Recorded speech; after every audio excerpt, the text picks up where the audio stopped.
Honourable members, the prayer.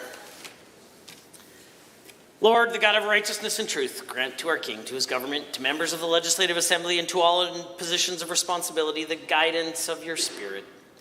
May they never lead the province wrongly through love of power, desire to please, or unworthy ideas, but laying aside all private interest and prejudice, keep in mind their responsibility to seek to improve the condition of all. Amen. Please be seated.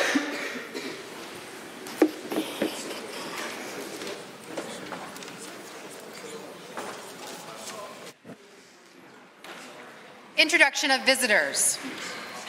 Introduction of guests. Honourable members, it's my great pleasure to introduce a number of guests seated in the Speaker's Gallery this afternoon. I'd like to begin by introducing representatives of Red Deer Polytechnic. First, we have Stuart Callum, President of Red Deer Polytechnic, Guy Peltier, the Chair of Board of Governors of RDP, Vice President of the Red Deer Region for Malcor Developments,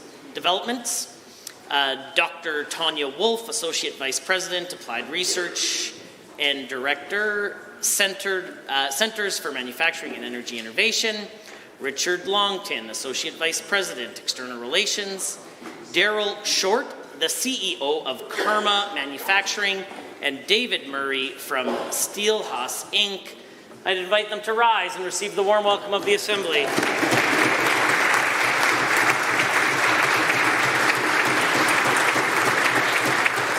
It's also my pleasure to introduce to members a number of folks joining us in the gallery today. They are participating in a full-day public service orientation program which explores legislative budgetary committee processes, enabling each participant to apply their knowledge in their role in the public service. Today is a pilot program, and so we thank you for joining us. There are 12 members of the public service here today. If you would please rise and receive the warm welcome of the Assembly.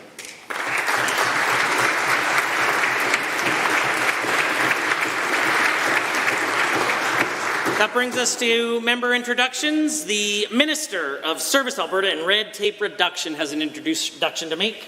Thank you, Mr. Speaker. I rise today to introduce through you and to you and to all the members of the Assembly, Luis Moya from Peru, South America, Vivian Falconer, Sam Falconer, Amir Anali, and my partner, Jocelyn Falconer. Please stand and receive the warm welcome of the House. The Honourable Member for Lesser Slave Lake has an introduction. Mr. Speaker, it's an honour to introduce through you to this Assembly the Council for the MD of Big Lakes. Rocky Sinclair, an Indigenous business leader, and more importantly, my uncle. And last but not least, my wonderful wife, Chantel, and my beautiful daughters, Ryan and Sloan. Please rise and accept this. The Honourable Member for Livingston McLeod. Mr. Speaker, to you and through you, I would like to introduce to you the MD of Willow Creek, Reeve Marianne Sandberg, Deputy Reeve Glenn Elm, Councillors John Van Driesten, John Croach, Earl Hemingway, Evan Berger, Brian Nelson, and their CAO, Derek Krezan. Please rise and receive the traditional and warm welcome of the Assembly. The Honourable Member for Calgary Falconridge is next. Mr. Speaker, I rise to introduce to you and through you to all members of the Assembly Asmita Sandhu from New York. She is an anchor, producer and journalist from Just Punjabi TV, the first and oldest Punjabi channel in North America. I ask Asmita to rise and receive the traditional warm welcome of the Assembly.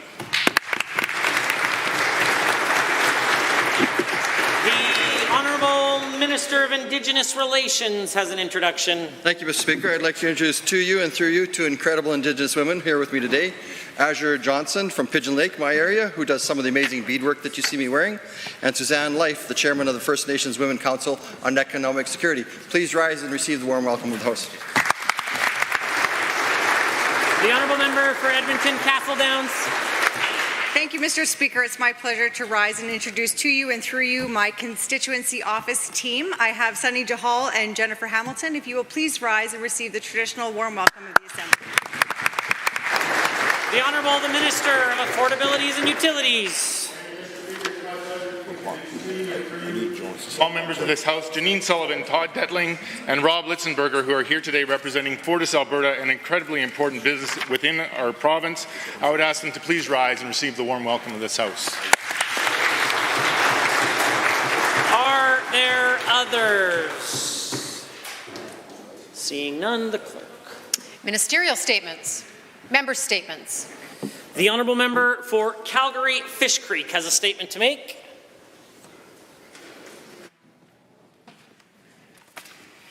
Thank you, Mr. Speaker. Albertans have been struggling to access the health care services that they need. Across the province, we have heard concerns from constituents asking for greater reliability and improved deliveries. I'm happy to say, Mr. Speaker, that our government actively listens to all Albertans. We hear the concerns regarding health care, and we are committed to ensuring that we see notable improvements.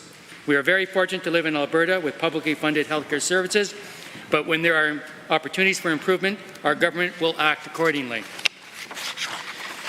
When wait times for EMS transport were high, we applied a record $196 million in funding specifically towards EMS over 3 years in budget 2023 to hire more staff, provide more ambulances, and implement other key recommendations.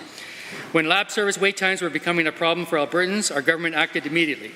Recognizing Dynalife was unable to manage growing demand, we enlisted Alberta Precision Laboratories to complete a full transition by the end of this year. Since September, Mr. Speaker, wait times for walk-in and scheduled appointments have been reduced by 34% in Calgary. The current average wait time in the area is less than 30 minutes. Mr. Speaker, we take healthcare seriously on this side of the House, and we will continue to improve on it. Refocusing Alberta's healthcare system is exactly what we need. Not only do we have to provide exceptional services to patients and families, but we must also provide exceptional support to our hardworking frontline health workers. By creating 4 specialized organizations, primary care, acute care, continuing care, and mental health and addiction, we can delegate the right sector to provide you the right service when and where you need it. These measures will see AHS shift to focus to be a delivery agent for acute and continuing care services and to allow Albertans timely access to the care they need while ensuring our healthcare workers receive extra support for the exceptional work they do. Thank you, Mr. Speaker. The honourable member for Edmonton West Henday has a statement to make.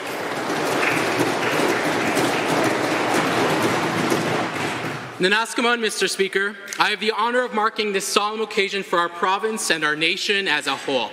Today is National Indigenous Veterans Day. It is a time for us to consider the contributions of Indigenous peoples to the armed forces and a time to honour the sacrifices they have made. I ask that you accompany me in the commemorating of the legacy of Indigenous veterans have left in forming this great nation we call home. Indigenous soldiers have been a part of the armed forces since Canada, before Canada was a country, from the War of 1812 through to modern-day missions. They have been charged with defending our nation's freedoms that did not always extend to them.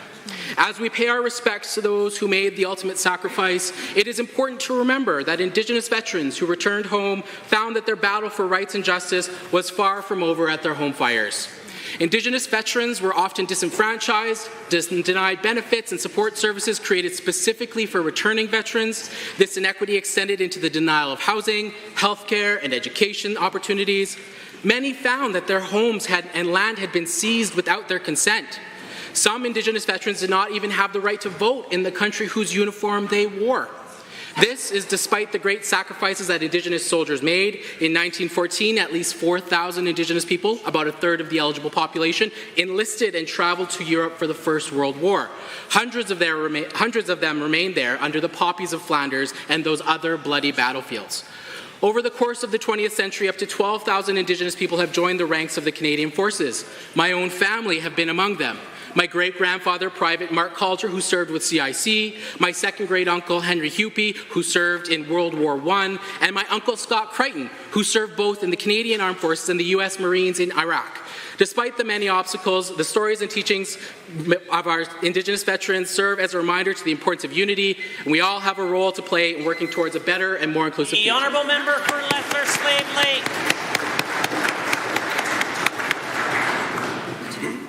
Mr. Speaker, today is November 8th, which is recognized across this beautiful country as National Indigenous Veterans Day.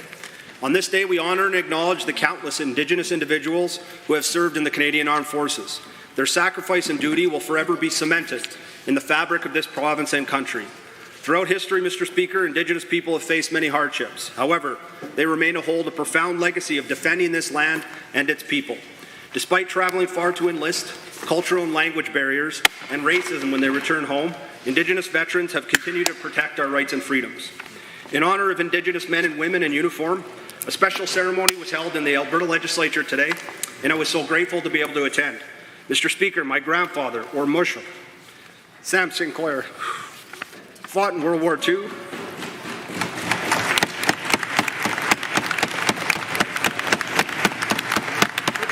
For the Calgary Highlanders, so eager to defend our country and be a part of something, he actually lied and joined when he was only 16 years old.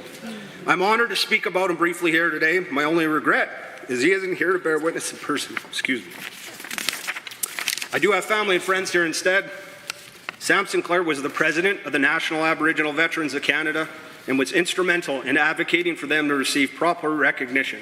He was one of the champions who lobbied and succeeded in getting a national monument for Indigenous veterans in Ottawa that still stands today. One of my proudest moments when I was a kid was watching TV with our entire school, all the Remembrance Day ceremonies. There he was front and center, always dressed so sharp, in full military uniform. Excuse me. It only made me so proud. It made me understand the duty of sacrifice that all veterans have made so we can live freely here today. Perhaps his greatest accomplishment was his ability to lead and advocate for poor and everyday people. He had an innate skill to connect with people and make them laugh and collaborate to find common ground in any room. Thank you.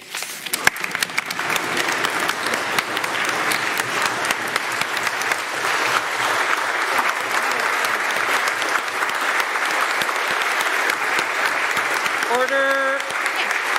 The Honourable Member, Edmonton City Centre has a statement to make. Mr. Speaker, our healthcare system's in crisis. Hospitals in Edmonton are at 150% capacity. That's 150 patients in spaces designed and staffed for 100. ERs in the cities are overflowing, and rural areas are continuously shut down, all while tens of thousands of Albertans have no access to primary care. Dr. Nija Bakshi, Director for Internal Medicine at the Royal Alec Hospital, said, "We've hit a tipping point and that the system is now," and I quote, "unsafe, untenable, unsustainable, and it's clear who's to blame." From an internal medicine specialist in Edmonton, I've discussed at length with colleagues and leaders at AHS who are trying their best but receive neither the needed help, attention, nor urgency from the Alberta government, who seems focused elsewhere. The UCP have spent 4.5 years working to intimidate, attack, bully, and micromanage workers at every level of our healthcare system. Their interference and incompetence have broken the systems we depend on and the people who make it possible. They've driven healthcare workers away and made it far harder to recruit new ones. And at every step, they've denied the very crisis they helped create and are now trying to blame on someone else. The reforms were just smoke and mirrors meant to hide the truth till after the election. Any gains they made have evaporated, leaving frontline workers more exhausted and demoralized than ever. The UCP aren't the heroes riding to the rescue of our healthcare system. They're the villains who blew it up. And now they're set to create more chaos with plans to add more bureaucracy and seize more control. So I want to take a moment to speak to all of the Albertans on the front line struggling to hold our healthcare system together. We see you. We hear you. We appreciate and thank you. And we're going to be here fighting for you. For truth and transparency about the challenges you face, for the resources you need, the safe, supported workplaces you deserve to help you provide the quality of care you got into this work to give, and you and the Albertans you care for deserve nothing less. The Honourable Member for Lac St. Anne Parkland has a statement. Thank you, Mr. Speaker. The founding families of our province, well, they were a rugged bunch. They were free-spirited, and it takes that type of spirit to tackle the province and the elements that they had at the time. Not only did they come together to share their food and their culture and their ideas, but also their hopes and dreams. And when they got here, the folks from Treaty 6, well, they reached across the aisle, they shook hands, and they made a plan to make a better province together. So is it any surprise that we are known as the province of the strong and free, when these folks came together to build a better place of Canada? Now, when it comes to the pension plan that we signed on back to in 1966, is this any surprise that, knowing the grit and the determination, the spirit of our province and the people that founded it, well, Mr. Speaker, that we've punched above our weight again. We're contributing way more than what others have. Now, like any other contract, in negotiations, when you talk about the settled value, you've got cash going in, cash coming out, knowing that we've been full well contributing for years, that we've actually paid more into it than what we've been taking out. And with that, Mr. Speaker, a lot of folks are kind of skewing and muddying the waters out there. Why is it, Mr. Speaker, that people across the aisle don't want you to know how much of that value of that gold that you get? Well, back in my area, there's the golden rule. He who has the gold makes the rules. So it seems to make a lot of sense that a bunch of folks that don't want you getting that cash to have the ability to have negotiations want to make the rules. They want to keep making the rules with your money, Mr. Speaker, and that's the issue. And thank goodness our finance minister made that call. He let folks know out of the Fair Deal panel that we were actually considering what this would be, and actuary was performed, and that's when people started paying attention. And until recently, Mr. Speaker, I can hazard to say a lot of folks in Eastern Canada weren't rubbing their eyes in the morning, waking up and saying, I wonder how Alberta's doing today. Not until recently. And with that, that's why they came out west, that's why they sat down, that's why they're paying attention, and that's why we're talking about killing that carbon tax. The honourable member for Calgary Elbow is next.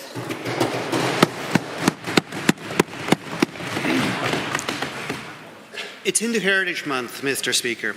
I want to talk about what Hinduism means to me and why I'm proud of being Hindu, how I believe Hinduism makes me a better person. If we cast ourselves back more than 2,000 years to the battlefield of Kurukshetra, where civil war is raging, this war is literally brother against brother. Before battle begins, the prince asks his charioteer, the Lord Krishna, to drive out into the middle of the field to look over the faces of his family, friends, teachers, who he's now at this moment sworn to kill. He looks them in the eye, and he can't do it. The 700 stanzas of the Bhagavad Gita recount the conversation between Krishna and Arjuna, basically a very, very long pep talk. And the essential question is, how do we live as moral people? What is the right course of action in this moment? How am I to know that I'm doing the right thing? And my practice of Hinduism tells me that the answer is situational, it's specific, it's arrived at only after thinking about it for a long time with calmness, stillness, and detachment. Put simply, my Hinduism informs me that life is complicated and that moral choices are hard. We're all fighting for something. Am I fighting for my convenience and comfort, or am I fighting for the powerless and the voiceless? Spiritually, I can only guess at the right action. That means I don't think about what the ultimate good society should look like. Instead, I think of prosperity as the absence of injustice. And my practice of Hinduism guides me on that path, Mr. Speaker. Thank you. Just read down the tables. Reports by standing and special committees. Presenting petitions. Notices of motions. Introduction of bills. Tabling returns and reports. Are there tablings? The honourable member for Calgary Curry has a tabling. Yes, I'd like to, thank you, Mr. Speaker. I'd like to table this report from a number of academics and physicians here in Alberta that reports that the UCP Commission review presupposed that there were adverse impacts of supervised consumption sites and explicitly excluded any positive and social impacts of SCS from its assessment. I'd like to table this for the public record, please. Edmonton McClung has a tabling. Thank you, Mr. Speaker. Today on National Indigenous Veterans Day, I rise to table 5 copies of an article from this morning's Edmonton Journal, front page featuring Christina Hollingsworth, a grade 12 student attending Jasper Place High School in my riding of Edmonton McClung. Christina has honors grades in school and is also an accomplished athlete and has a passion for singing. She honors her great-great-uncle, World War II veteran Captain David Keddy, who died in battle. The honourable member for Edmonton Glenora. Mr. Speaker, I'm here to table a letter that I received from Don Allen, who writes in about their deep concerns about the government's attempted plan to take away the CPP from ordinary Albertans and frustration with the public advertising campaign. Honourable members, the time is 1:50. If there are additional tablings, we will return to that after oral question period. And the Leader of Her Majesty's Loyal Opposition has the call. Mr. Speaker, today the Premier appointed Lyle Oberg, the Executive Chair of the AHS Board. Mr. Oberg was the former healthcare advisor to the Premier when she first began campaigning to privatize healthcare a decade ago, and also a partner in Canada's first private for-profit hospital, which collapsed under many lawsuits. So to the Premier, if she really wants us to believe her plan does not involve any privatization of our public healthcare, why would she appoint someone who has spent a lifetime advocating for the privatization of healthcare? The Honourable the Premier. Thank you, Mr. Speaker. As the member opposite knows, we signed a health care guarantee, and I also signed a $24 billion health care agreement with the federal government that commits us to upholding the principles of the Canada Health Act. That means no one will pay out of pocket for a family doctor, and no one will pay out of pocket for hospital services. Every decision that we make is going to be under the auspices of a publicly funded health care system. There'll be no privatization. Leader of the Opposition.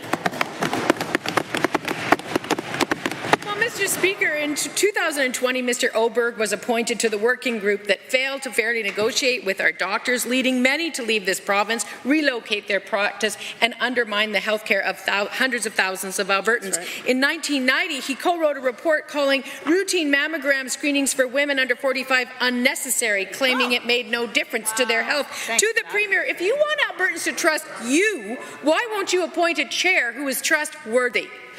The Honourable the Premier. Well, Mr. Speaker, I can tell you there's good reason why Albertans don't trust the NDP. Right. When they were in 2014, they spent an extra $3 billion. 2015.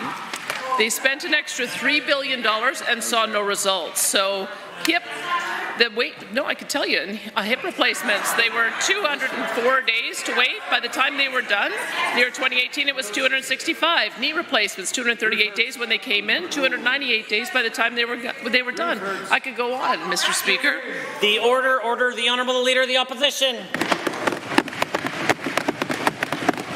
Mr. Speaker, the last time Mr. Oberg tried running a private for-profit hospital, it didn't even open. Yet the Premier has entrusted the primary responsibility of running some of our largest hospitals to someone who wasn't even able to organize getting a shovel in the ground. Yep. Albertans deserve better than reruns of PC patronage. Yep. They deserve a competent leader in charge of their health care. Why won't the Premier appoint a qualified, competent leader, or is health care failure and incompetence a requirement of the job? The Honourable the Premier. Thank you, Mr. Speaker. I can see that the member opposite doesn't want to talk about their record of failure, and why would they? Cataract surgeries, when they came in, were at 202 days wait. By the time they left, 320 days wait. In MRI and CT scans, it was the same story. 214 days when they came in.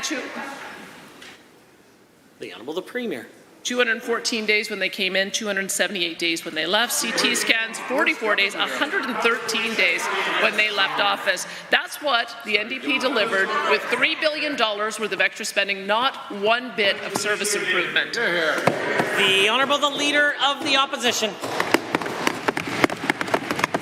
Mr. Speaker, the Premier can claim integrated health all she wants, but this radical overhaul does nothing but tear our healthcare system apart. Her own plan details the risk of complete system failure and fractured care. But, Mr. Speaker, the UC's plan will not just fracture public health care in Alberta, it will absolutely shatter it. If the Premier wants to refocus, why won't she turn her attention towards hiring more frontline healthcare workers to take care of Albertans, or does she believe we already have enough?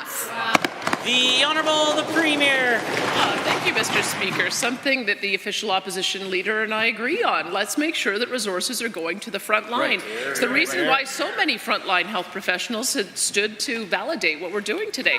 Elliot Davis, Strathcona Professional Firefighters Association. Dr. Susan Prendergast, the president of the Nurse Practitioners Association. Dr. Les Sheeler, an anesthesiologist. Dr. Paul Parks, president of the Alberta Medical Association. Les Stelmischuk, president of the Alberta Paramedic Association, and even Carrie Bales, who's going to be taking over on mental health and corrections. This is the Honourable the Leader of the Opposition. Mr. Speaker, the Premier just doesn't get it. Imagine a senior with failing physical and mental health receiving inadequate home care, unable to find a family doctor, on the wait list for appropriate continuing to care. That person's health deteriorates. Once they arrive at the ER, that senior's care will now be managed by at least 4 separate organizations. How in heaven's name can the Premier expect this senior or their loved ones to effectively ensure they have the care that they need? The Honourable the Premier. Well, Mr. Speaker, we return the phone calls of the Alberta Continuing Care Association, who I understand member opposite wouldn't even meet with in the 4 years that she was in office. In fact, Faisal Khashoggi is so enthusiastic about what we're doing. He also, with the Alberta Continuing Care Association, came out as a validator for us. So does Sean Turlson with Shepherd's Care Foundation.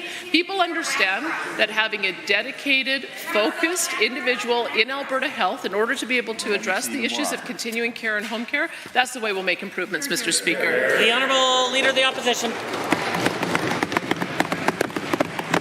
Mr. Speaker, the UCP's plan on page 16 specifically details selling off continuing care facilities. These facilities in particular treat over 3,000 of the most medically fragile seniors spread over 26 communities in Alberta. Earlier today, Karen Kupris, a registered nurse not consulted, said private care facilities had the worst fatality rates during the peak of the pandemic.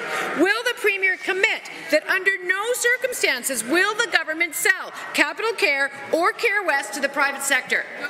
The Honourable Premier. Thank you, Mr. Speaker. This is the reason why you have to look at the most up-to-date information as opposed to a slide deck from 2 months ago, because we go through a process where we get feedback, and the feedback that we got is that Alberta Health Services should continue to run those 2 facilities. And I will correct the record, Mr. Speaker, because Alberta did very well during COVID. We did not have the same level of problems as they did in Quebec, as a for instance, and it's because we had order. The Leader of the Opposition will come to order. Order. Order. Premier. The Leader of the Opposition should know, the reason why we did so much better is because in Ontario and Quebec, they had 4... Order.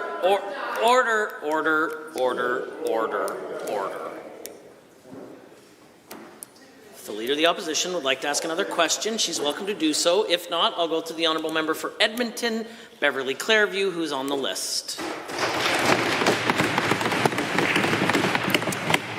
Mr. Speaker, I rise to ask my first question in this House, and I want to give a massive thank you to the frontline healthcare workers across this province. These incredible healthcare workers have held the hands of loved ones during a terrifying pandemic.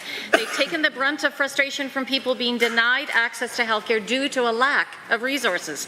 They work in the most stressful environments imaginable. My question to the Premier is, why doesn't the government respect healthcare workers? The Honourable the Minister of Health. Mr. Speaker, the government does respect healthcare workers. It's because we respect healthcare workers that we want to improve the system. We don't want them to languish in what is occurring right now, Mr. Speaker. So therefore, we have a plan to really refocus the system and empower our healthcare workers. I've heard from numerous healthcare workers that they know how things could change, but they're not being listened to. And so, Mr. Speaker, we are embarking on a journey to listen to our healthcare workers and provide them the supports and resources they need.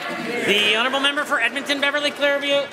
Well, Mr. Speaker, if the minister actually believed what she was saying, she would have consulted frontline workers before introducing chaotic changes this morning. As registered nurse, Anahi Johnson said, and I quote, "Why wasn't consultation with us done before the decision to entirely overhaul and sell off our healthcare system?" Anahi is a healthcare hero, and I meet many just like her every day. Why doesn't this government care what nurses like her think? Minister of Health. Mr. Speaker, we're embarking on a journey to put the meat on the bones of this framework. Mr. Speaker, Dr. Susan Pendergast, the president of the Nurse Practitioners Association of Alberta, says the Nurse Practitioner Association of Alberta supports the decision by the Minister and Alberta Health to restructure Alberta healthcare oversight in the province. The healthcare system in Alberta is in crisis, and new ideas and approaches are required to address current need and to support Albertans into the future. The Honourable Member for Edmonton, Beverly Clairview. Mr. Speaker, again, if this government government cared, they would have consulted frontline healthcare workers already. Karen Caprice, a registered nurse for 3 decades, noted just this morning that she's particularly worried about privatization of continuing care. She pointed out that far more people have died in private continuing care facilities during the COVID-19 pandemic, and she lamented the privatization of lab services, another disaster we've already lived through under this government. Privatizing healthcare literally costs lives. How can this government not see that? The Honourable Minister of Health. Mr. Speaker, again, they are providing misinformation and fear. That is all that they are doing. In fact, Dr. Paul Parks, the president of the Alberta Medical Association, said, and I quote, "The Minister of Health has acknowledged that our healthcare system needs urgent reform. This work will only succeed with the involvement and leadership of physicians. The AMA looks forward to meaningful consultation and collaboration as these reforms are further elaborated." Mr. Speaker, I've committed to that, and I'm looking forward to working with Dr. Parks and other physicians. Honourable members, a point of order is noted at 2 o'clock, and the Honourable Member for Calgary, Boular-McCall.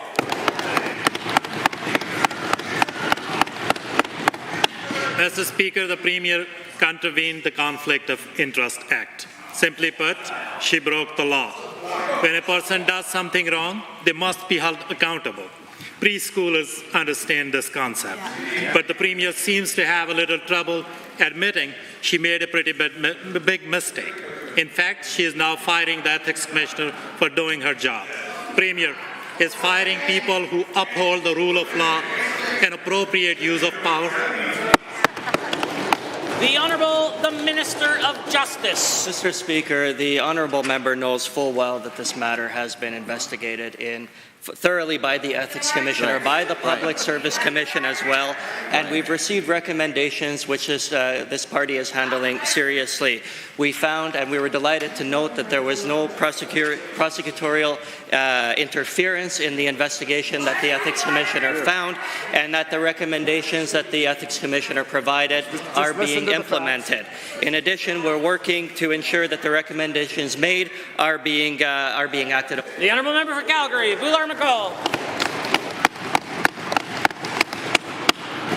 The Ethics Commissioner, in her report, which Minister should read, said sanctions against the Premier were warranted for her action.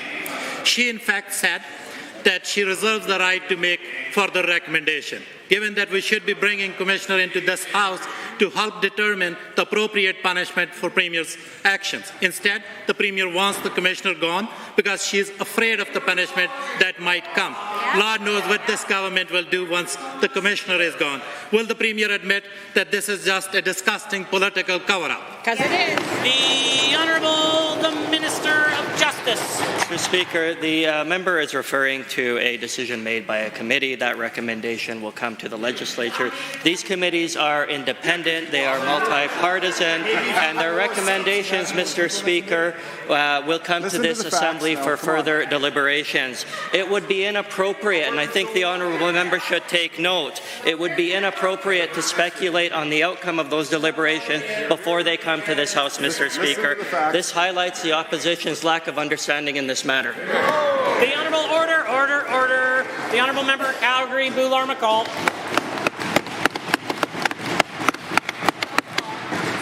What's really inappropriate is to interfere in the justice system. And UCP has a track record of hosting people that don't bow down to their questionable approach to politics. They fired the election commissioner while he was investigating them for leadership fraud. Recently, the Premier publicly complained about the ethics commissioner. Order. The Honourable Member for Calgary, Boular-McCall has the call. I listened to that, and it would seem she was upset. Order. Doesn't mean get louder, it means get quieter. We'll go from the beginning now. The Honourable the Member for Calgary, Boular-McCall. Mr. Speaker, the UCP has a track record of hosting people that don't bow down to their questionable approach to politics. That's right. They fired the election commissioner while he was investigating the UCP leadership fraud. right. Recently, the Premier publicly complained about the Ethics Commissioner. Yeah. I listened to that, and it would seem that she was upset that someone followed their job description. Yeah. But I will give Premier another chance today to do the right thing and end this cover-up. Will the Premier reappoint the Ethics Commissioner when her contract is up in May? Now the Honourable the Minister of Justice. Mr. Speaker, the offices of the Ethics Commissioner and the Chief Electoral Officer are based on set terms. Right. Nobody was fired, Mr. Speaker. These terms are coming to an end in about 6 months. I think that any good government, at least this good government, thinks that healthy competition is okay. Mr. Speaker, providing for an open and transparent process is okay. Of course, these individuals are welcome to apply, but the better question is this: why is that member so afraid of open competition? Why is that member so afraid of transparency, Mr. Speaker? The order. The Honourable Member for Edmonton Highlands Norwood. This weekend, 2 more of my constituents died after fires broke out in their tents. They were people who mattered. They were people who were loved. They didn't deserve to die. They died because they were trying to stay warm in their encampments. And as we head into the winter, I fear that without action from government, many more people will die preventable deaths on our streets. I'm tired of the spin from the minister. I'm tired of him pointing fingers, blaming everyone else, and refusing to treat this like the crisis it is. This is truly a matter of life and death. I don't want another person to die on our streets. So I'll ask the Premier, how is any of this acceptable? The Honourable the Minister of Seniors, Community and Social Services. Well, thank you, Mr. Speaker. Any death is tragic, and our hearts go out to the individuals involved and, of course, their families and anybody who has been working with them on the street. Mr. Speaker, this government has taken this issue very, very seriously, particularly the situation that is taking place in Edmonton. We have increased funding to homeless shelters in Edmonton and Calgary by 71%, Mr. Speaker. We have more homeless shelter spaces available in Edmonton than at any time in our history, Mr. Speaker. We are below capacity. There's space for everybody. We've also opened up homeless shelters 24 hours a day to be able to make sure that people can access care immediately here in Edmonton and across the province. Great work. The Honourable Member for Edmonton Highlands Norwood. Given that we need more than mats on floors, and given that when the Minister of Public Safety was asked about increasing houselessness in our cities, he responded by ranting about the federal carbon tax, and when I've asked questions about houselessness and the lack of investment in housing to the minister supposedly responsible, he ends up talking about the Prime Minister and who knows what else. And so many Albertans, like those on the streets in my riding, they need help now. So I'm forced again to ask the Premier, if your ministers aren't able to answer questions about tangible actions around housing and preventing houselessness, who can Albertans turn to? The Honourable the Minister of Seniors, Community and Social Services. Well, Mr. Speaker, I think maybe the challenge is the NDP is unable to hear what is taking place, Mr. Speaker. I just rose and said some very concrete actions that are taking place when it comes to being able to care for the homeless, Mr. Speaker. We are working very closely with our municipal partners to be able to create unprecedented amount of spaces to make sure that everybody has a space to be able to be kept warm and safe that is living on the streets, Mr. Speaker. Encampments are dangerous, which is why we have invested inside emergency housing to make sure that can take place. As you know, though, Mr. Speaker, we are also investing in permanent housing in a very significant way across the province. The Honourable the Member. Given that 118 of Boyle Street's community members have passed away between June and October of this year, the deadliest period since reporting started in 2020, and Boyle Street's executive director says this is a horrifying trend, showing us that conditions have not been improving over the last 5 years of program cuts by this government. And it's a fact that if this government does not treat this like the crisis it is, more people will die on our streets. So will the minister take accountability, help the people on the streets by more than just mats on floors, or can we expect more blame and empty promises? Minister of Senior, Community and Social Services. Mr. Speaker, the honourable member keeps standing up in the chamber and saying that the government has cut resources for the homeless, Mr. Speaker.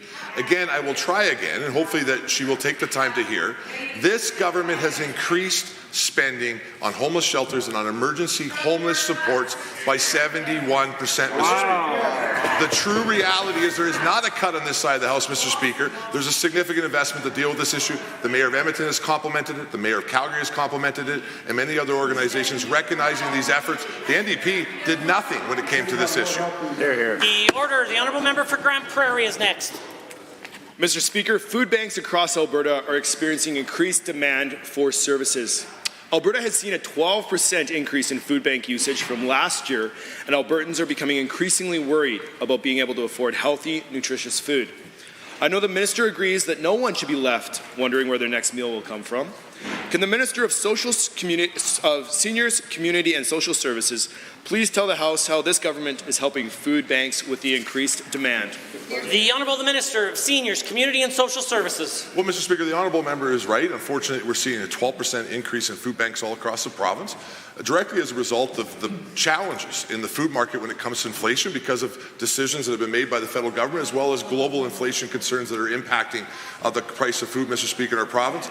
That's why our government is committed to providing sustainable long-term funding to our food bank partners. We've done $26 million of that investment so far, Mr. Speaker, and we're going to continue to stand with food banks across the province to be able to make sure that they are in a position to be able to help make sure that people have food security all across the province. The Honourable Member for Grand Prairie.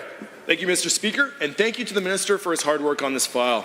Given that food banks act as a first stop for individuals and families who rely on their services, and they're present in communities across our province, from large cities to small communities, and given that they distribute food hampers, collaborate with community food depots, and their meal programs ensure that people receive healthy, nutritious meals, can the Minister talk about his commitment to his mandate letter to deliver adequate funding to food banks, how this will continue moving forward?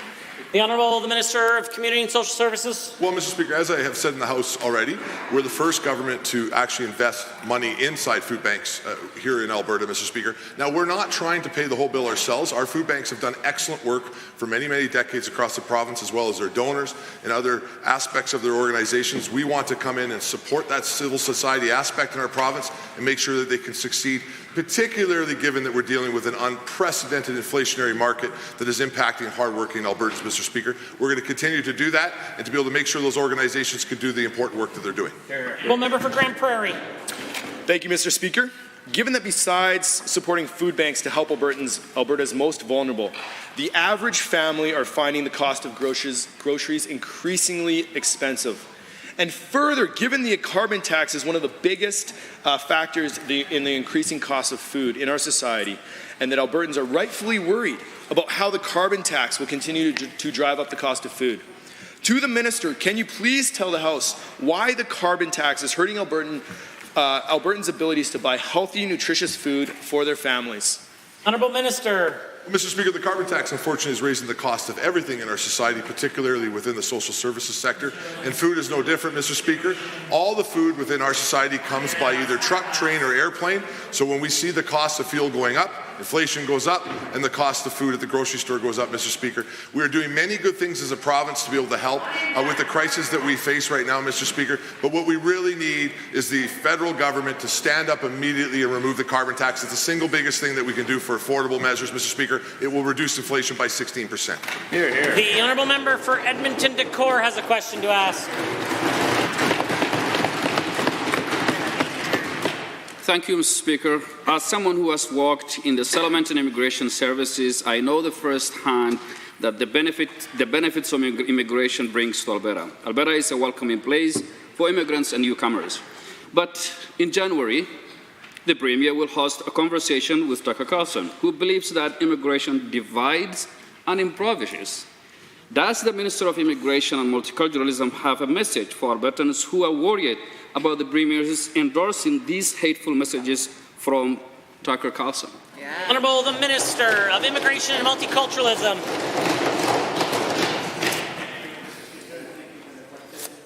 This government has done so much for newcomers in terms of settlement and integration, and we have a program under Alberta Integration Settlement Program that provides help wherever it's needed to people here in Alberta.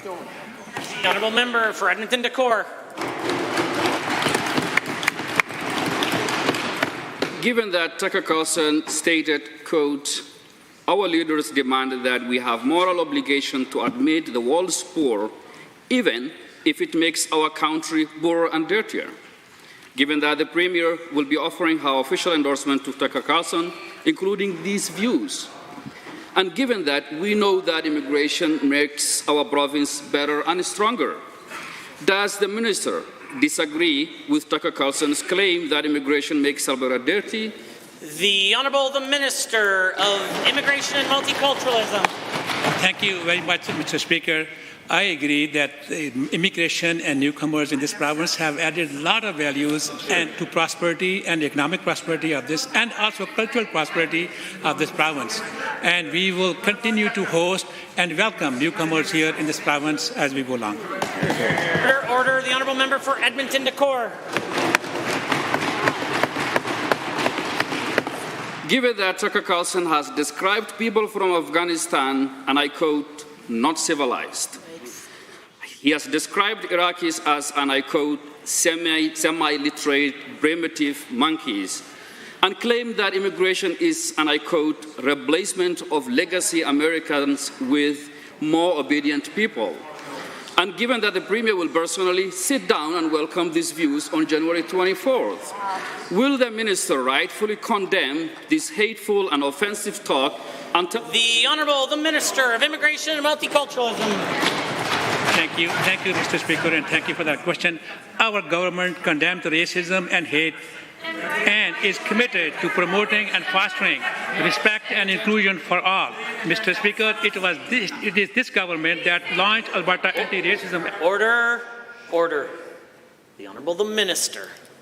Mr. Speaker, it is this government that launched Alberta Anti-Racism Action Plan, and we also have Anti-Racism Advisory Council to provide insight and advice on addressing issue of racism. Order. The honourable member for Edmonton, Castle Downs is next. Over the weekend, we saw the full takeover of the UCP by right-wing extremist group Take Back Alberta. Take Back Alberta now controls the entire UCP board, and the two are now indistinguishable. Yes. And Take Back Alberta comes with demands of the Premier. Yesterday, the new UCP president said he expects the Premier to adopt all the party's resolutions as provincial law. Is this government planning to follow the directions from her party and implement the policy resolutions that were passed on the weekend? The Honourable, the Government House Leader. Thank you, Mr. Speaker. And as it is the first time that I get to rise in this chamber and answer a question in question period, I want to say congratulations to you for being re-elected as Speaker. I will say that I didn't hear a question over there about government policy, but rather about party matters. What I will say is we had a historic event on the weekend where we saw 4,000 members of our party show up in Calgary to have their voices heard because we are a party of the grassroots and believe that we take seriously the concerns of the grassroots, Mr. Speaker. The Honourable Member for Edmonton Castle Downs. Given that the former Premier Jason Kenney warned the UCP was going to be taken over by, quote, lunatics, and given that the takeover officially happened over the weekend, and given the rationale for these resolutions were detached from reality and read more like a list of far-right conspiracies instead of legitimate policy. They include everything from 15-minute cities to attacking diversity in post-secondary institutions to allegations of stolen elections. Can the Premier or any minister over there stand and confirm that they will not implement these extreme policies? The Honourable, the Government House Leader. Thank you, Mr. Speaker. And again, I find it very disappointing that members opposite are going to take the time in question period, the time that's designated for them to ask questions about government policy, to go into party matters. The Honourable, the Government House Leader. I would find it very disappointing if any member on this side of the House called their constituents and voters who voted for the NDP lunatics, Mr. Speaker. How disrespectful. How disrespectful, Mr. Speaker. Let me be very clear on this. Order. You might not like the answer, but he's entitled to give it, and I should be able to hear it. The Honourable, the Government House Leader. On this side of the House, Mr. Speaker, we take very seriously the concerns of the grassroots of Albertans, and we respect their decision whenever they go to the polls, and I wish the members opposite would do the same. Honourable Member for Edmonton Castle Downs. Given that the UCP has been taken over by the far right, who have demanded these resolutions be implemented or else, and given that this isn't just far right conspiracy theories they want implemented, many of them will do real harm to Albertans. These include allowing doctors to prescribe unapproved and untested medication, ending access to harm reduction, and outing transgender kids. Is the Premier planning on making government policy by implementing these resolutions from the far right base that will risk the health and safety of Albertans, including vulnerable children?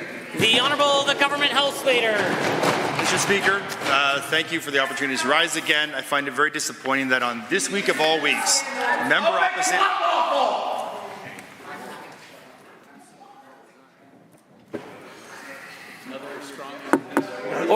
Order! Order! The Honourable Government House Leader from the top table. Thank you, Mr. Speaker. As I was saying before, I was so rudely interrupted by suspected members, a member that was invited by some member opposite. Again? For the second time, I will say, Mr. Speaker, that it is disappointing that the military liaison for the member opposite would be asking this question on this of all weeks, Mr. Speaker. This is the week that we prepare for Remembrance Day. We respect and show gratitude to those who put their lives on the line and served our country very diligently and bravely. Mr. Speaker, but going back to the original point, we're not dealing with party matters in this chamber, but government policy, and this is the government that's leading the world, leading the country in economic development. The Honourable Member, order, please. The Honourable Member for Livingston-Macleod. Thank you, Mr. Speaker. The proposed biogas plant in High River area symbolizes our government's drive towards sustainable energy. However, its potential creation has sparked intense debate, with High River residents voicing concerns about its environmental impact, safety, and sustainability for the region. Considering concerns raised by the opponents of the proposed biogas plant in the High River area, can the Minister of the Environment and Protected Areas provide an update on the status of the project and clarify whether it falls under the renewables clause as requested by these concerned citizens? The Honourable the Minister of the Environment and Protected Areas. Thank you very much, Mr. Speaker, and thank you to my colleague for this important question. Rimrock has proposed to construct a biodigester facility on its farm near High River. The facility would capture greenhouse gases from livestock manure and food waste and then convert them into renewable natural gas. Rimrock's application is under the Environmental Protection and Enhancement Act and so is not part of the temporary pause instated by the AUC. This application is currently being reviewed and a decision has not yet been made. Livingston-Macleod. Mr. Speaker, and through you to the Minister for her response. Given that the government's commitment to sustainable and renewable energy, and further, given the government's protection of our land, air, and water, could the Minister of Environment and Protected Areas also elaborate on the environmental impact assessment conducted for the project and whether it aligns with these commitments? Minister of Environment and Protected Areas. Thank you very much, Mr. Speaker. We are aware of the concerns that some citizens have raised about this project. We take them extremely seriously, and that's why myself, the member from Livingston-Macleod, the Minister of Agriculture, and the Premier met with both the proponents and the concerned citizens to hear their concerns. As the regulator, my department has a comprehensive review process in place. This is an independent process. I'm not directly involved, but we do have folks within the department looking at potential environmental impacts on air, land, and water. The Honourable the Member for Livingston-Macleod. Thank you, Mr. Speaker, and through you to the Minister for her answer. Given the unique ways the government has addressed these concerns, can the Minister further explain to the House how the government has addressed these concerns of the local community and ensured their voices are not only heard, but well integrated into the decision-making process, and guarantee that transparent steps are taken in determining the fate of the biogas plant? Will the Minister. Thank you very much, Mr. Speaker. As I noted, my colleagues and I have met with both the proponent, Rimrock, as well as concerned citizens, and our staff is conducting a comprehensive review of the application. This includes expert analysis of the facility's potential impact when it comes to air emissions, odor, waste, soil, industrial wastewater, industrial runoff, and groundwater, Mr. Speaker. It will also consider any odor mitigation strategies that Rimrock Renewables may have proposed. Now, the department sometimes does go back and forth with proponents as they answer these questions. They'll be completing their review as soon as possible. The Honourable Member for Edmonton-Whitemud is next. I've spoken to countless urban and rural school boards, teachers, staff, parents, and stakeholders about the state of Alberta's education system, and it is dire, Mr. Speaker. One of the top concerns? Not enough EAs in classrooms. This impacts students with disabilities, but also all students, as teachers are forced to manage larger and more complex classrooms. The $42 million complexity funding giving out this September to support 63 school boards is a drop in the bucket, and it has failed to make a difference. To the Minister of Education, the UCP's too little, too late approach isn't working. So what's next? The Honourable the Minister of Education. Well, Mr. Speaker, we take classroom complexity seriously, which is why in the previous budget we have provided $126 million in new funding to our school divisions so that they can hire additional educational assistants, speech-language pathologists, psychologists, and other individuals to help support our increasingly complex classrooms. That's a priority for this government, Mr. Speaker. We're going to continue our efforts to ensure that our school divisions have the resources that they need to provide all students with a world-class experience. The honourable member for Edmonton-Whitemud. Given that on an average day right now, Edmonton Public Schools has 100 unfilled EA positions due to vacancies or absences, and given that by the government's own data, EAs earn an annual salary that is below the poverty line, and the vast majority of EAs are women who, like most Albertans, are struggling to afford groceries, electricity, and rent, and given that the working conditions are getting worse with more complex needs and larger class sizes, can the Minister of Education name one tangible thing he is doing to actually encourage people to want to work as an EA in this province? The Honourable the Minister of Education. Sure. Well, one tangible thing that we're doing, Mr. Speaker, is providing more funding to our school divisions to hire additional educational assistants. As I mentioned, we provided $126 million. That's specifically for classroom complexity. In addition to that, we've also provided $820 million over the next 3 years to help manage the enrollment pressure that we're seeing across the province. So this funding will go directly to hiring additional staff and support that. So happy to continue working with our school divisions to make sure that they have the resources that they need. The Honourable the Member. Given that the official opposition launched a survey on albertasfuture.ca asking Albertans to tell us about the conditions and supports in their child's or students' classrooms, and the stories are heartbreaking. Given, for example, one Calgary parent spoke of their child in grade 1 who has a severe code for disability but 0 additional supports in the classroom. And given that I've met with EAs who have been in tears because they feel they are not able to provide the kind of support that they know their students need and deserve, why isn't the Premier and the Cabinet as focused on improving classroom conditions for Alberta kids as they are on running propaganda campaigns in Toronto? The Honourable the Minister of Education. Well, Mr. Speaker, that's not true at all. We are absolutely focused on ensuring that students have the supports that they need. In fact, in Budget 23, we provided almost $1.5 billion. We've increased that by 4% in the last budget. For learning support funding for students with specialized learning needs. That also provided an increase to the full day rates for PUF by about 10%, so that we can make sure that all students have the specialized learning supports that they need. And we're continuing to have a conversation as to what more we can do, Mr. Speaker. The Honourable Member for Chestermere Strathmore. Thank you, Mr. Speaker. I'd like to express my respect for the farmers, ranchers and cattle feeders, both in the Chestermere Strathmore constituency and across Alberta, who work tirelessly to support Alberta's economy. This year has been especially difficult due to severe drought conditions, which have created financial hardships for many. To address these challenges, both the Alberta and Canadian governments are teaming up for the 2023 Drought Livestock Assistance Program. Can the Minister of Agriculture and Irrigation provide more details about this initiative so Albertans can better understand how it will help farmers? The Honourable the Minister of Agriculture and Irrigation. Well, thank you, Mr. Speaker, and thank you to the member for this very important question. Alberta and this government has been advocating fiercely to the feds for this program since early in July, knowing how important our livestock industry is to this province.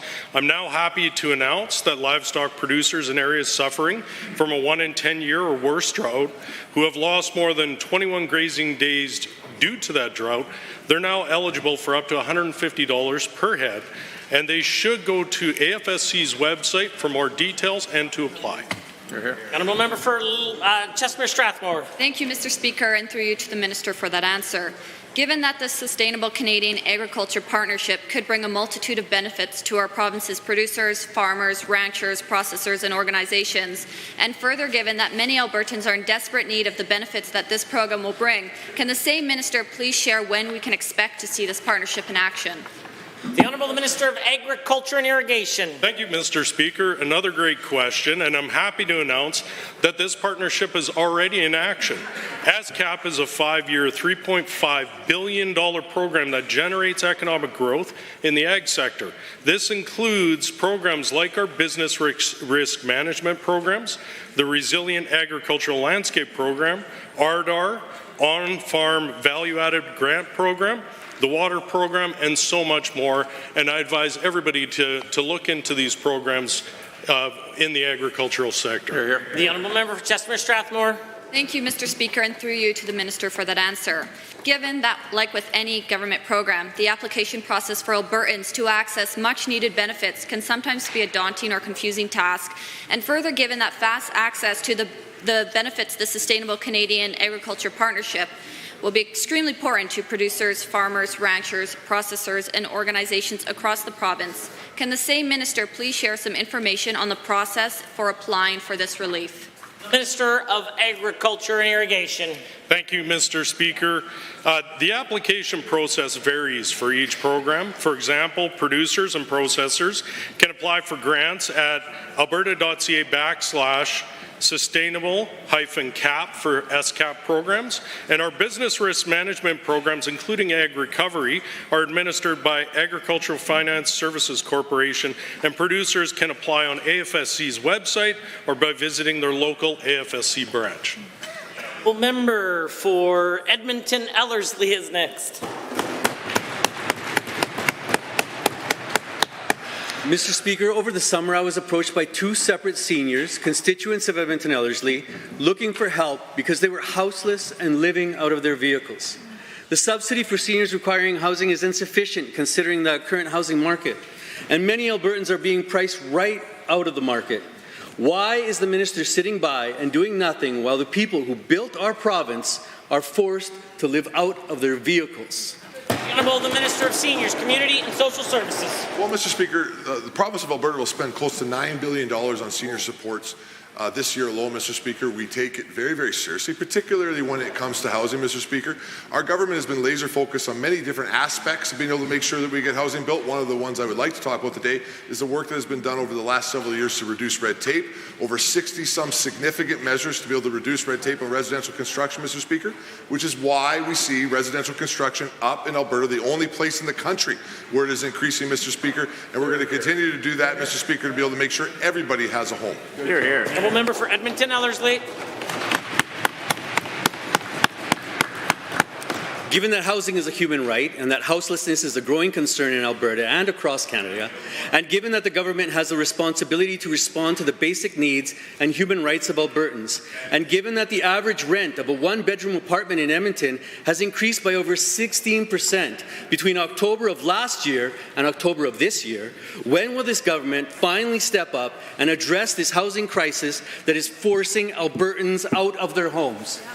The Honourable the Minister of Seniors, Community and Social Services. Mr. Speaker, we are all over this already, Mr. Speaker. Again, housing starts are up, the largest in the history of this province, Mr. Speaker. We're on track to create 82,000 more affordable households across the province, Mr. Speaker.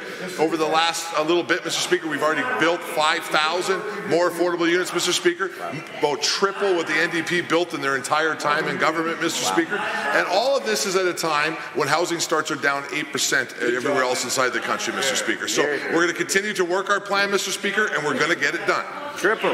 Member for Edmonton Ellerslie. Given that more than 60% of Albertans currently experiencing houselessness have a mental health complication and therefore have more of a challenge sustaining employment, and given that this is a cost on the healthcare system because those on the street end up in our hospitals with serious complications to their health, and given that for far too many people of those in need are waiting for treatment and/or supports, when will this government take responsibility for their inaction that is threatening the health and safety of Albertans? No more excuses. You've had 4 years. The order. The honourable member will know that all questions should be directed through the chair, the minister. Well, Mr. Speaker, no excuses on this side of the House. A heck of a lot of excuses on that side of the House, Mr. Speaker, because they got nothing built while they were here.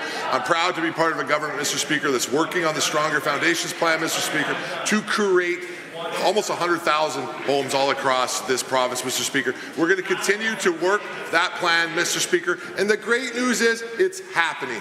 And I want to thank all of the industry, our private sector partners, municipalities, and everybody who's working side by side with us to be able to build all these homes, Mr. Speaker. Thank you very much. Hear, hear. For Edmonton Riverview is next.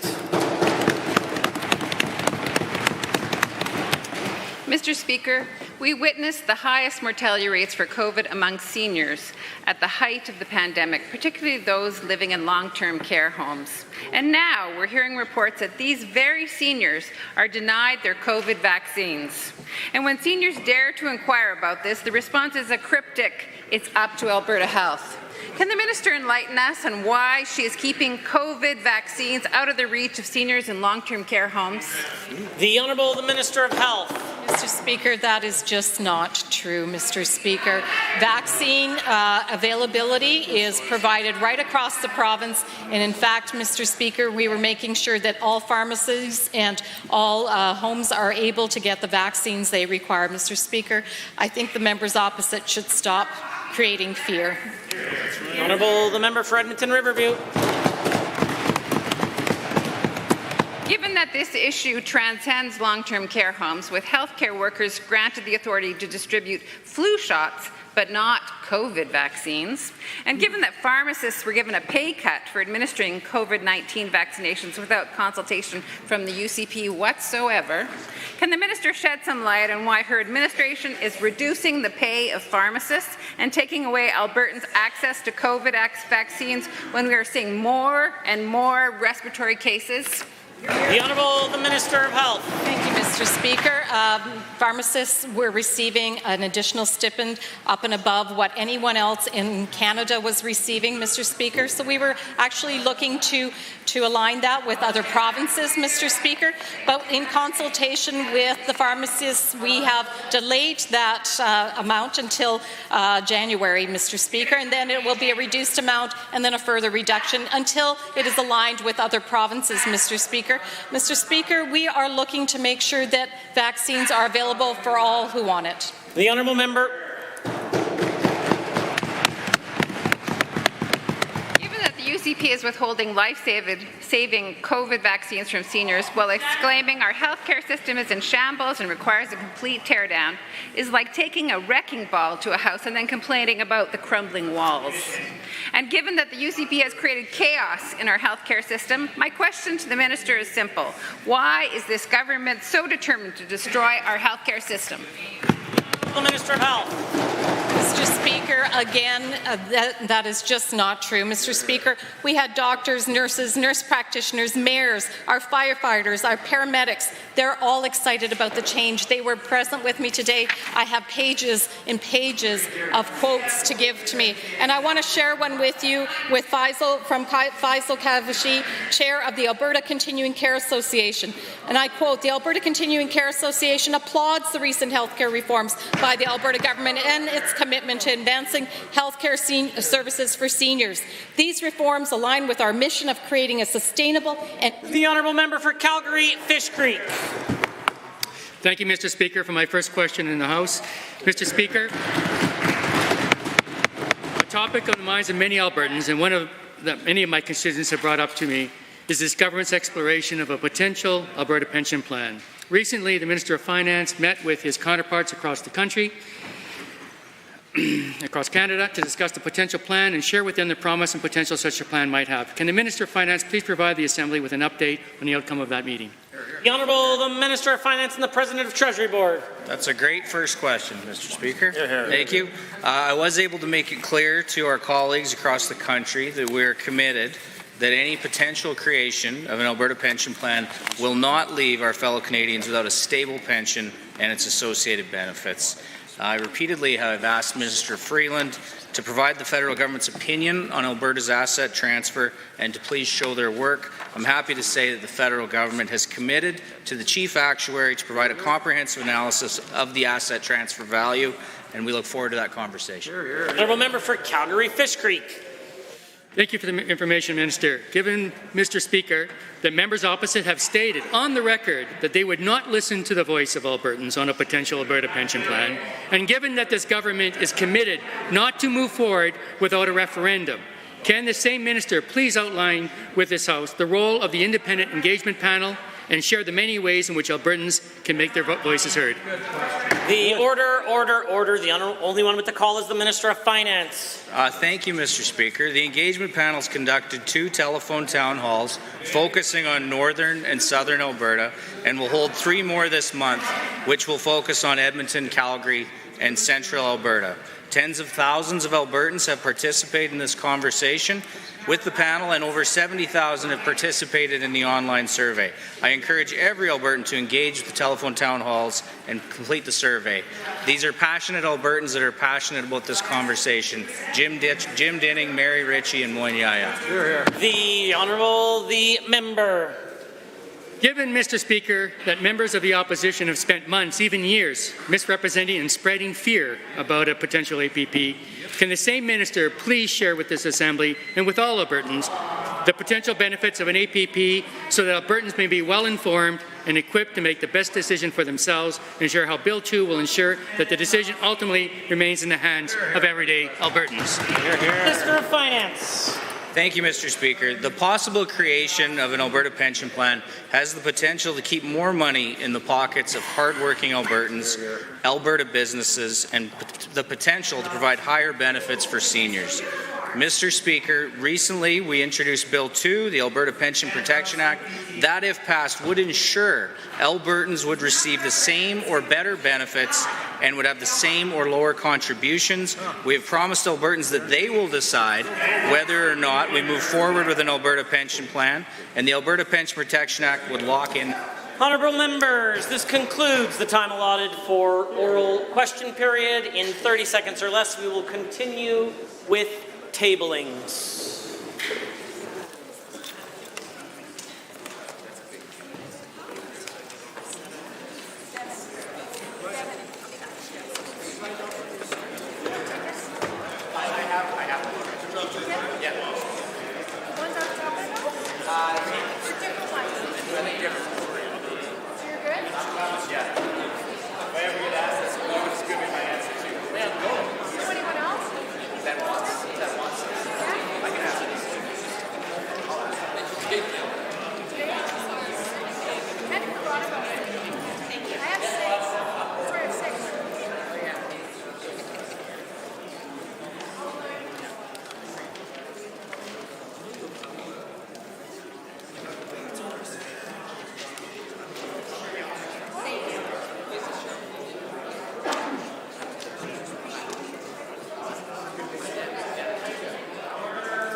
Murray. The Honourable Member for St. Albert has a tabling. Do you have another one, Shannon? Thank you, Mr. Speaker. I have 5 copies of a report written by Jennifer Robson and Lindsay Tedds, just explaining the Canada Disability Benefit, battling ableism in design and implementation, just to clarify some of the confusion on the other side from yesterday. The Honourable Member for Lethbridge West. Thank you, Mr. Speaker. Recently, a constituent of mine reached out with questions about the provincial oversight of the homeless shelter funded by the Government of Alberta. They lost a beloved family member when they died in the shelter of drug poisoning. I'm just providing the minister's response that there are not standards for shelters with respect to their emergency response across the province. There's the Honourable Member for Edmonton Glenora. I stand to table the requisite number of copies of a letter I received from Kent Kirkland, a constituent who is a retired CPA who's deeply concerned and troubled by the false math that the UCP is peddling through their propaganda campaign about the CPP. Are there others? Seeing none, I believe the clerk has some tablings. Tablings to the clerk. I wish to advise the Assembly that the following documents were deposited with the Office of the Clerk.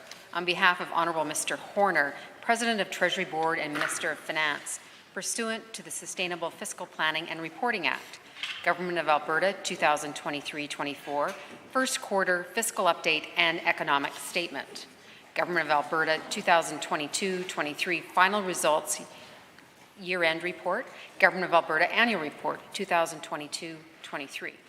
On behalf of the ministers responsible, pursuant to the Legislative Assembly Act and the Sustainable Fiscal Planning and Reporting Act, the 2022-23 annual reports for the following ministries: Advanced Education, Affordability and Utilities, Agriculture and Irrigation, children's services, culture, education, energy, environment and protected areas, executive council, forestry, parks and tourism, health, Indigenous relations, infrastructure, jobs, economy and northern development, justice, mental health and addiction, municipal affairs, public safety and emergency services, seniors, community and social services, Service Alberta and red tape reduction, skilled trades and professions, technology and innovation, trade, immigration and multiculturalism, transportation and economic corridors, Treasury Board and Finance.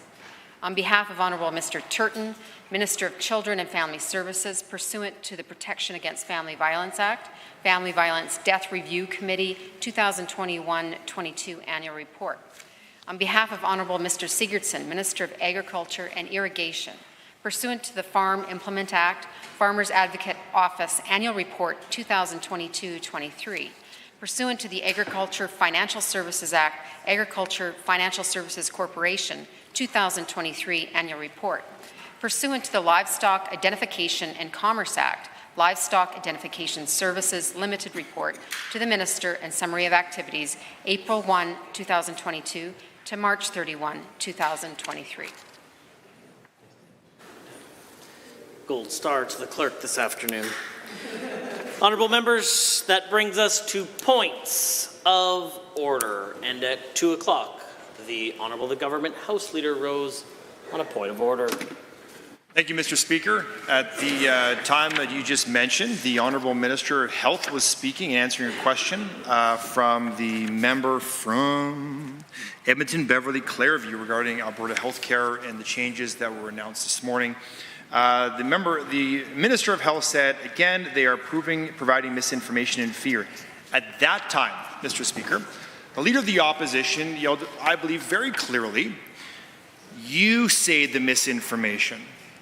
Now, there's many ways to skin a cat, and to imply that someone is providing misinformation, misleading the House, or even, dare I say, lying, would be unparliamentary, Mr. Speaker. So I would rise on 23H that makes allegations against another member that this is in fact a point of order, and I ask that that member apologize and retract.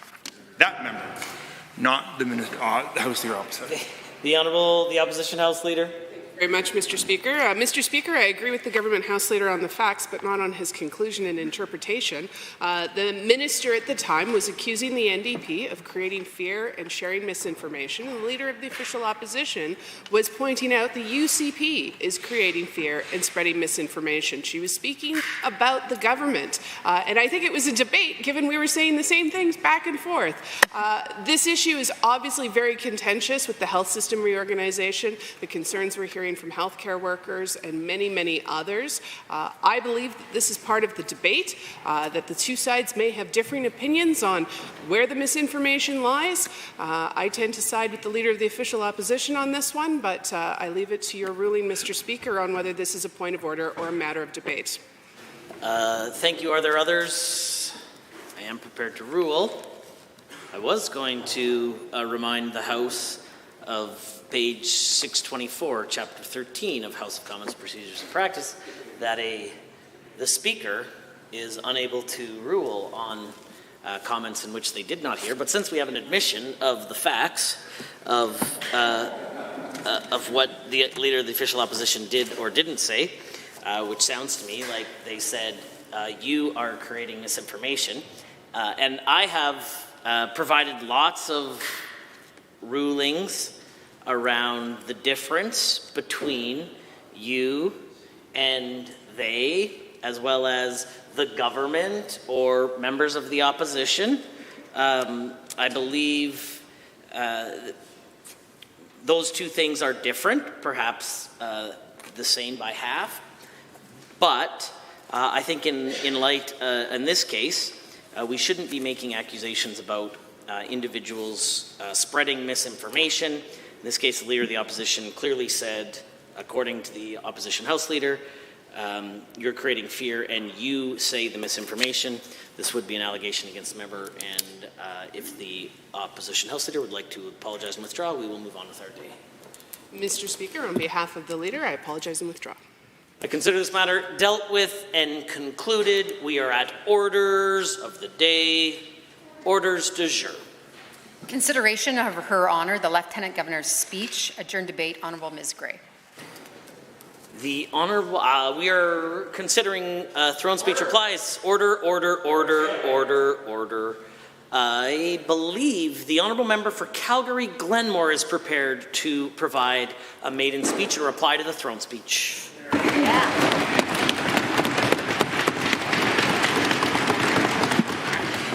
Well, thank you, Mr. Speaker. I am deeply honored to stand here today as the elected member from the beautiful riding of Calgary Glenmore.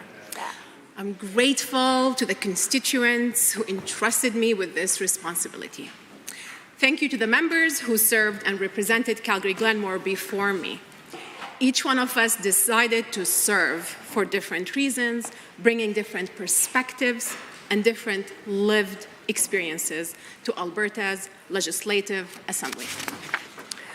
I stand in this chamber today because of my deep belief that Alberta's best days are still ahead. I believe in the can-do spirit of Albertans. There is no challenge we have not flipped into an opportunity for the better. In the face of a changing world, we have a choice. We can choose to believe that we must cling to the past, or we can embrace the future with the same enterprising attitude we always have had and seize the opportunity for a better Alberta for all of us. Over 1.7 million Albertans voted in the last election. Each person marked off their ballot with hope in their heart, hope for a better future for themselves, for their kids and their grandkids. It is on each and every member of this chamber to remember this always. Albertans have trusted us to represent them. We need to work together across party lines, across communities, across backgrounds to create a more inclusive and prosperous province for all. I learned after being elected that I am the first Arab woman to be elected to Alberta's Assembly.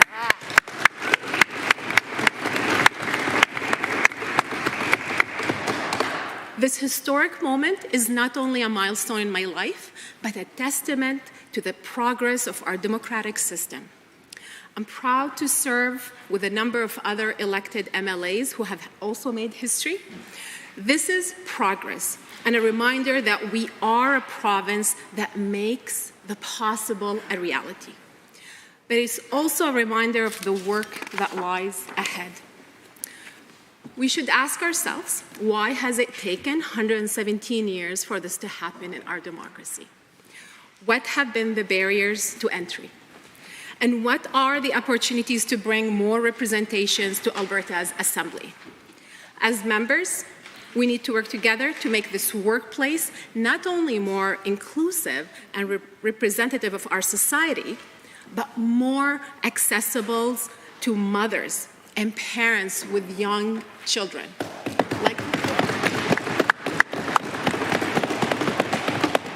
Like me and many of us here. Our assembly must be as diverse as our province, weaving the expectations and the experiences and the insights of the people we represent. Each one of us here has a duty to make this happen so that we can legislate effective and impactful policy for all Albertans. Our democracy thrives when we embrace diversity. However, as we make strides toward a more inclusive government, we must also recognize that democracy is a fragile entity that requires our protection. I grew up in a country where, when the ballots were counted, a dictator had won with 99% of the vote. Despite the dictatorship in Yemen, election after election, my wonderful parents showed up at the polls and voted because the process mattered to them. While they knew deep inside that their vote wouldn't change the final outcome, they believed they had a responsibility to vote and hoped that one day their children, including me, would see a world where our vote mattered. Where I grew up, Mr. Speaker, freedom was an elusive concept. And the freedom to speak against the establishment or hold the government to account was out of the question. I learned this lesson in the harshest way possible when my father, who is a physician by training, became a political prisoner for 300 days because of his political views. My experience, you see, is not unique. In too many countries around the world, the consequences of speaking your mind, holding the government to account, or even having a political opinion can be grounds for imprisonment.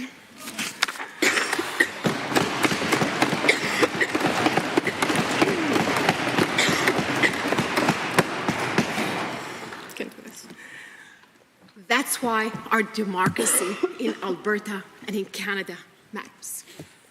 We are privileged to live in a democracy. It safeguards our freedoms and allows us to be open and an innovative society where we strive for better.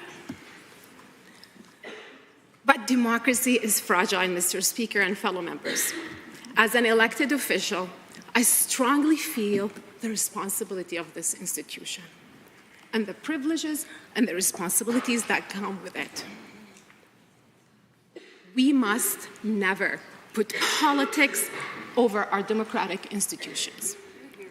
And we must be vigilant of external influences and extreme groups in Alberta that could impact our democracy, rights, and privileges.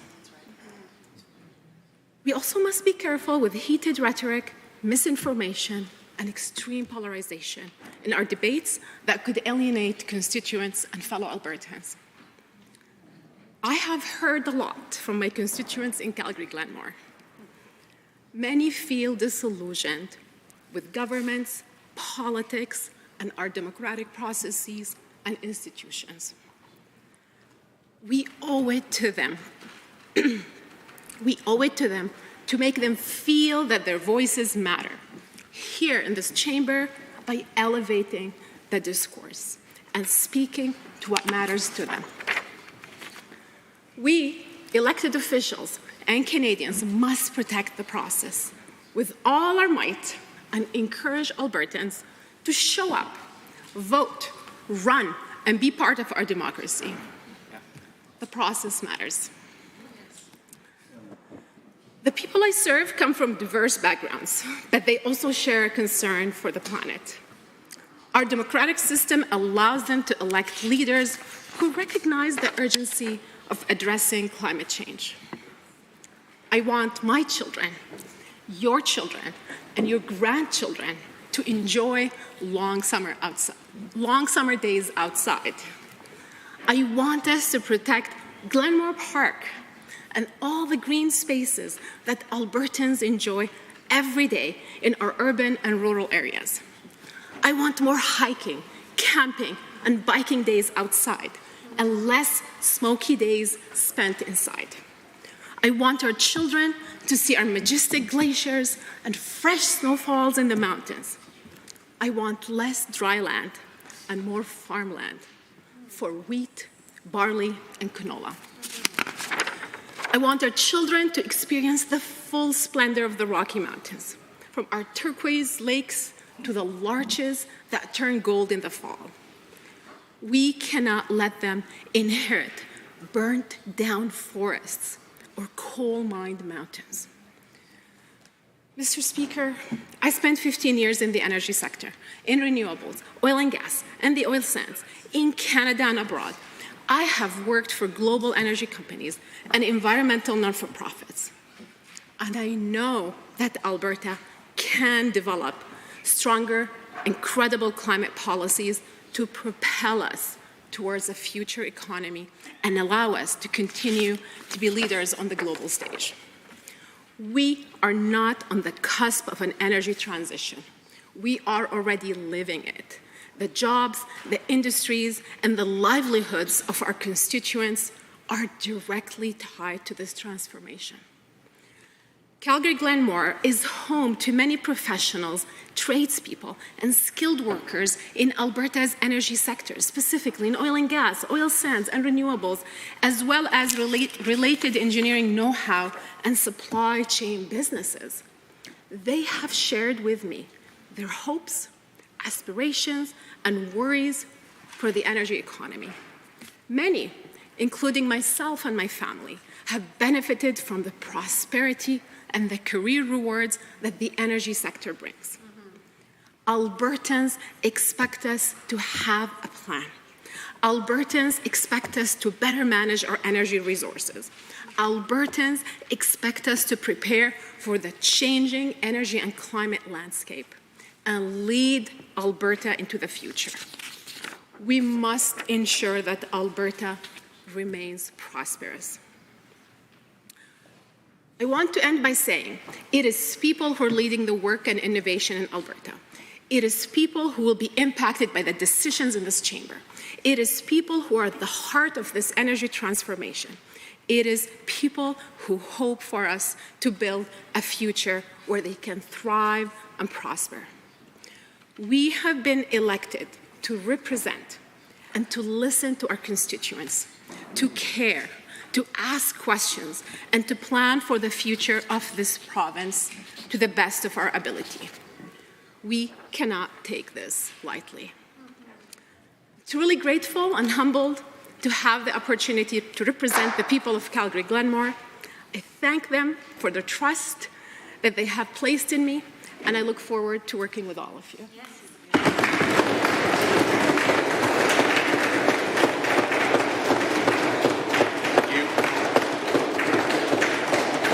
The member for Lesser-Slave Lake has risen. Thank you, Mr. Speaker, for allowing me an opportunity to respond to the Lieutenant Governor's speech from the throne. It is truly an honor to rise today and deliver my maiden speech in this historic chamber.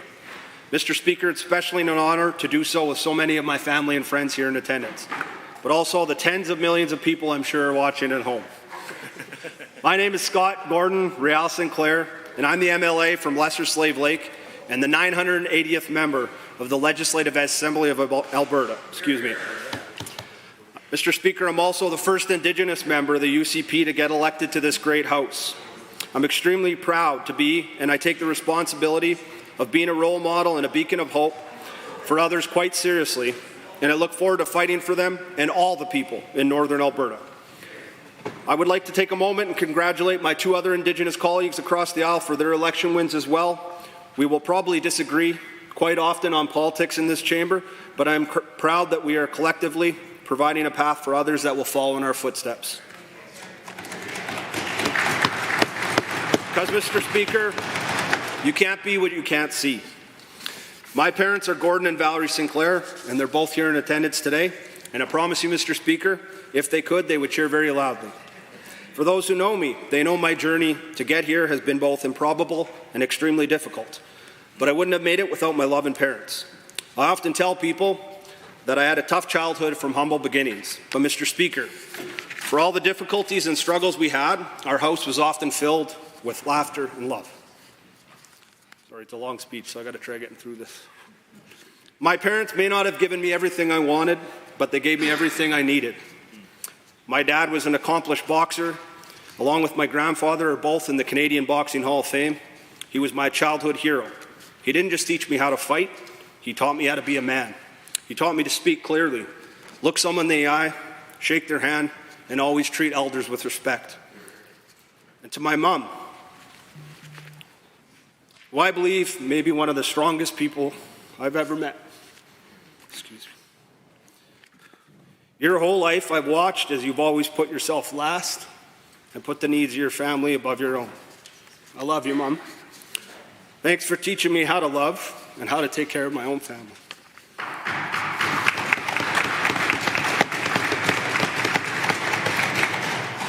Mr. Speaker, the amazing people of Lesser-Slave Lake are no stranger to adversity either.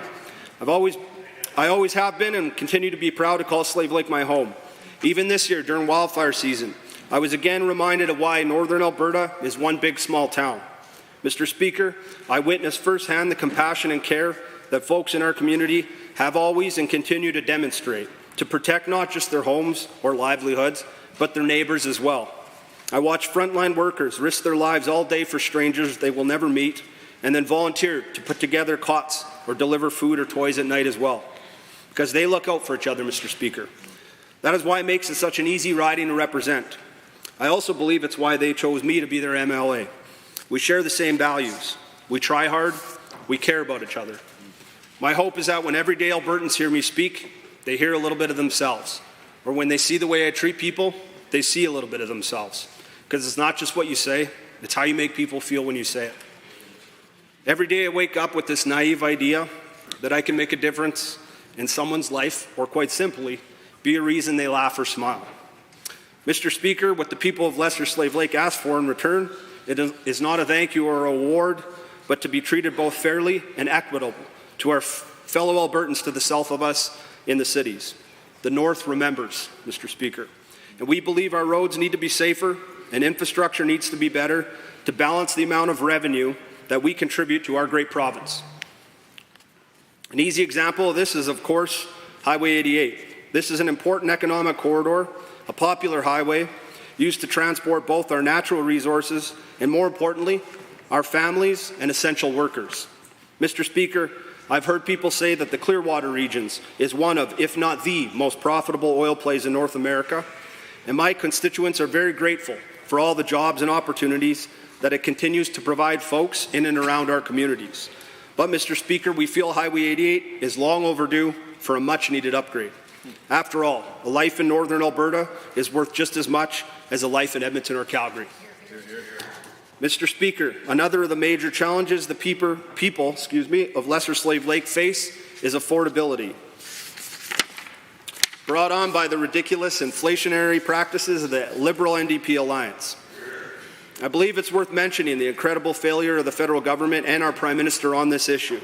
But, Mr. Speaker, we shouldn't be surprised Justin Trudeau doesn't understand affordability. He grew up in the lap of luxury. He's never had to make some tough decisions regular Albertans are being forced to make because of their cost on everything carbon tax. Contemplating, deciding between hockey equipment and mortgage payments, between braces or utilities, or perhaps even between groceries and medication. But, Mr. Speaker, our UCP government will continue to fight for Albertans and ensure this Prime Minister stays in his own lane and stays out of our way. We will continue down a path of sustainable economic growth and untap and embrace all of the potential this beautiful province and its people have to offer. Mr. Speaker, I understand that Justin Trudeau was even given a traditional Indigenous Sarsi name, which meant one who keeps trying. Well, after 8 years of empty promises and photo ops, I'd like to quote one of my favorite leaders, the wise and powerful Master Yoda. Do or do not, there is no try. Our government believes in not just reconciliation, but reconciliation. I'm very proud of the work the Premier, the Minister of Indigenous Relations have done and meaningful progress for Indigenous people, including tripling the AIOC budget from roughly $1 billion to $3 billion. The best is yet to come, and I'm excited to be a part of a government that doesn't just talk about these things, it follows through on them. I also think it's important to mention that in my riding, we have the highest percentage of Indigenous people in the province, including 14 Indigenous communities, a quick hello or tanse to my 11 First Nations, Woodland Cree, Whitefish, Lubicon, Big Stone, Peerless and Trout, Loon River, Sucker Creek, Swan River, Capoeino, Sawridge, and Driftpile. A quick hello. Thank you. A quick hello as well to the 3 Métis settlements, East Prairie, Peavine, and Gift Lake. Mr. Speaker, Lesser Slave Lake is one of the most diverse areas in our great province. We're proud to be considered oil and gas country, but we also have forestry, agriculture, and tourism, just to name a few.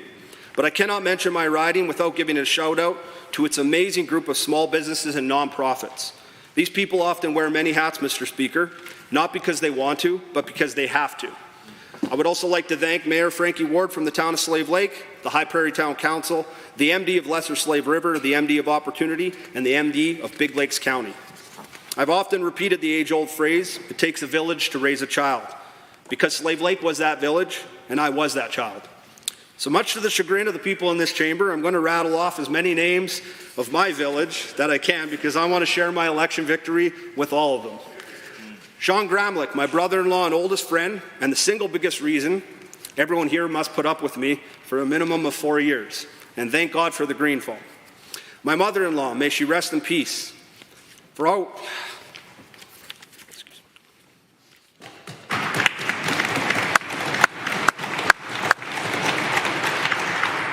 always making me feel welcome in your family's home,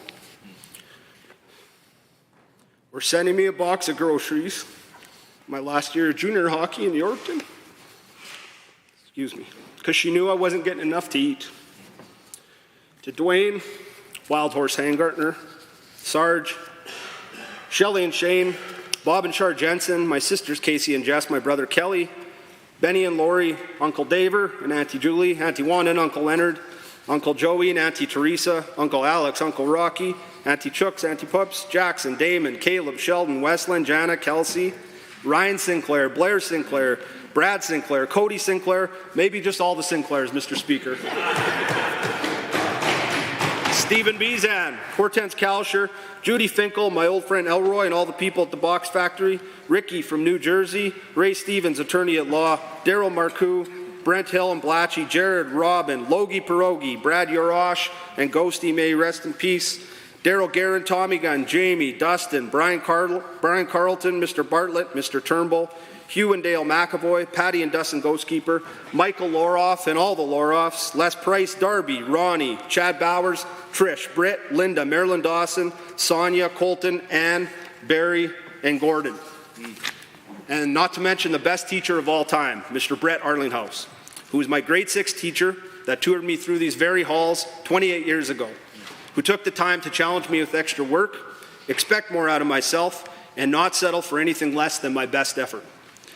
But he still made school goofy and fun. Encouraged me to balance listening to the genius of Beethoven and Mozart with the genius of Pearl Jam and the Tragically Hip. To read Flowers for Algernon in my spare time, but still enjoy the pleasures of WrestleMania, SummerSlam, Shawn Michaels, and Bret Hart. To suggest and support for me to run and win my first election for class president, and to compliment me for answering trivia questions on Alberta politics and history in these same halls of this stoic building. Mr. Speaker, one of my favorite songs is Wonderful by Everclear. And although I love to sing karaoke, two-step and jig, I assure you none of those are happening today. I need to specifically mention the lyrics. I go to school and I run and play. I tell the kids that it's all okay. I like to laugh so my friends won't know, but when the bell rings, I just don't want to go home. These words really defined a dark and difficult time in my teens, and it's amazing how long-lasting and impactful great teachers' reach can go on to saving a child's life and steering them out of darkness. To my friend and mentor, Darcy Hogan, may God rest his soul, who decided he would swoop into my life and provide me the opportunity I was dreaming of for as long as I can remember. A dream where he didn't just pick me to play hockey in the SJHL, he arguably saved my life. Again, one of the many legacies Darcy left behind was his unwavering commitment to investing in kids' characters and values rather than their pedigree and talent. The world could use a few more Darcys, and I'm thankful for knowing them. Mr. Speaker, there's an underdog kid out there watching or listening, Indigenous or not, and you feel underprivileged, invisible, or maybe even unloved. Then you must know I'm not just like you. I am you. And I'm telling you not to give up, and I'm living proof that it can get better. If you can do it, if I can do it, you can do it. And when someone tells you that you're not great, believe them. If someone tells you you are great, believe them and work hard proving them right. And if someone tries to get in your way or bring you down, work equally as hard proving them wrong. But you will need to work for it. The world isn't fair, and no one's going to give it to you. The happiness or your next successful opportunity you seek is often, in my humble opinion, cloaked in both adversity and sometimes even despair. Please do not let your failures or struggles define you and weigh you down. Instead, wear them like battle scars and use these moments as motivation for your next victory. I know that any accomplishment, championship, success, or win that I've experienced has tasted even sweeter because of all the losses, struggles, and challenges I endured along the way. Last but not least, Mr. Speaker, to my beautiful wife, Chantel, and my 2 daughters, Sloan and Ryan, to my wife, Chantel, thank you for everything. Thank you for being the best mom and holding our family of weirdos all together. Every day I wake up in the morning and hope that you don't come to your senses or that your eyesight doesn't come back. Building a life with you has and always will be my greatest accomplishment. I'm a better man because of you, and I'll always try my best to make you guys laugh and to make you proud. As I like to say, if you can be anything in life, please be funny. Thank you, Mr. Speaker.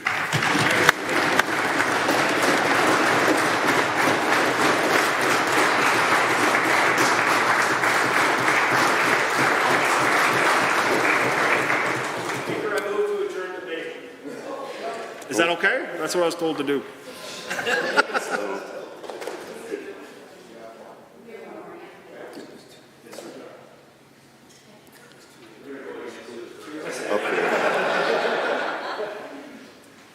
I will disregard the motion. It came in too late, and so we'll go to Edmonton, Beverly, Clareview.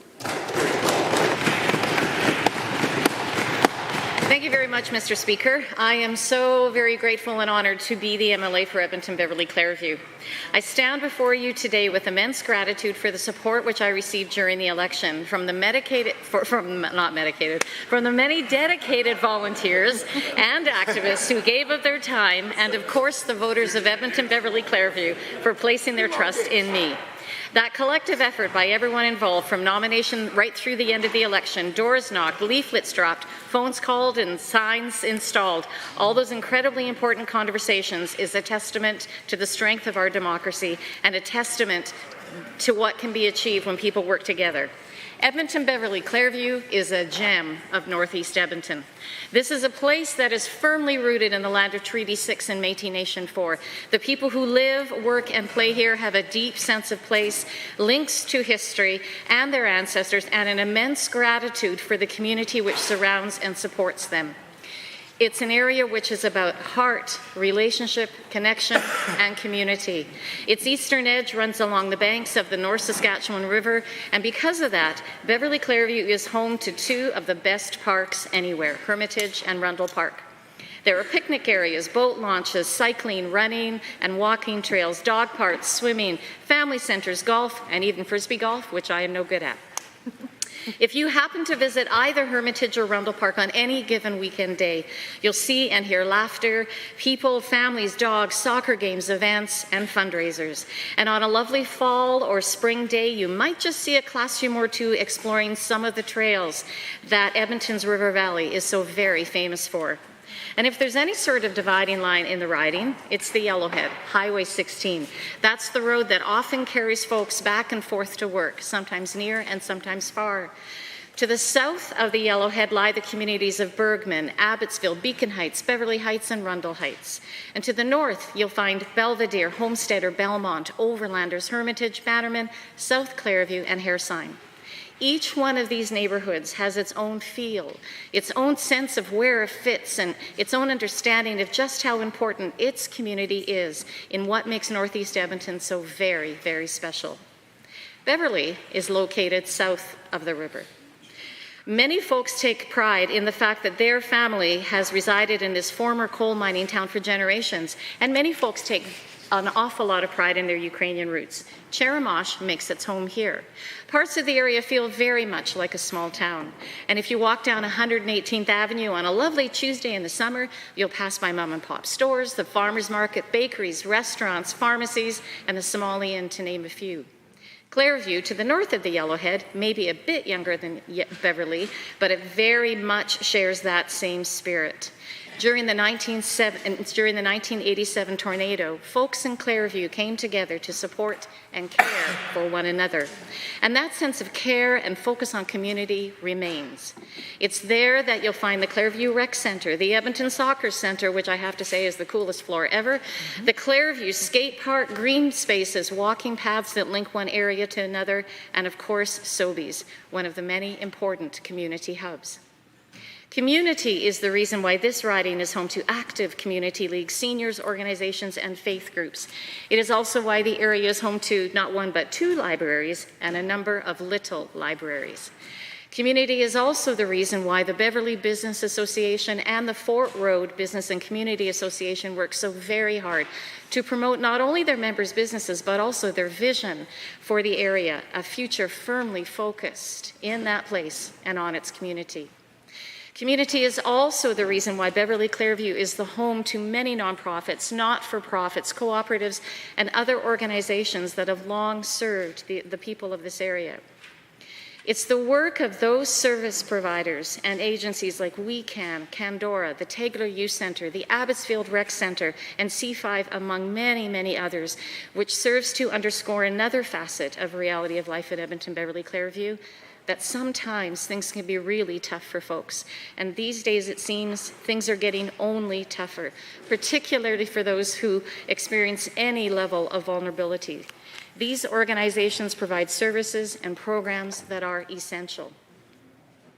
For example, WeCan has served the area's job seekers for 30 years. Generations of workers have been helped by them. Now, however, when their community needs them, arguably the most, they are struggling to acquire sustainable funding. And this is an issue not only for WeCan, but for many other similar community service organizations. And this is something this government could choose to remedy. My route to elective office was somewhat circuitous. I've been a secretary, an assistant manager in a store, a stay-at-home mom, a day-home mom, and a single mom. I've been a singing and piano teacher, a student, and last of all, for the last 24 years, a teacher. I'm a mom to 2 daughters, Sarah and Megan, and a grandma to 4. I am also Keith and Kathy Wright's daughter.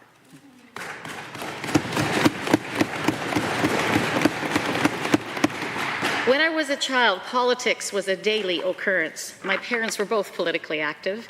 We talked about what was happening in the world. We talked about social justice and the need for change, change that always puts people first. That idea of service and the important role that government can play in making people's lives better. The importance of public health care and public education and the difference they make, as well as the consideration of the effect of one's actions on all those future generations.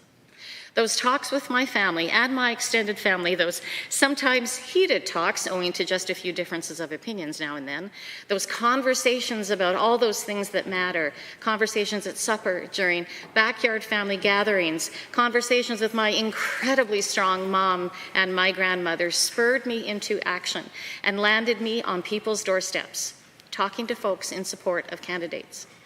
But the act of becoming a candidate itself took a bit longer to get to. What propelled me forward, finally, was 2 very specific things. As a teacher, I watched 4 years of cuts decimate early education. I was assistant principal at Beacon Heights the year pre-kindergarten was cut, and thousands of educational assistants were fired. 3 schools in Beverly Clairview lost their pre-K program. And as an assistant principal, I saw the aftermath, increased complexity, students without the supports they need, the refusal to fund for enrollment growth, school staff trying to do the very best they can on behalf of students every day because they care and because it's what they do all the time.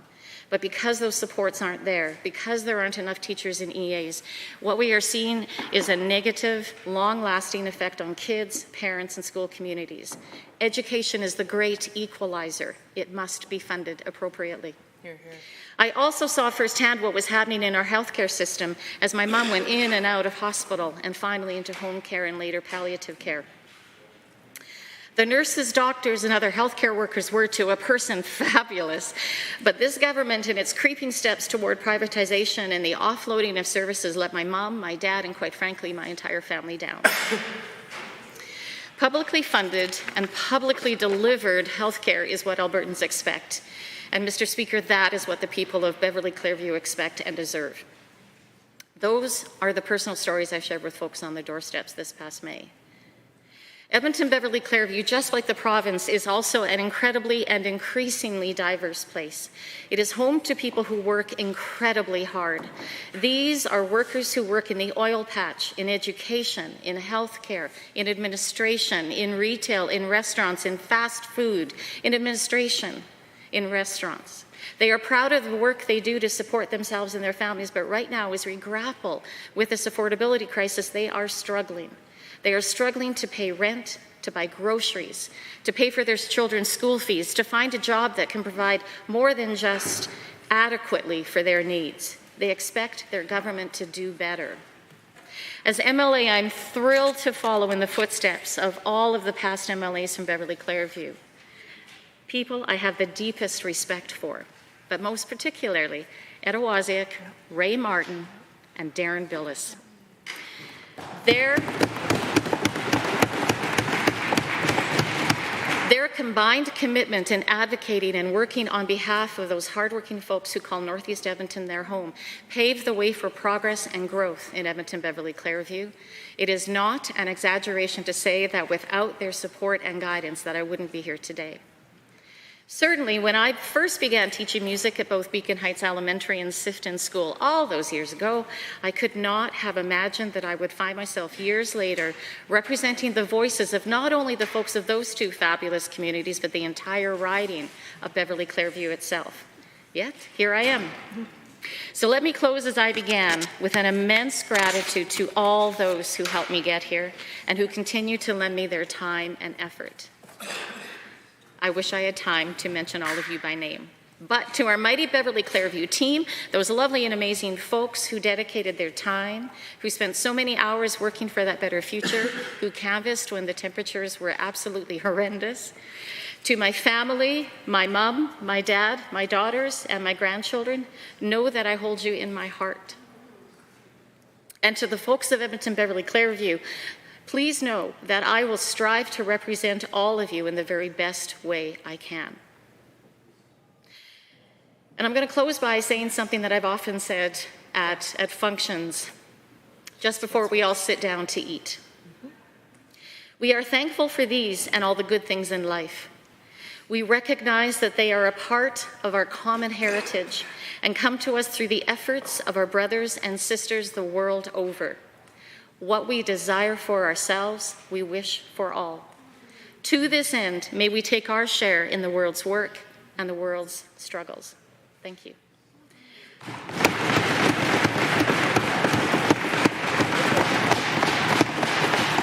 And with that, Mr. Speaker, I move we adjourn debate. Having heard the motion by the honourable member for Edmonton-Beverly Clareview, would those in favour of the motion please say aye. Aye. Opposed, please say no. That motion is carried. Under Government Bills and Orders for second reading, Bill 3, Opioid Damages and Healthcare Costs Recovery Amendment Act 2023, adjourned debate. Honourable Ms. Schultz. Member from Calgary-Kerr, aye. Little inside joke there. Thank you, Mr. Speaker. Thank you. I am pleased to rise so I may speak to Bill 3, the Opioid Damages and Healthcare Costs Recovery Amendment Act. One might think that during a toxic drug poisoning crisis that amounts to a public health emergency, that the government would take every action possible to save lives.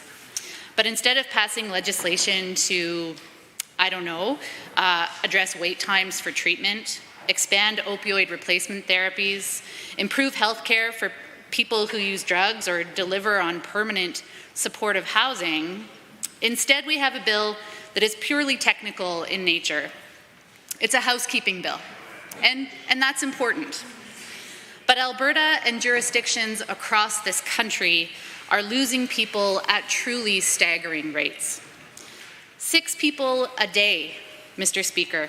From January 1 to August 31st, 1,000 of this year, 1,262 Albertans have died as a result of a toxic drug supply. We are on track to surpassing a truly tragic record. So it's understandable that many, and perhaps even most Albertans, are asking us, their elected officials and healthcare providers, what we're doing about it. What are we doing to save lives? Because I've said it once and I will say it again, at the end of the day, if we're not doing all we can to save lives, then why are any of us here? But instead, Bill 3, the Opioid Damages and Healthcare Costs Recovery Amendment Act, amends a piece of existing legislation from 4 years ago to recover costs from a scenario that peaked more than a decade ago. I would argue that the current circumstances of the drug poisoning crisis has moved well past the subject of this bill. And though the bill is necessary, it will absolutely do nothing to help people suffering today. So, let's unpack what this bill will achieve and what it will not achieve. What does this bill do? It makes a largely technical amendment to a bill brought forth and that received royal assent in December of 2019. The bill was actually part of our party's campaign platform in 2019, and we had actually been discussing the merits of this even a year prior. It confirms alignment with legislation in British Columbia, the aim of which is for governments to recover costs for healthcare provided to patients that resulted from wrongful conduct of manufacturers, distributors, and their consultants. So I'll summarize that all for you. Back in 2018, 2019, the government of British Columbia decided to recover healthcare costs by beginning a class action lawsuit against the manufacturers, distributors, and consultants of opioids and many other prescribed medications. This legislation, the original legislation back in 2019, basically allowed for Alberta to join that class action lawsuit. Much as we had talked about as a caucus, and when we formed government in 2018, we thought we recognized the incredible damages that were being done by opioids and what had become a terribly misleading campaign launched by the manufacturers and distributors of that drug, and recognized that there was in fact a way to hold those manufacturers to account. It's really important to note that this act is in fact about the campaign. It's not about the molecules in question. It's about what ultimately was a deceptive marketing campaign. It misrepresented that opioids had a low risk of addiction, and I've lost my notes here, had a low risk of addiction, and that it did not have some of the truly fatal side effects that we came to see over 10, 15, 25 years ago when it first began. And so, in fact, this amendment allows for 2 class action lawsuits. And as I mentioned, it is almost entirely technical, and it is housekeeping. BC had the legislation. We passed our legislation. Now the federal government wanted to join this class action lawsuit, but now BC had to change their legislation again, and now we have to follow it once more. That should probably bring an end to these various amendments of this act, because there will be certification hearings in November and February of next year that verify that this is in fact a class action lawsuit that is legitimate and has grounds. It doesn't judge the merit of the case, but it does in fact confirm that we have met the threshold for this class action lawsuit. But as I mentioned, this does not address our current crisis. It does hold manufacturers to account. It does hold consultants to account, and that is incredibly important, but it does not address the nature of the current crisis. And so what we're seeing was an ultimately fatal campaign that downplayed the addictive qualities of their medication and the impact of a 2 decades long campaign that woefully understated the risks of OxyContin and oxycodone and others that led to millions of lives lost or destroyed across Canada and the United States. It was an era of corporate greed, of lax regulation, and fraudulent practice that truly destroyed a generation, and it can never be allowed to happen again. And on that point, the Minister of Mental Health and Addiction and I agree. A couple of other points that I think are important to note. The class action excludes Purdue Pharma, which is perhaps a company that may come to mind in this conversation. The reason being that Purdue Pharma offered a $150 million settlement to British Columbia and to the class action prosecution, and they settled. And so Purdue is actually excluded from the manufacturer-distributor class action lawsuit. But I think it is important to note that the remaining defendants on that class action are not as big as Purdue, though there aren't specific numbers in terms of the estimates that may be recovered as a result of that class action. I worry that it will be woefully inadequate to in fact compensate governments and families and communities for the loss that these medications in fact inflicted. We supported this bill, as I mentioned, in 2019, and it was a part of our 2019 platform. But unfortunately, the impact on the current drug supply and the public health emergency that we are in will be very low, if not negligible.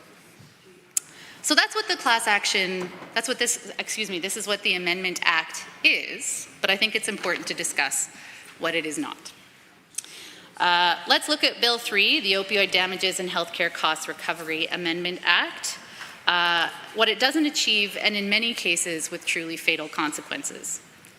1, it does not enhance or expand current programming, such as drug testing kits, life-saving Narcan or naloxone kits. It doesn't expand existing programs such as the narcotic transition services or opioid agonist therapies or virtual opioid dependency programs, all programs that seem to me to be part of the spectrum of this government's highly touted Alberta recovery model.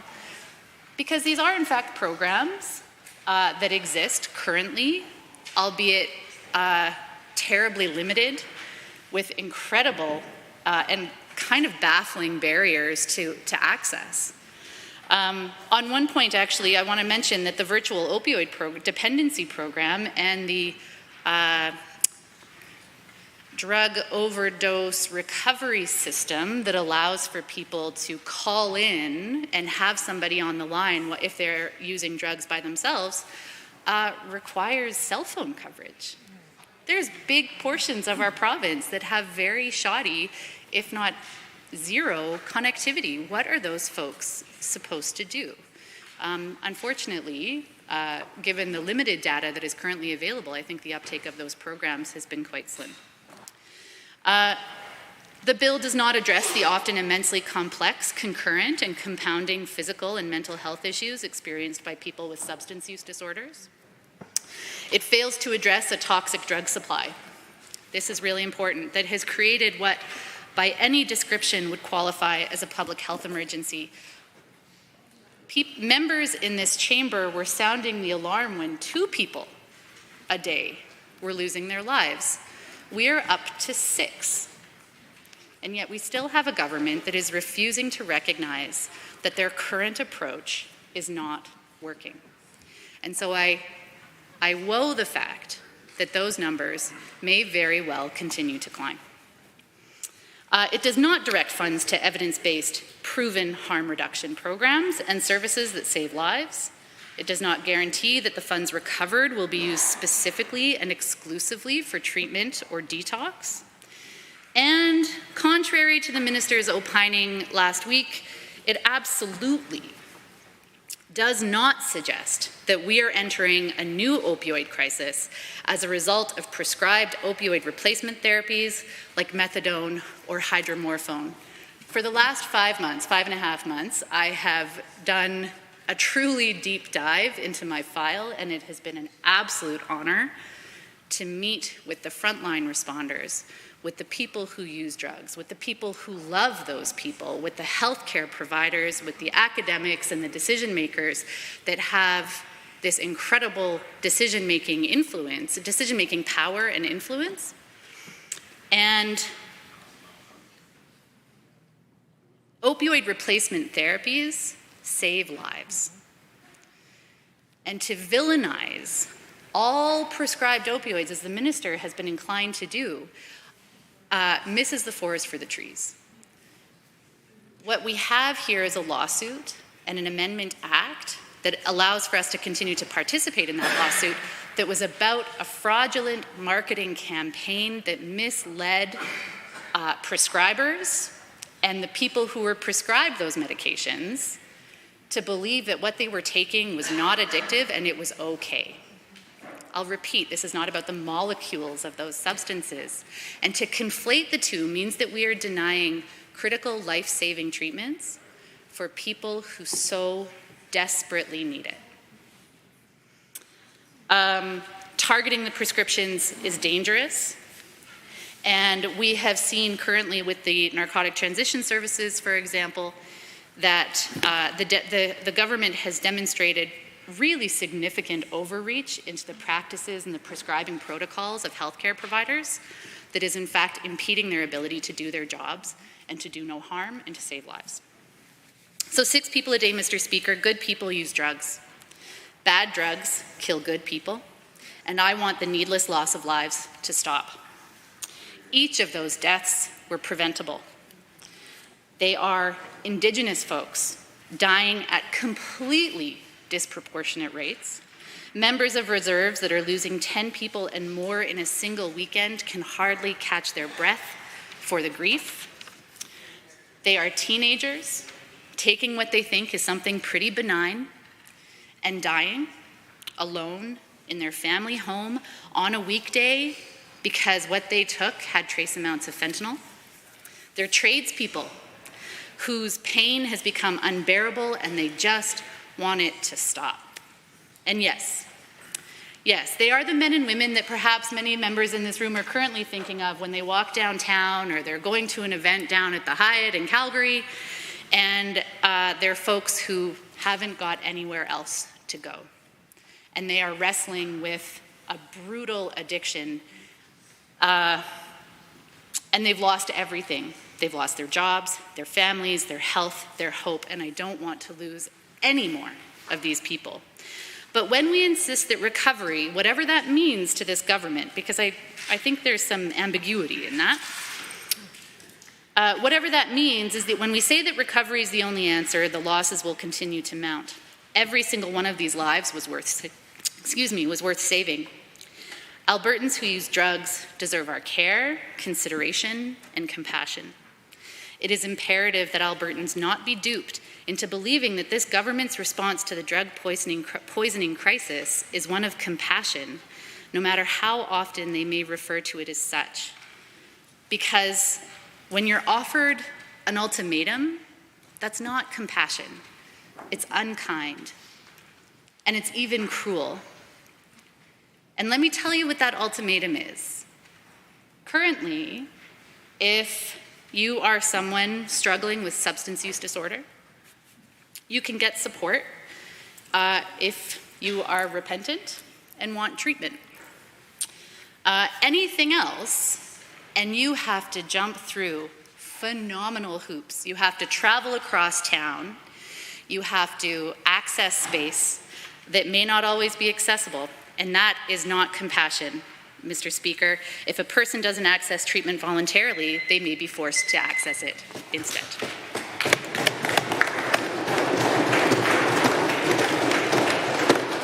The member from Livingston-McLeod. Mr. Speaker, I was a nurse for over a decade, and throughout my career, one of the hardest things I ever had to witness was the devastating effects of the opioid crisis.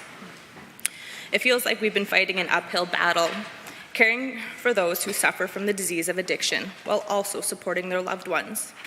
The societal, physical, and emotional cost is staggering. I remember when opioids first started becoming popular in the medical world.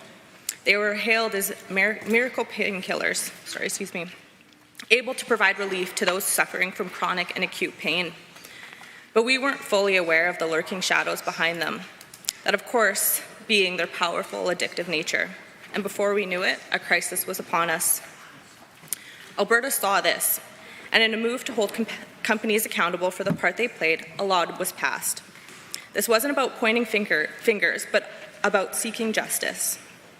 These drug companies, with their vast resources, made and promoted these opioids, and they need to take some responsibility. With Bill 3, Alberta is looking to reinforce our stand against these companies. Now, this isn't just about the maker of the drug, it's also about the distributors, the sellers, and even the consultants. Everyone involved should be held accountable. In my time, I've seen ERs brimming with opioid-related emergencies. Ambulances and paramedics are constantly being called out, and that's just the tip of the iceberg. Beneath these alarming numbers lies the actual cost. Broken families, lost jobs, derailed dreams, and monumental strain on our healthcare system. You may have heard of the legal battles unfolding. It's a lot like David and Goliath.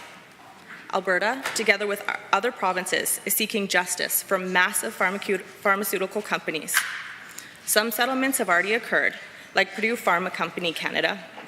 And while the money would help, it's not just about that. It's about acknowledging the wrongs, learning from them, and creating a safer future. So, if Alberta does get compensation, where would it go? Into healing. It would be channeled back into our health system. As a former nurse, I dreamt of a world where everyone had access to addiction treatment, where rehab centers were plentiful, and where support wasn't just a word, but an action. As someone who has personally felt the heart-wrenching pain and turmoil of having family members entangled in the claws of addiction, I wish the world could be devoid of the very concept of it all. Bill 3, in return, might just bring us one step closer to my dream. The world of drugs is vast, and yes, illicit ones like fentanyl are wreaking havoc. But remember, many folks, like my friends and family, started with legal prescription painkillers. And once they were hooked, they sought more potential stuff, like fentanyl. While we handled the immediate threat, we can't forget where it began. Some argue that these drugs can be used safely. From my stand, having watched too many tragedies unfold, I know that there's no foolproof way to dance with danger. Opioids, whether it's from the street or the pharmacy, have taken too many lives. We need to move forward with the utmost caution. Now, Mr. Speaker, Alberta's government has developed the Alberta model, a model of recovery based on the belief that recovery is possible and that nobody should be left alone on the streets to die or suffer from the disease of addiction. Alberta's model continues to lead North America in supporting those suffering from this deadly disease because our government believes that every Albertan suffering from addiction deserves an opportunity to recover. That is why our UCP government has added more than 10,000 annual addiction treatment spaces since 2019. And it is also the reason the UCP government removed the $40 per day user fee for treatment, because we believe that no finances should ever be a barrier to recovery. Furthermore, Mr. Speaker, our UCP government is also building 11 brand new recovery communities across our great province. Since all sides of this House voted in favor of the original Opioid Damages and Healthcare Recovery Act in 2019, I am optimistic that this bill will have the same support. We're in the midst of a storm, and while it's easy to feel overwhelmed, measures like Bill 3 give us hope. Hope for accountability, for a better healthcare system, and for a future where the word opioid doesn't send chills down my spine. Facing the damages of addiction, it is essential for all of us to unite in empathy and action, understanding that it's not just about confronting a disease, but about rebuilding lives, families, and communities for a brighter tomorrow. Let's support our government's effort. Let's support Bill 3. Thank you.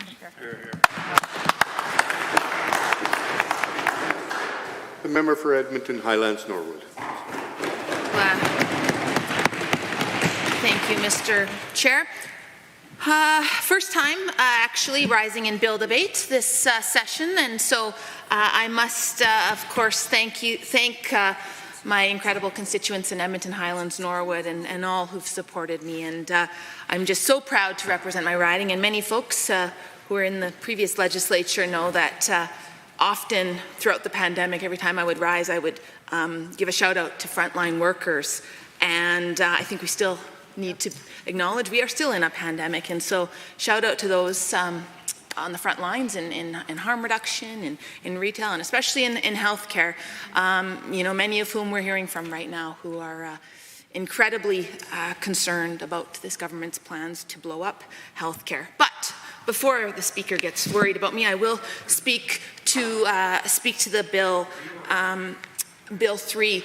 And, I have to first just note that I'm truly grateful to our critic for mental health and addictions, the member for Calgary-Curry, who just spoke prior to the last speaker and who's taken on this file, one that I'm incredibly passionate about, and she's doing an amazing job. And it's an issue I talk a lot about in the legislature, and I shared that with that member when she was elected, and I actually invited her to come to my riding and to not only meet with folks working in the area of mental health and addictions and harm reduction, but to also walk the streets with me and to talk to folks who are unhoused, many of whom, not all, but many of whom are also struggling with mental health and addictions. And so I'm grateful to her for taking that time, and I know we've got more meetings planned as well. So Bill 3, the Opioid Damages and Healthcare Costs Recovery Amendment Act, small piece of legislation here, will expand legislation, as previous folks have spoken about, that was first passed in 2019 when Alberta first announced that it would join a national class action lawsuit launched by the province of BC against opioid manufacturers and distributors. And this legislation will make pharmaceutical consultants who advise those manufacturers, wholesalers and distributors subject to potential legal proceedings. And it will also clarify the definition of opioid product and amend the market share formula, reflecting the different roles of manufacturers and distributors to better calculate damages if they are awarded. And we know that in 2022, Purdue, which was mentioned by that member from Calgary-Curry, was one of about 40 manufacturers and distributors that were named in the class action. And of course, they proposed about $150 million settlement to federal, provincial, and territorial governments. And discussions are still happening. But what's so interesting about Purdue is we know when we trace back the history of the opioid crisis, or more commonly referred to as the drug poisoning crisis now, it's most likely most linked to the beginning of Purdue's distribution of OxyContin. And drug companies like Purdue began telling the medical community that opioid drugs had a low risk of addiction, and healthcare providers started prescribing them at much higher rates, and the data shows that, and that's according to the National Institute on Drug Abuse. And so this legislation, Bill 3, is in line with changes made in other jurisdictions. We know that BC, Saskatchewan, and Nova Scotia have already similarly amended or moved to amend legislation to broaden their own legal claims. And so, I understand the need for this bill. I absolutely get it. It's highly technical, as my colleague noted. Holding manufacturers accountable for their role in the opioid crisis and the drug poisoning crisis is absolutely necessary. But it won't do anything to address the serious crisis that we're facing today. It won't save any lives today. And, I hope the minister is listening, because at a time when deaths are higher than ever, what an opportunity for this minister to be transformational in his approach. He could truly take this opportunity with a piece of legislation. He could truly take tangible action that would save lives. And instead, we have the piece of legislation before us. Because as I've said many times in this chamber, I see every day the impacts of the drug poisoning crisis in the neighborhoods that I represent. And I would ask the minister, maybe he would like to join me in my riding of Edmonton Highlands, Norwood, and just see how many folks are struggling. Just 10 or so blocks east of here, we could walk through Chinatown, through Boyle Street, through Macaulay, and I hope that the member from Lac St. Anne Parkland will rise and join debate today if he's going to be heckling me in what I think is a pretty serious matter. But we could walk through those neighborhoods, and we could walk through other areas. We could visit folks living in encampments, and we would see people struggling, and he would see folks using as well, but he would also see the value of harm reduction. And the incredible work being done by groups like Bear Claw Patrol, Water Warriors, 4B Harm Reduction, just to name a few, and by advocacy groups like Mom Stop the Harm that are stepping up to try to do all they can to fill the gaps that aren't being addressed by this UCP government. You know, we proposed in June of 2021, myself and the member for Edmonton Riverview, we stood with representatives from Mom Stop the Harm and with frontline healthcare workers, and we called for an evidence-based emergency plan. Because at that time, again, in June of 2021, this was a crisis. 4 Albertans were dying a day. 4 Albertans dying a day. And so we called for immediate action. We called for an expansion of supervised consumption services. We called for a number of steps that would immediately make a difference on the lives of the people that we represent. 4 Albertans a day. It was a mind-blowing number back then. And we urged the government, and we told them, we warned them that more people would die. And we were right. Because now, 2 years later, 6 Albertans are dying a day from the drug poisoning crisis. And it's not too late. It's not too late to change course. It's not too late. We can't bring those people back. I know we can't. But we can take action, and we can do it today. I want to share some numbers. Between October 2019 and August 2023, there were over 5,700 deaths due to opioid poisoning. What's interesting, though, is 332 of those deaths were identified as pharmaceutical opioid poisonings, and 5,384 were identified as non-pharmaceutical opioid poisonings. So based on the data from the Alberta Substance Use Surveillance System, only 6% of all deaths since this legislation was introduced have been due to pharmaceutical opioids, where 94% have been linked to non-pharmaceutical drugs. So of course that data suggests that the government's legal action against pharmaceutical companies may not actually, as my colleague so aptly stated, may not actually effectively curb opioid-related deaths. Because as we see, the predominant cause of these fatalities appears to be non-pharmaceutical in nature. And so again, we get the need for this piece of legislation, Bill 3, but I'm hopeful, and I don't want to presuppose what could be coming in this legislature, but I'm hopeful that this is just one step in in a much larger plan that is absolutely needed to address this crisis. And I know I've talked about numbers, but this is about more than numbers. These are real humans, and I could stand and I could speak to you about the folks in my constituency who've passed away from the drug poisoning crisis. Every year on Drug Overdose Awareness Day, August 31st, there are a number of community members who gather. And I started going to that a few years ago, and it was a fairly small crowd. In the last number of years, the number of people attending that event has just absolutely ballooned. And people I spoke to this year, I tried to just ask them, what brings you here? Nearly all of them because they lost somebody in the last year. So these are more than just numbers. Like I said, I could share with you countless stories. I think of the example of Clifford Mitchell, who was a Muslim. He was a grandfather who passed away in Kinistinaw Park in 2021 in my riding in the Quarters area. He passed away with 2 other men. They died in the middle of a public park in Edmonton. And their daughter, Naomi Johnson, Clifford's daughter, Naomi Johnson, stood with us 2 years ago.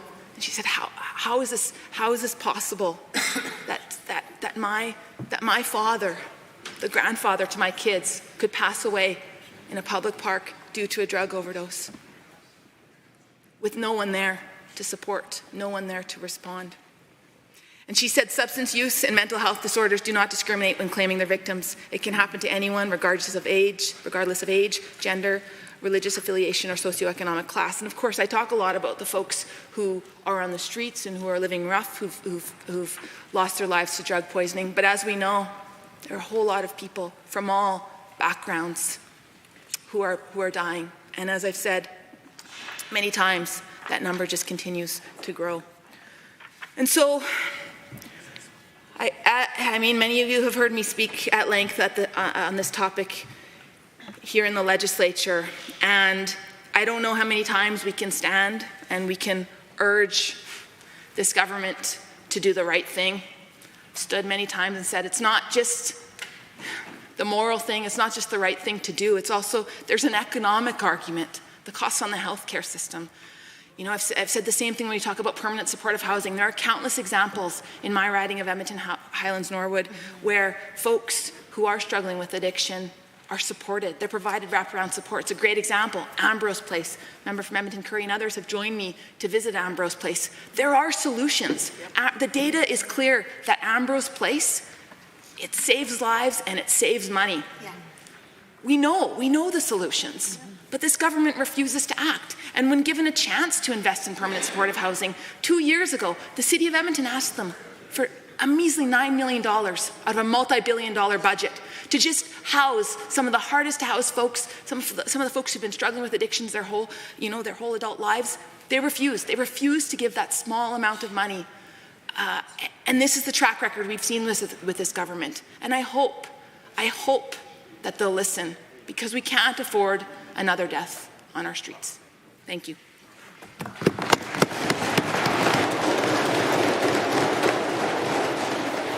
The member from Calgary Fish Creek. Thank you, Mr. Speaker. I'm honored to rise to speak to Bill 3, the Opioid Damages and Healthcare Recovery Amendment Act 2023.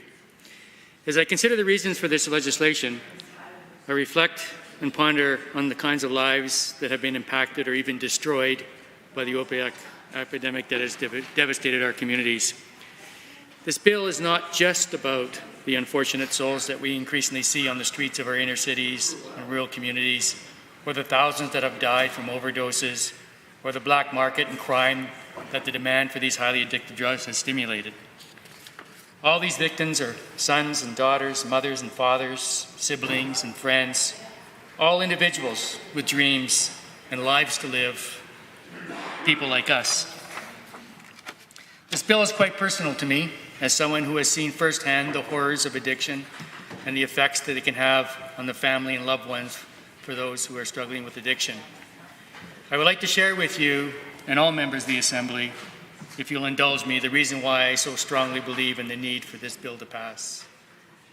I want to share with you a story of a close, very close family member, an energetic and vivacious 50-year-old Catholic school teacher I knew quite well, who sought professional medical help for a chronic pain issue and was initially prescribed Percocets and then increasingly stronger oxycodone doses and finally fentanyl.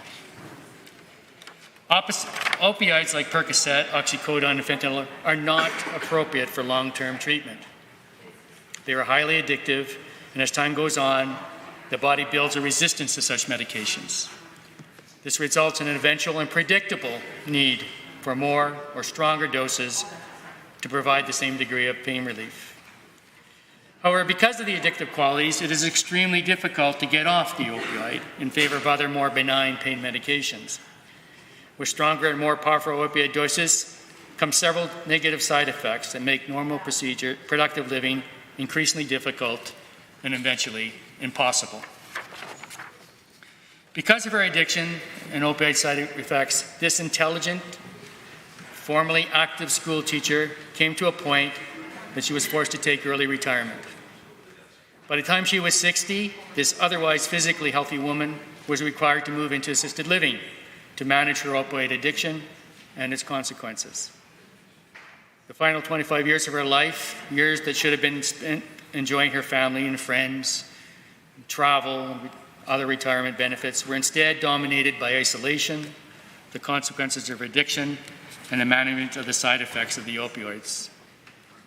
The life of a good woman, irreparably damaged and compromised by an industry that promoted and promulgated a drug that was known to have this consequence. Consider now that literally millions of people, like this former school teacher, have had their lives ruined because the inappropriate and excessive prescribing of opioids like oxycodone, pushed by a segment of the pharmaceutical medical industry that knew better that knew the damage that was being caused. There must be consequences for all of the lives that were prejudiced or worse, and the constant cost to government to address the damage done onto our societies. Mr. Speaker, this school teacher story isn't unique. Thousands of Albertans feel the pain of addiction, and every year, tragically, we lose more Albertans to the deadly disease of addiction.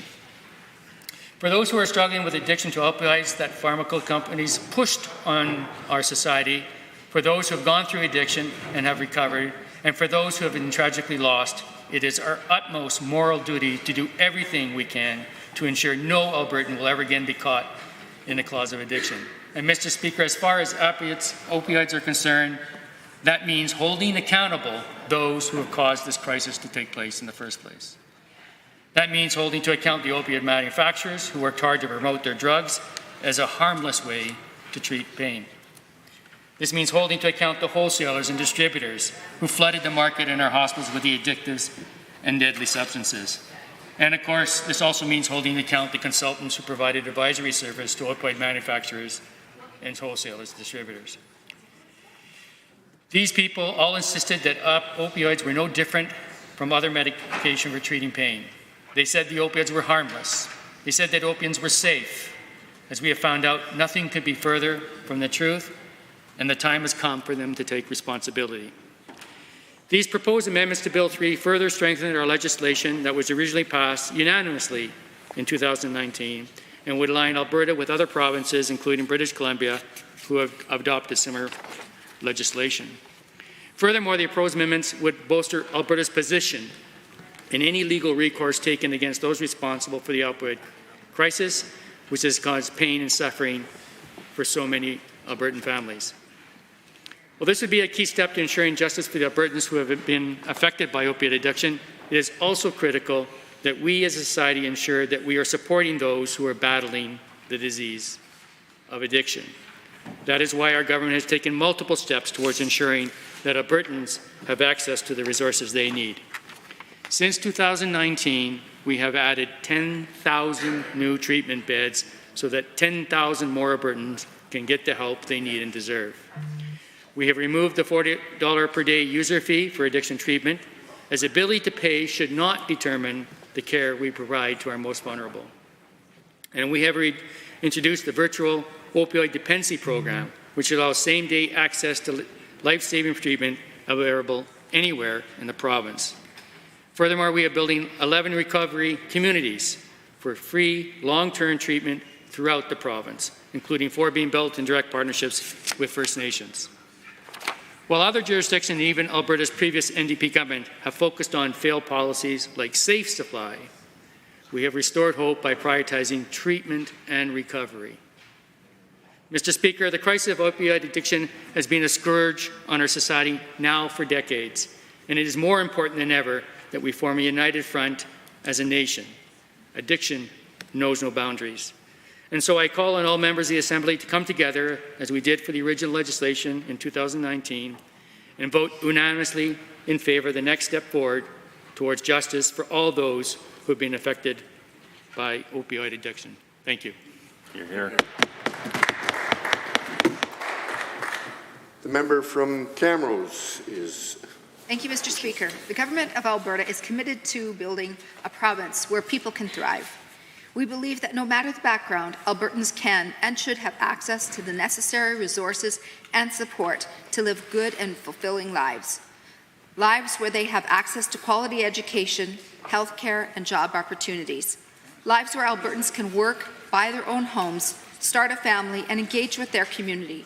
We want to see all Albertans happy and healthy, but that is being directly challenged by the ongoing opioid crisis. Mr. Speaker, I cannot begin to express the pain my constituents are facing due to opioid usage throughout our communities. So often, opioid addictions go under the radar. Individuals don't like to talk about the devastating reality that opioids and other drugs cause some of the most vulnerable individuals in our society. Opioids don't discriminate. They don't just affect those living on the margins of society. They work their way into the everyday lives of many individuals we pass on the street and aren't always easy to detect. We may not always notice their presence, but I know from the many concerned calls, emails, and meetings I've had with my constituents that nothing good comes with opioid addiction. Opioid addiction is not just a minor inconvenience in people's lives, but affects more than the user. Opioids have caused thousands of deaths, torn apart families, caused children to be parentless, and left communities in shambles. This is exactly what our government is working to stop, and why I rise in the House today to speak to Bill 3, the Opioid Damages and Healthcare Recovery Amendment Act 2023. This important piece of legislation aims to amend the Opioid Damages and Healthcare Act, which passed unanimously in 2019. The proposed amendments would strengthen Alberta's case against opioid manufacturers, wholesalers, distributors, and their consultants to hold them accountable for their actions. The actions that led to the current opioid crisis more than 25 years ago. Opioids are not a harmless way to treat pain. The promotion of highly addictive substances should come with proper warning and education. Yet, neither was included. Beyond this, the manufacturer, wholesalers, distributors, and consultants took no responsibility for the issue or the damages that they caused. Holding the perpetrators of harm accountable should not be controversial. Creating policies that enable addiction does not do anyone good. It is not compassionate. It is not kind. It is not right. We must instead get to the heart of the issue, find solutions that will last, and help those who are struggling. Addictions should not be managed. They should be treated to those vulnerable out of their binding grip. A safe supply does not solve the problem. A safe supply does not help people get out of addiction. Safe supply increases access and enables the further use and abuse of substances. This is why instead of implementing policies such as safe supply, we are offering people a way out of addiction. This is why I encourage all members of the Assembly, especially those opposite, to showcase their support. This crisis is a nationwide crisis and has cost the health care lives of many Albertans insurmountable family fractures throughout our country. Our government will not stand with irresponsible marketing ploys taken by those who profited from the widespread production and unnecessary distribution of opioids. In addition to holding the perpetrators responsible, our government has developed a recovery model that leads our country in caring for those suffering from addictions. Since the United Conservatives gained power in 2019, we have added more than 10,000 annual treatment spaces, and I'm so proud of that. This is another 10,000 more Albertans who are getting access to necessary support to pursue recovery. The NDP might try to swear the public into believing that they have compassionate governance for those battling with addiction, but during their 4 years in power, they placed no focus on building capacity for treatment. For 4 years, those suffering from addiction were left waiting for help that was not available. For 4 years, the NDP were not able to effectively solve or treat the opioid crisis. Our UCP government has removed the $40 a day user fees for addiction treatment because no one's financial situation should restrict their recovery. We have created the virtual opioid dependency program that allows for same-day access to life-saving treatment for someone suffering from opioid addiction. This program has connected thousands of Albertans with access to treatment medication, helping more people get healthy. We are also creating 11 recovery communities throughout our province to provide long-term treatment at no cost for thousands of Albertans. 4 of these facilities have been built in direct partnership with First Nations, including the Bud Tribe, Siksika, Tsuut'ina, and Enoch Cree Nation. We are so proud of these partnerships, as we can access the specific needs of their communities. Our government has contributed significant funding to these essential recovery programs, but we believe that Albertans should not have to bear these costs alone. If passed, Bill 3 will help ease this burden by holding the manufacturers, wholesalers, distributors, consultants, and other actors involved financially accountable for the damages that they have ensued. Albertans should not have to shoulder this cost alone when there are so many other key players responsible for the creation of the opioid crisis. Mr. Speaker, this is why I support Bill 3. Thank you. The The member for Calgary East. Rise and speak to Bill 3, the Opioid Damages and Healthcare Recovery Amendment Act 2023. Firstly, I would like to express my gratitude and thank the constituents of Calgary East for re-electing and giving me this humble opportunity to represent the voices in the community once again. Mental health and addiction has been a growing concern that many constituents in Calgary East have voiced. And I'm proud that our government has prioritized mental health and addiction and will continue to increase funding. This means more recovery communities to heal from the addictive nature of opioids, better access to addiction treatment, more resources available to mental health centers in Edmonton, Calgary, and whole Alberta, access to detox and recovery services. Our government is the first to really place our focus and our priority on mental health and addiction. And I'm pleased that the government of Alberta intends to bolster its case against those who have contributed to the development of the opioid addiction issue by enacting Bill 3. Technical changes to the Opioid Damages and Healthcare Cost Recovery Amendment Act will provide supports for recovery and make further investments to benefit the province.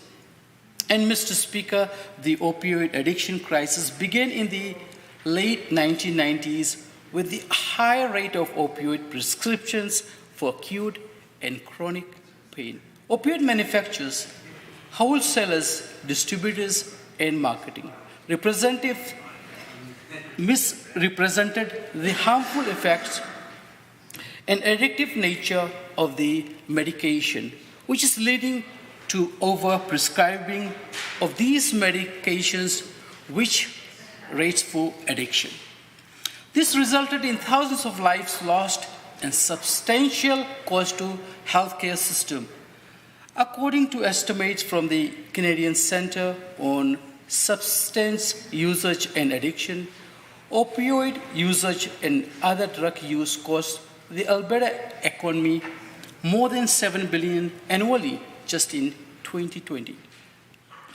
The public healthcare system accounted for a sizable percentage of this expenditure, around $2 billion. Although these expenditures have not been determined, it is anticipated that they have gone up as the opioid addiction concerns have grown over the previous 2 years. About 200 opioid-related occurrences are responded to by ambulances in Alberta each week. In the first half of 2023 alone, there were over 7,500 ER visits and over 2,500 hospital admissions brought on by the opioids. And Mr. Speaker, the high rate of opioid prescriptions led to a significant increase of addictions and overdose rates, and many people progress to more dangerous, unlawful drugs, and this cycle continues. Prescribed pharmaceuticals are often used as a currency in seeking out stronger drugs such as fentanyl. Even though pharmaceuticals may not be leading cause of opioid-related deaths, but the diversion of prescription drugs into the community further fuels the addiction crisis. The addiction issue has severely strained our healthcare system and created suffering for families and communities all over the province. And Mr. Speaker, the government of Alberta has made it very apparent that opioid producers, distributors, wholesalers, and other parties will be held responsible for their role in the epidemic of opioid addiction. During the fall 2019 session, members of this Alberta's legislature passed the Opioid Damages and Healthcare Cost Recovery Act 2019. The passing of this legislation supported Alberta's participation in a national class action lawsuit against manufacturers and distributors who contributed to the onset of the opioid addiction crisis.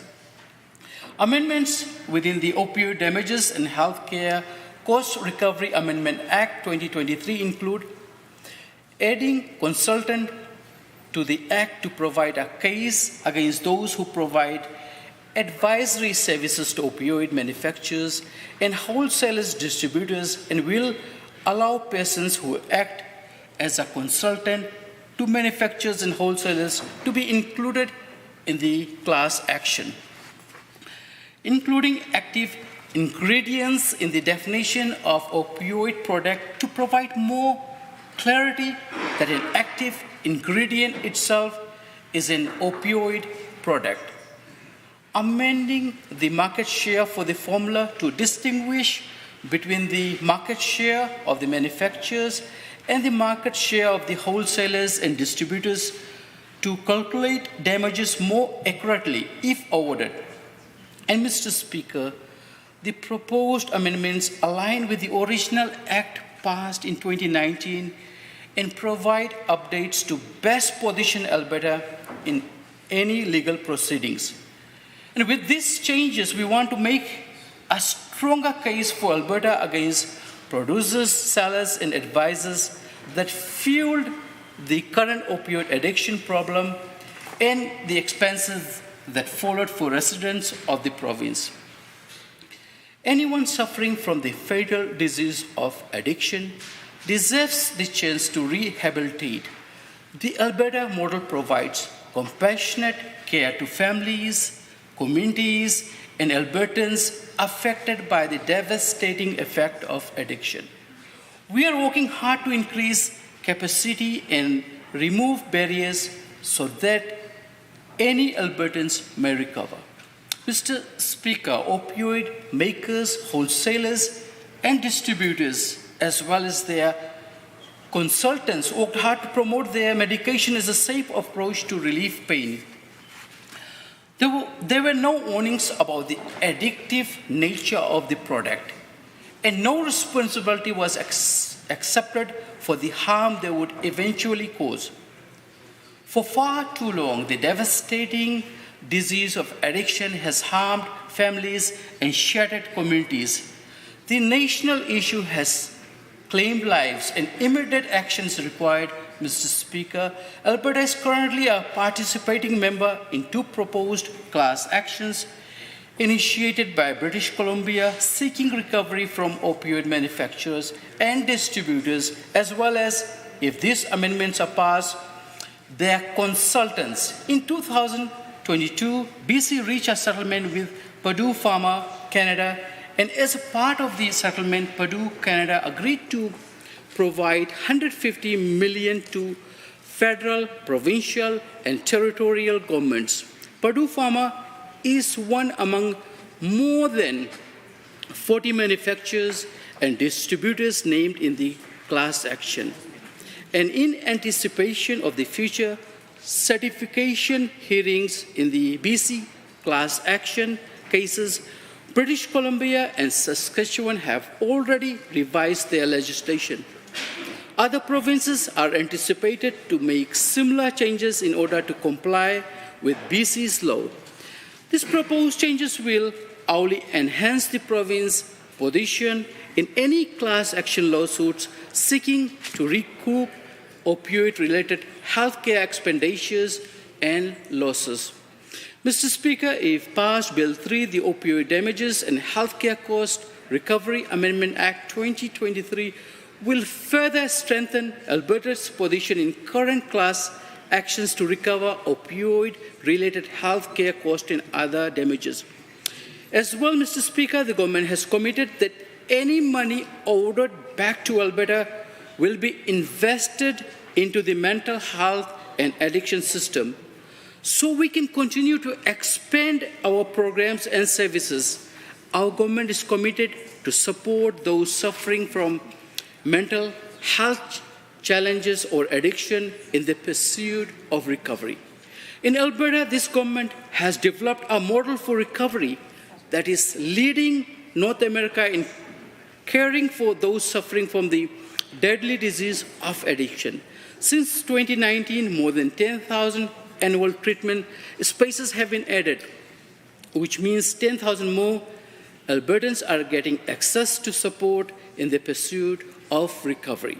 The UCP government also removed the $40 a day user fee for addictions treatment, as someone's financial situation should never be a barrier to recovery. Mr. Speaker, there is so much hope in recovery, as families have watched their loved ones suffer from the addiction.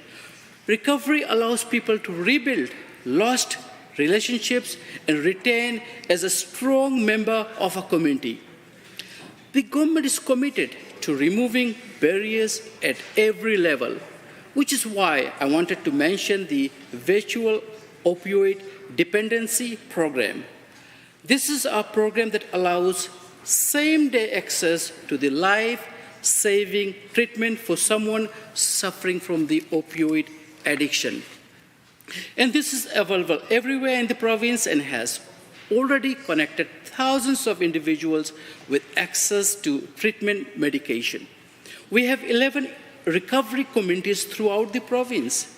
These all-class facilities will provide long-term treatment at no cost for thousands of Albertans and has also been a strong way to partner with the Indigenous communities. In addition, recovery communities that provide long-term holistic live-in addiction treatment, like as those in Red Deer and Lethbridge, were the first to open their doors this year, with more to follow in 2024. Mr. Speaker, holding manufacturers and distributors accountable is an important step in recovering the damages that the opioid addiction crisis has had on our healthcare system. 4 of these facilities are being built in direct partnership with First Nations, including the Blood Tribe, Siksika, Tsuut'ina, and Enoch Cree Nation. We have welcomed these investments because they know it's what their community needs. Mr. Speaker, these investments have cost our province significantly, but we support them because it is the right thing to do. Albertans should not have to shoulder this cost alone, especially when others are responsible for the creation of the opioid addiction crisis, especially when we're considering the cost on our healthcare system as well. It is important these costs are recovered and individuals are supported in such crises. Mr. Speaker, that's why I will be supporting Bill 3 so that our government can continue to provide support for recovery and make further investments with the dollars ordered back into the province. Everyone is capable of recovering from the injury of addiction. The road to rehabilitation is unique to each individual and is determined by their specific requirements. Alberta is committed to provide a variety of addiction treatment options. Albertans may take the route that is best for them. For 24/7 support, call the Addiction Helpline at 1-866-332-2322. And let's start the pathway to recovery. Thank you, Mr. Speaker. And with that, I will adjourn the debate.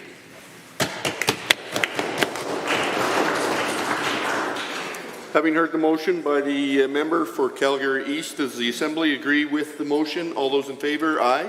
Aye. Opposed? That motion is carried. Under Government Bills and Orders for second reading, Bill 4, Tax Statutes Amendment Act 2023, debate adjourned. Honourable Ms. Ganley speaking. Anyone wishing to speak to Bill 4 at this time? Member for Banff, Kananaskis. Thank you very much, Mr. Speaker. Sorry, sir. You can go next. It's okay. Thank you so much. I appreciate that, member. Yeah, the kindness just overflows right now. Thank you, Mr. Speaker. It is my pleasure to rise in the House today to speak to my first bill in debate. I'm very excited about this opportunity. floor, the Tax Statutes Amendment Act, is kind of a conglomerate of changes that will be made to a few other acts. And I'll just start by reiterating some of the things that my colleagues shared yesterday, that we are pleased to see the fuel tax pause extended. Albertans are facing a cost of living crisis, and so movements like this do help to address that crisis. We have long supported the fuel tax pause, and we were the voice behind its extension back in 2022, so it's nice to see it reflected in legislation today. The fuel tax should be paused until inflation levels stabilize, however long that takes, because it really is going to help many Albertans who are living paycheck to paycheck and hundreds of thousands of them that are on the brink of homelessness. This pause will help them to keep a roof over their heads and choose food and utilities rather than having to choose between the two. I did want to rise today to speak mostly to the amendments to the Tourism Levy Act. As everybody knows, I live in the most beautiful riding in the province. And, sorry. That's a little jab over there to God's country on the other side of the house. No, I do live in the most tourism popular part of the province. Over 5 million people a year, Mr. Speaker, visit the Banff Kananaskis riding to partake in a whole array of outdoor recreational activities and cultural events, and it is my pleasure to be their MLA. Changes to the tourism tax levy directly affect many of my constituents, not only as being a major tourism destination in the province, but also having economies that are largely founded on tourism. The communities of Banff and Canmore are almost entirely dependent on tourism as economic revenue for those towns, and so changes to the tourism levy have the potential to really directly affect the communities that I represent. The changes in Bill 4, the changes to the Tourism Levy Act will repeal changes that had required online brokers to collect and remit the tourism levy instead of the hosts. And so the changes in this bill, as I understand it, now go back to making sure that the hosts of short-term tourism accommodation will pay that levy instead. The changes in this bill, through conversations with tourism stakeholders in Banff Kananaskis, I have come to understand that the changes in this bill reflect requests that they have put forward, and so that is also a positive thing to see. It is nice to see that changes in legislation are being put forward that address concerns that stakeholders have discussed with the government. It did take a few months for those consultations to happen, but that's okay because summer was a long time of us being out in communities consulting with folks. As with most pieces of legislation, the proof is really in the pudding, as they say, and it really depends on how these things are rolled out and implemented. I can appreciate that not everything is in legislation and that some pieces will need to be in regulation, and so I will be looking very specifically for how and when and how often the levy will be remitted from hosts, and making sure that the process by which hosts can remit the tourism levy is user-friendly and easy and equitable, and makes sure that everybody who hosts tourists, whether that's through an online marketplace or a hotel or a more formal business, has a way that they can pay the tourism levy that is easy.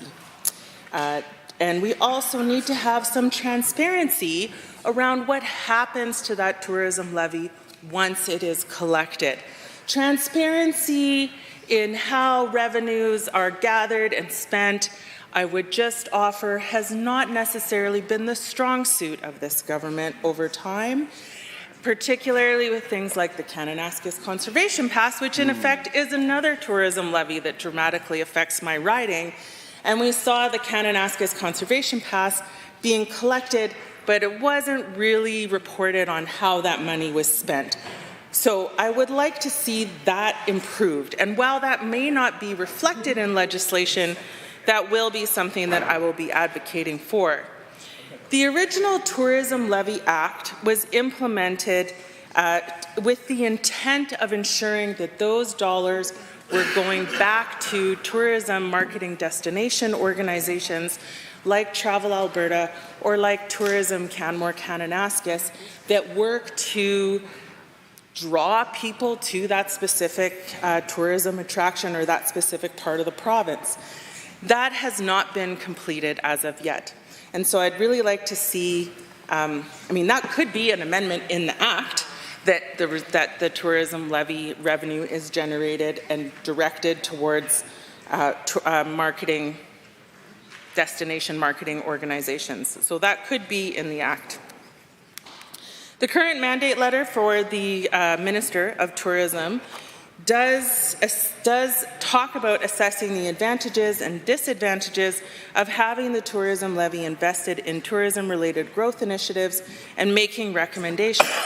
I'll just take a minute right now to share some of those advantages. So basically, Travel Alberta is a marketing destination organization. They have been for a very long time. It has been their job to tell the world about why Alberta is so great and why people should come here for their holidays.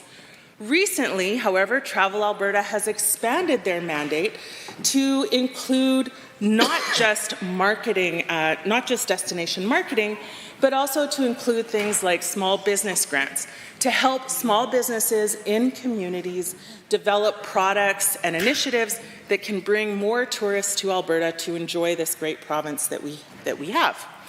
And so that is one very significant advantage of directing the tourism levy to organizations like Travel Alberta, is that there's now this avenue for that funding to help support small business to succeed.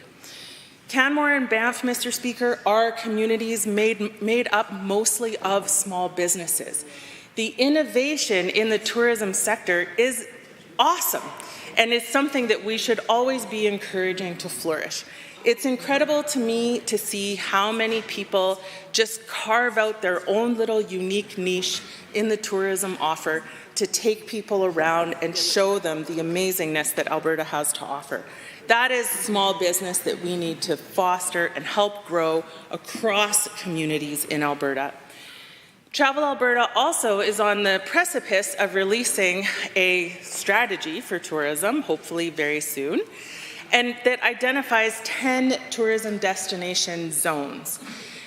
Canmore and Banff are a legacy zone because we've been doing tourism for 130 years, but there are many other tourism development zones that do not have the same experience. And so, again, directing the tourism levy to Travel Alberta will help those rural communities build their tourism offer so that maybe they don't need to rely on coal mines as their only source of economic income. I just had to throw in coal because, it's kind of a thing. So I really would like to see that loop closed a little bit more. But the other piece about this tourism levy changes is that it is retroactive. And so I just have some questions around wanting to understand how much money for the tourism levy did we miss out on while we hadn't closed the loop on this process of gathering the levy from hosts? And what will the process look like to collect that levy retroactively? How will we make sure that we bring our tourism businesses and hosts of temporary accommodations up to speed with paying the tourism levy? The other piece of this that I want to share with other members is that Travel Alberta is not the only destination marketing organization in the province. Travel Alberta helps smaller communities that maybe don't have their own destination marketing thing. Canmore has Tourism Canmore Kananaskis. Other smaller communities have their own branches of tourism.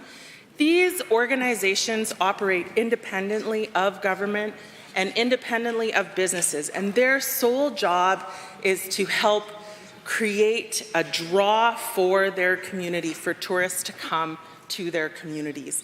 This tourism levy is supposed to be going to them. When I talk with people at Tourism Canmore Kananaskis, funding is always a challenge for them. they never have the funding that they want to truly sell the destination on the global scale. And that's Canmore. You don't really have to sell Canmore, but they're still strapped in trying to find the funding to do that. So making sure that that tourism levy gets back to those organizations, I think, is really critical. And I'll just close with some final thoughts about the importance of tourism. Tourism in Banff and Canmore alone generates $2.5 billion for the Alberta economy every year. This is not a small industry. Tourism is massive and it is growing. And so how we support rural communities to develop their tourism offer is not only a nice thing to do for small business, it's actually critical to the economic success of rural communities. The other thing is that how we manage and plan for tourism is also critical. In the Bow Valley, we have learned that you can welcome the world, but if you don't have the roads and the water treatment and the businesses and the restaurants and the hotel rooms for the world to enjoy, you're not ready. And so Travel Alberta has a responsibility to work with communities to grow their tourism sector in a way that they're not counting their chickens before they're hatched, so to speak. We need to make sure that we strategically plan for tourism. This bill sets us up to do that, but it doesn't quite go far enough. We need more strategic direction in tourism planning and management across the province of Alberta.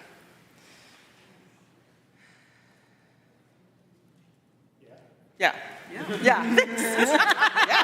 Yeah, we do. I had another thought, and now it's gone. Shoot. So I guess just in closing, the changes to the Tourism Levy Act as proposed in Bill 4 are great, and they are steps in the right direction, but it doesn't go quite far enough to give our tourism industry the security that it needs to truly grow and flourish moving forward. Thank you. Thank you. The member from Lac-Saint Anne Parkland.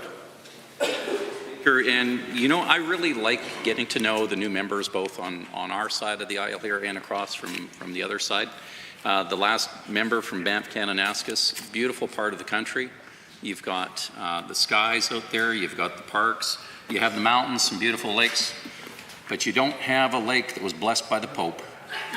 So there's always one thing you fall a little short of, but it's pretty country out there. And hats off to the folks too. So I'd spent some time out in that members area there in the summer. It was the first time, as my daughter had pointed out, that we had taken a vacation in about 3 years. And this is on Bill 4, by the way, Speaker, if you're following along to see where I'm going with this. I'm going to wheel on back there.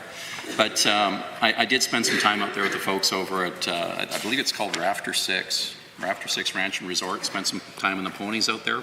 So if the member hasn't spent some time with those constituents, imagine she has, she's nodding, that she sure does. Those are some great folks, and I would adopt them in a heartbeat. They're God's country worthy.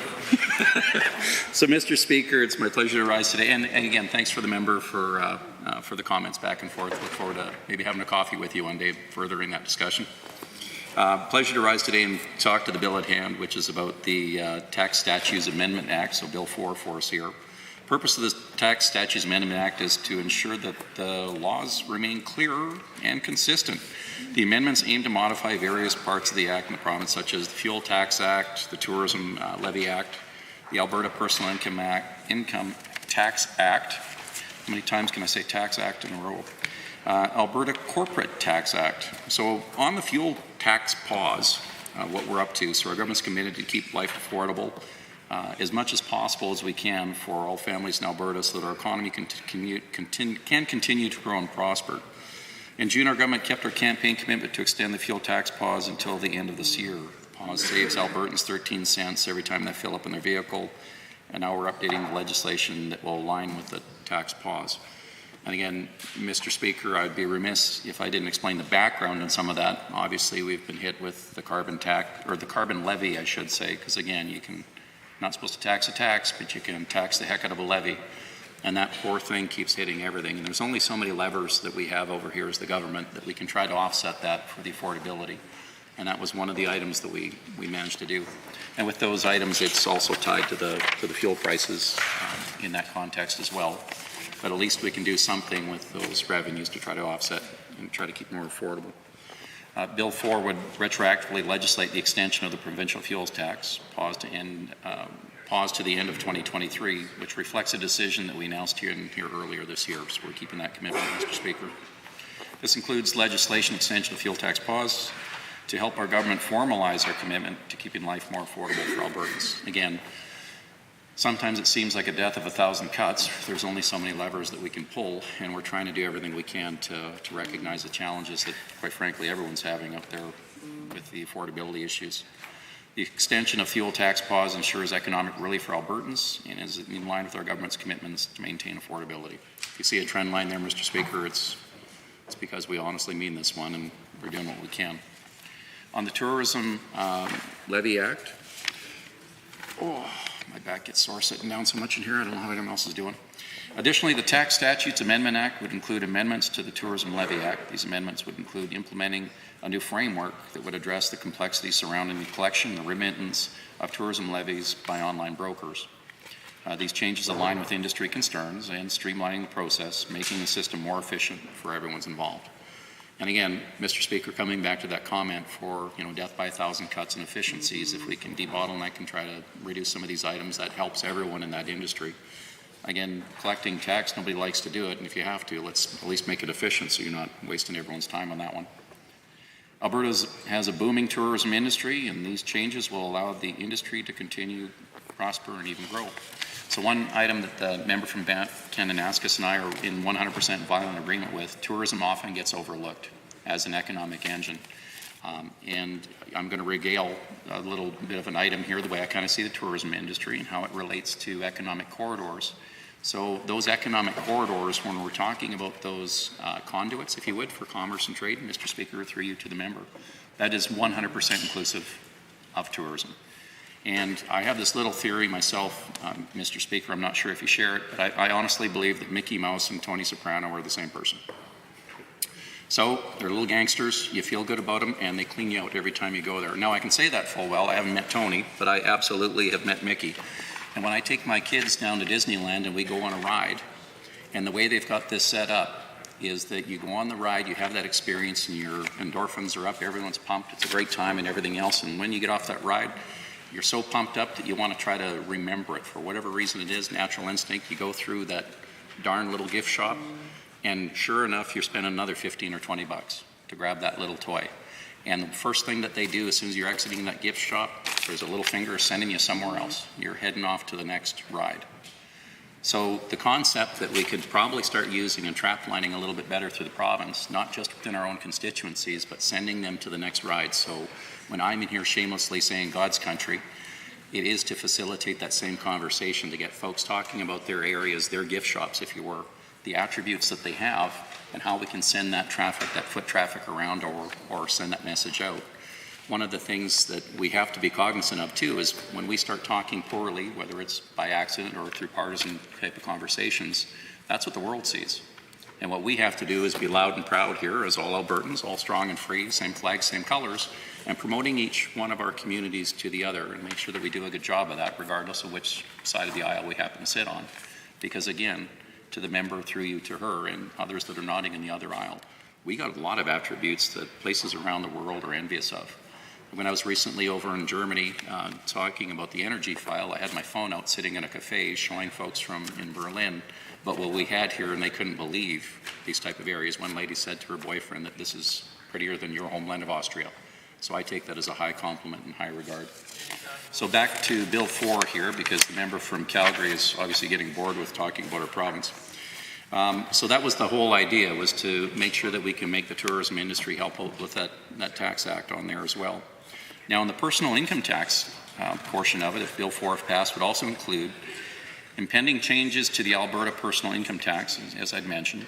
These changes would align with our legislation, with federal legislation, to ensure the eligibility criteria for the tax credits remains consistent across the federal and provincial systems. So trying to get alignment between there, so you're not dropping pennies to pick up dollars, so to speak. The alignment simplifies the tax system and prevents confusion, which ensures a smooth approach to the tax credit calculations. So again, trying to find those efficiencies, make sure there's alignment, Mr. Speaker, in that regard.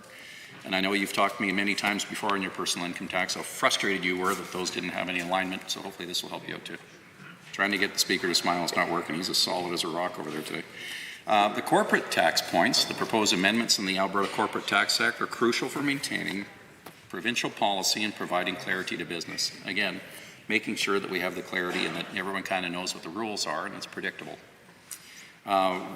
Rectifying the formula for calculating the innovative employment grant benefits for associated with corporations is pivotal and ensures fairness and accuracy in grant allocation, stimulating research and development while addressing the unintended loopholes. So again, one of our members, he's a tax lawyer. They love those loopholes, and here we're trying to close as many as we can over on this side of the bench at this time where we're at in our careers to make sure that the taxpayers out there get the best bang for their buck, so to speak. So in conclusion, the amendments included in Bill 4 represent our government's dedication to be fair, efficient, and responsive to the tax policies. They directly respond to the economic uncertainties and the administrative complexities faced by individuals and businesses across Alberta right now. These changes are to set the stage for a more efficient and equitable tax landscape.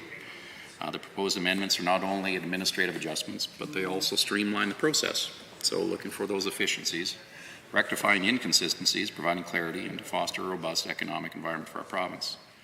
So with that, Mr. Speaker, we all love the province. There's little things that we can do along the way. There is no one silver bullet, and sometimes you just need some little administrative touch-up like Bill 4 does, and that might go a long way to meeting the needs of my colleagues, member from Banff-Kananaskis across the way too. I hope my arguments were extremely compelling, especially the one where my constituency is called God's Country. I know she'll get it too. And I encouraged members opposite as well, if they would be kind enough to vote for Bill 4, we could help out a bunch of Albertans in a number of areas that I think would go a long way to getting things moving forward. Thank you, Mr. Speaker.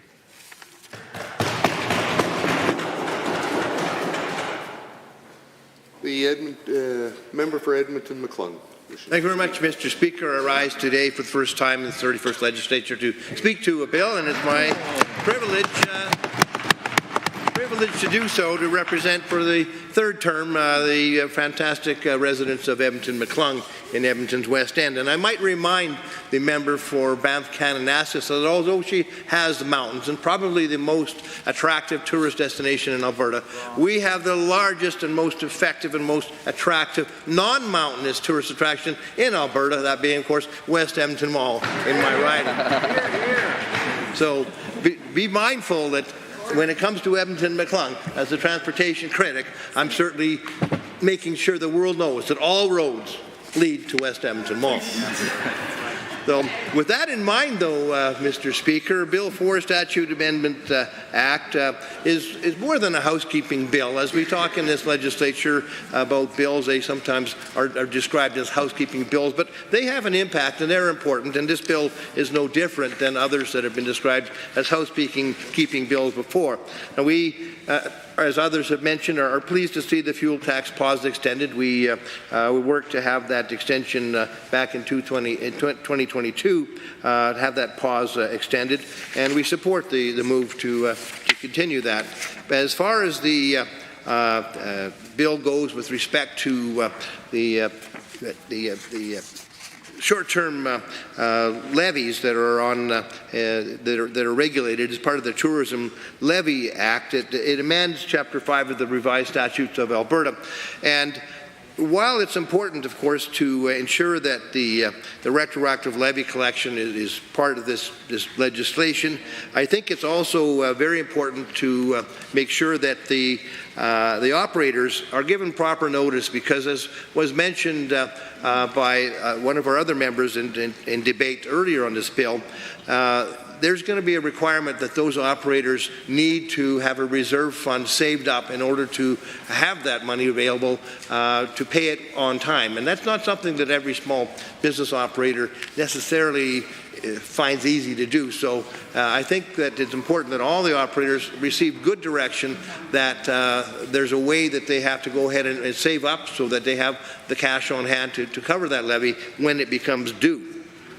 But beyond that, Mr. Speaker, we need to do more than just housekeeping with respect to the whole range of impacts that short-term rentals have on the housing market in general, and also as it relates to the tourism industry as well. I am concerned about the impact that the short-term rental market has in neighborhoods maybe like those that surround West Edmonton Mall. I know that many people have traveled abroad or even across this country and into the United States and may have booked, like myself when I was traveling in Australia and New Zealand, a private bed and breakfast or private B&Bs, which were homes that were operated by individuals who may have lived in them or, and for the most part, didn't, but they were embedded within communities. And I often thought, as I rented these overnight stays, what the neighbors would think about these homes that were short-term rentals, and they were in a community where people were raising families, so every night there'd be somebody new staying in that short-term rental, the traffic from people all over the world, and it's not something that we should forget about when we're talking about regulating short-term rentals and collecting the revenue that there is to be had from them, making sure they pay their fair share so that hoteliers such as West Edmonton Mall, Fantasyland Hotel, and others can compete effectively, but also protect and preserve the integrity of the neighborhoods where these short-term rentals right now are found.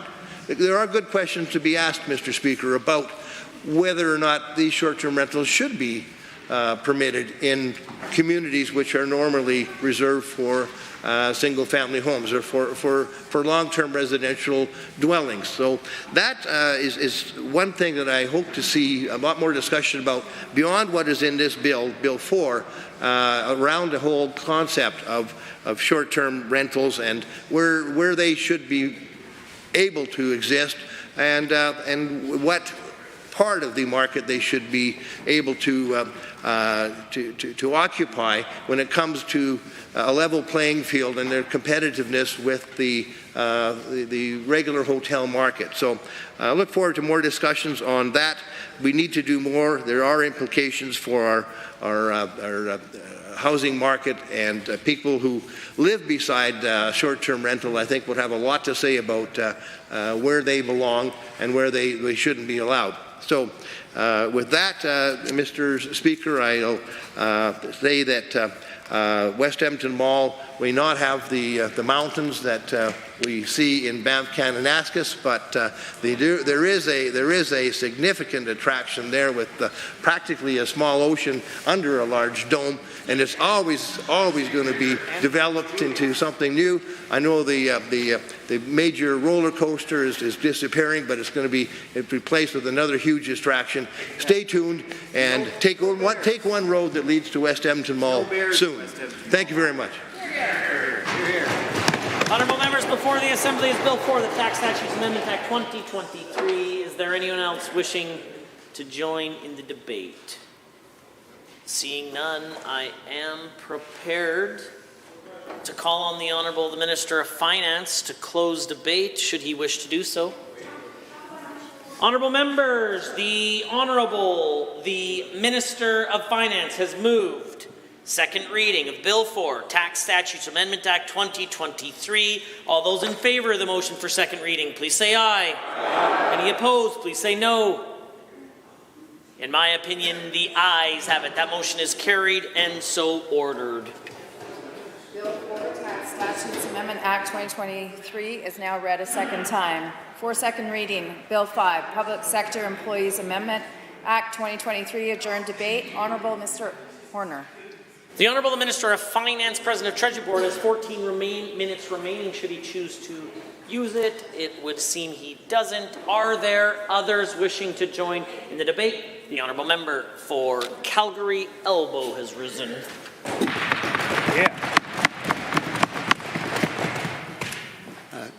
Thank you, Mr. Speaker. I'm back again, talking about Bill 5, the Public Sector Employers Amendment Act. The important thing about this bill, the key critical thing, is that basically it means that the UCP are removing all salary restraints for Alberta's boards and commissions, opening the door for massive and shameful misuse of taxpayers' money under previous Conservative governments, including the scandal at the Agricultural Financial Services Corporation. Instead of caring about regular Albertans who are struggling to pay rent and buy food, the Premier and this government are giving the highest paid executives a raise that they don't need. We'd rather see new schools to address overcrowding in growing communities, more doctors to keep our families healthy, and real action on the housing crisis. Yet this is a bill that specifically allows uncapped compensation to make the government's best friends richer at the expense of working Albertans who pay the taxes to support all this. The bill will repeat the protections that were in place that led to the scathing Auditor General's report in the early 2000s on excesses in agencies, boards, and commissions under Conservative governments. And so this is not the creation of RABCA, the bill, the law that is being repealed by this bill, was actually set up as a consequence of 30 years of Conservative government pork barreling that the Premier at the time, Jim Prentice, had the opportunity to stop and did not. And you remember that he lost an election because of that. This bill will also set the stage for unbalanced collective bargaining, as ministerial appointed employer associations will collectively bargain on behalf of all employers. And this is really a substantial threat to the livelihoods of frontline healthcare workers who frankly have been asked to deliver more and more, and are facing more and more challenges in the practice of their livelihoods, and yet have seen their purchasing power, really harmed significantly by very high inflation over the past few years. And in the midst of a healthcare crisis, there's also a crisis amongst frontline healthcare workers for their own families and how they take care of themselves. And this bill, unfortunately, likely will make that whole situation significantly worse. This is from the same government that took away the right of employees to band together for collective bargaining purposes. And so employers can now band together to suppress wages, but employees have a much harder time working to increase their own standard of living. And it's frankly anti-worker in a province of hundreds of thousands of government employees and healthcare workers, where the economy depends on the spending of those workers in order to pay, create jobs in retail, create jobs in restaurants, in order to create economic growth. Instead, this is a bill that actually delivers potentially $400,000, $500,000, $600,000 salaries to highly paid executives and members of agencies, boards, and commissions. There's some questions. Which worker associations did the government consult with? And what were the results? And is the minister prepared to make the results of those consultations public?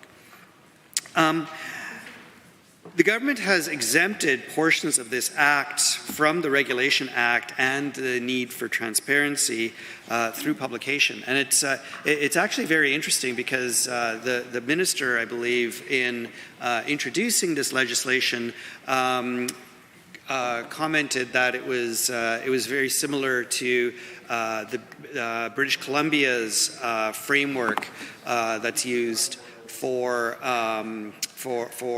non-union compensation. And in fact, when I looked at this, it doesn't seem to be that doesn't seem to be quite correct. I think there was an inaccuracy there.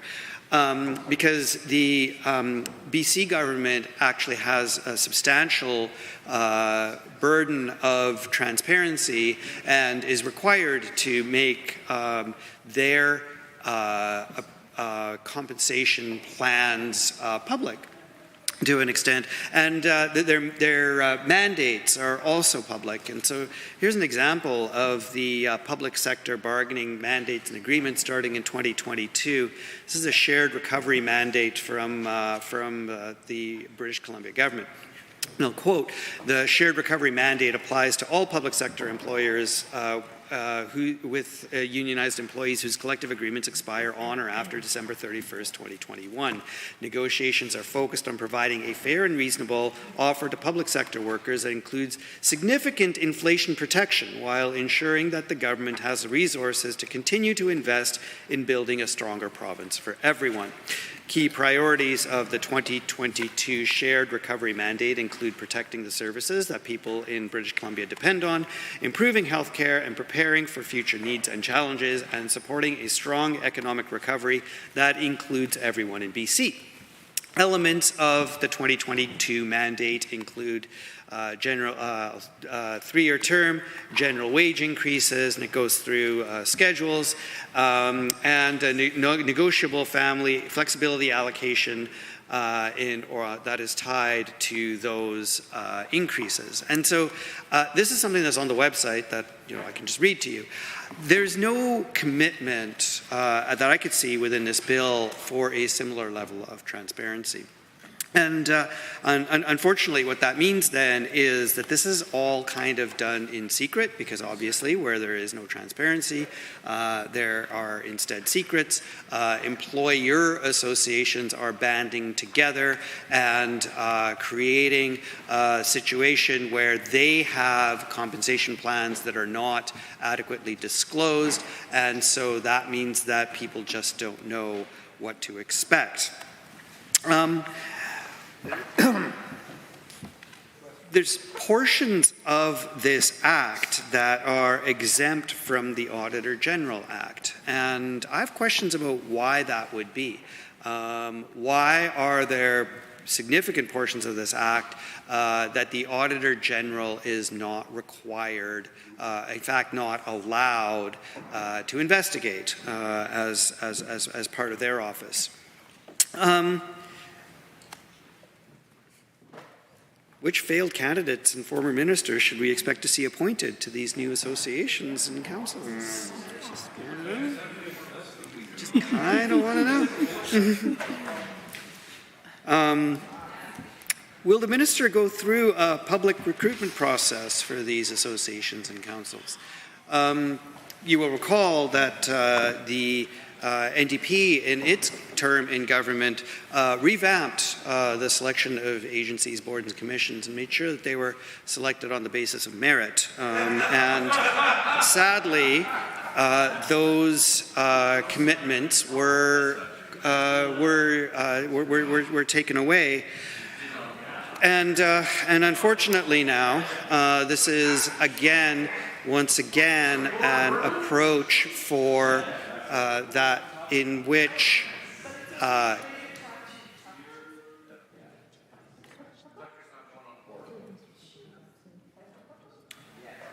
it's unfortunately the case that now we can see perhaps that agencies, boards and commissions will be filled by people who are perhaps not as representative of the people of Alberta as the members of my caucus are. You're right about that. Excuse me? Just keep going. Don't touch me.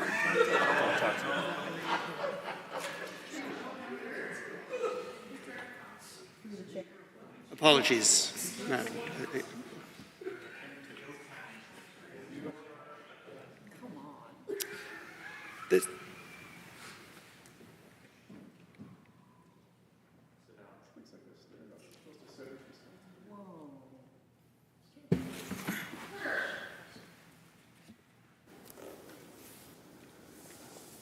The spiciest.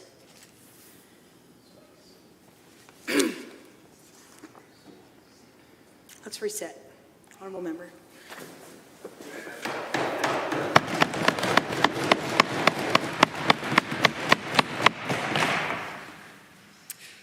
This act will do two main things. It will repeal the Reform of Agencies, Boards and Commissions Compensation Act and enable the Minister to create new directives to guide agencies, boards and commissions and other public entities. This new act is enabling legislation, contains no limits or restraints. The new provisions will apply only to non-union employees. This act does nothing right now. It will not help with attraction or retention, as the current compensation structure will remain in place perhaps for years, depending on how long the future directives and subsequent frameworks will take to develop. The Minister could, in his first directive, provide sweeping exemptions from the hold the line rule. The Minister says that his office is overwhelmed by exemptions. Most of these come from post-secondaries that are related to administrative leave, relocation, and severance. All the guidelines will be in the hands of the Minister. No legislation will be binding on employers or employer committees, councils, or associations. And again, this is another place where this framework is substantially different from the British Columbia framework, and in fact so different that it seems to me that the two are entirely not comparable. The Minister will determine the membership of employer committees, councils and associations. Employer committees and associations will be involved in, and the associations will be responsible for collective bargaining. This is actually a substantial threat to the livelihood or the ability of workers to have a good life in building, to have a good life in working their jobs and working their livelihoods if the similar thing that was done with regards to graduate student associations, for example, is followed upon, in which the universities were allowed to band together, but the student associations were not. It takes an already asymmetric situation that is in favor of the employers and makes it even worse and tilts the balance further against workers. It exempts a number of directives from the Regulations Act. The most notable difference between this and RABCA is that employer associations will create their own framework within a directive, and that as more power is placed in the hands of employers through the creation of their own committees, associations, or councils, which are appointed by the Minister. It's really important to point out that there was nothing in RABCA that prevented the government from adjusting frameworks in that act. And so this isn't a requirement to repeal RABCA in order to create more compensation flexibility. Instead, the statement of wanting additional compensation flexibility appears to be a Trojan horse to allow the repeal of RABCA and thereby creating the potential for the shenanigans that sadly we saw many years ago.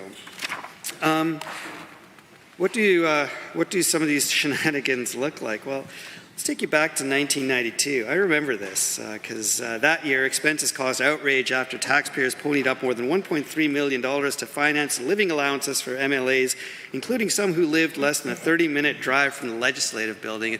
I remember that because I lived in St. Albert, where Dick Fowler was my MLA at the time. And I remember that I had the same commute on the bus to the university for which... Are there others to join the debate on Bill 5? The Honourable Member for Calgary-Lougheed. Thank you, Madam Speaker. I rise today to speak about Bill 5, the Public Sector Employers Amendment Act 2023. If implemented, this bill is sure to make positive changes within Alberta's public sector. Bill 5 is a testament to the UCP government's commitment to providing a fair and efficient public sector workforce. The UCP government has been committed to ensuring that hard workers are valued and recognized as such. With the Public Sector Amendment Act, fairness and justice will be a top priority within our public sector. That means hardworking Albertans will be paid according to their work. We will ensure that people are paid equally and fairly, and that individuals doing the same job are paid the same, regardless of irrelevant external factors. Hear, hear. Alberta is home to world-renowned public organizations that are staffed by equally talented public servants. In order to ensure that these organizations can recruit the highly specialized prospective employees they need, the province must be able to offer these individuals competitive and suitable compensation, and if passed, Bill 5 aims to do just that. If passed, this bill would protect non-union employees at entities currently governed by the Reform of Agencies Board and Commission's compensation regulation by ensuring strong government oversight in creating a specific and equitable standard in terms of compensation. The UCP government is committed to Alberta residents. We are looking out for every Albertan, and we are devoted to providing a workplace environment that reflects that. I know many people who work in the public sector, and I've heard their horror stories about unfair treatment. This bill is a promise to tackle these issues. We're keeping public sector employees accountable, which will lead to improved services and better work environments. It looks out for workers that are overlooked within our work environments. The Public Sector Employers Amendment Act is not just to improve working conditions. It is a dedicated piece of legislation to ensure safety for non-union employees working in healthcare and post-secondary institutions, as well as certain public agencies such as Alberta Gaming, Special Area Board, and more. This model will provide coordination with the government's direction in regards to compensation for non-union employees. It will help reduce barriers and challenges public sector employers have been facing for many years. By implementing this model, Alberta employers will be able to retain more staff and recruit more workers, providing opportunities for all Alberta residents. With enhanced transparency and accountability within the public sector, we would be able to better understand how the public sector functions, which would only be a benefit to us. It will provide a way for us to enhance working conditions and equip us as the government with the tools we need to better serve our citizens. We must recognize how non-union Alberta employees benefit our economy. This timely legislation, if passed, would finally do this, and we want to validate all Albertans who work hard to provide for their families and contribute to our society. All working Albertans have the right to be treated fairly in the workplace, and this proposed legislation aims to achieve just that by ensuring employees who work comparable jobs earn a comparable wage. The UCP government recognizes the working Albertan, and we want to ensure that our public sector remains a pillar of strength, dedication, and service that benefits all Albertans. We're working towards a prosperous future. We're laying the groundwork for our future generations. We're thinking ahead and ensuring provisions are being taken place to serve all Albertans. And to the non-union workers serving in the public sector, we recognize your hard work and dedication. We see the integral roles you play in every one of our lives, whether it is through healthcare and education or the other necessary public services you help to provide to Albertans.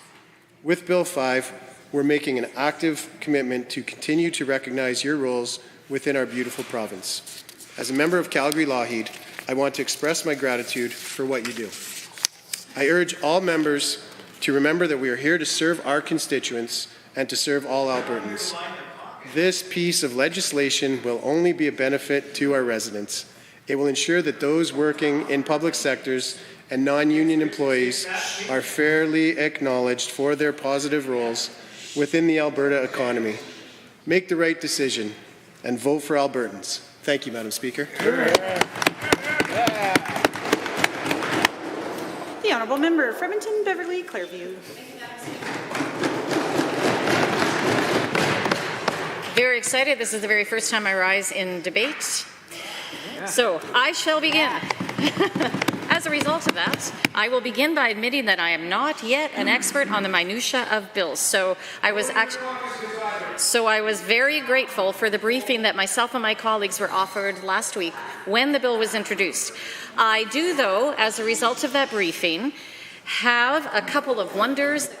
Order. Sorry, honourable member. It seems this House is trying to break you in. Not welcome. The honourable member. Thank you. I do, though, have a few wonders, concerns, and questions about Bill 5, the Public Sector Employers Amendment Act 2023. To begin, my understanding is this act is supposed to be essentially about and concern non-union public sector employees, the need to coordinate compensation through groups, and the need to allow for salary and compensation growth to keep pace with economic conditions and inflation. It also appears to be about the need to recruit and retain workers. The Act is one which appears to concern specialized roles for the most part, and it has some idea to provide for a comprehensive focus on all those compensation systems and processes. However, I am wondering that given the reasonable nature of making sure a workers' compensation keeps pace with inflation, I'm wondering why then this Act also includes the repeal of the Reform of Agencies, Boards and Commissions Compensation Act.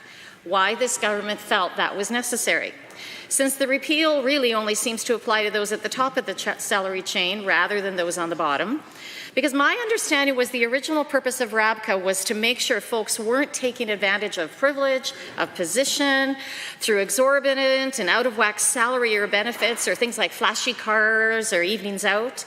And so to me, if the point is to create some sense of fairness for those in the public sector, it's curious that this government would repeal an act which was designed to make sure fairness in salaries existed. However, I suspect that the purpose of the repeal of RABCA is not just about the recruitment and retention of public sector employees. Public sector workers. In fact, I probably shouldn't use the word worker because, again, I'm concerned it's not really about the workers, regular Albertans at all. It's only about those who exist far above the regular workers' pay grade. And at Edmonton Beverly Clairview, the average salary is a whopping $66,000 a year. And certainly, given today's announcement, which further explained the disaggregation of our healthcare system, I may be beginning to understand what lies beneath Bill 5. Because I suspect there are many, many folks who will need to be hired and those who will need to sit on one of the many associations, committee or councils which are yet to be established. Madam Speaker, this bill is being presented during a time of a massive affordability crisis. I know the residents of Edmonton Beverly Clairview would much rather this Assembly focus on the actual issues of the day. Act on that affordability crisis, act on the housing crisis, act on the lack of EAs that exist in our schools. Listen to the healthcare professionals like the nurses we listen to today. Listen to the folks who work in continuing care like a healthcare attendant that we listen to today. Now, I certainly don't want us to launch ourselves into another time of massive disconnect between compensation for folks on the lower end of the pay scale, those closer to minimum wage, and those on the opposite side of that same scale. That was the reason for RABCA in the first place. This new act is enabling legislation.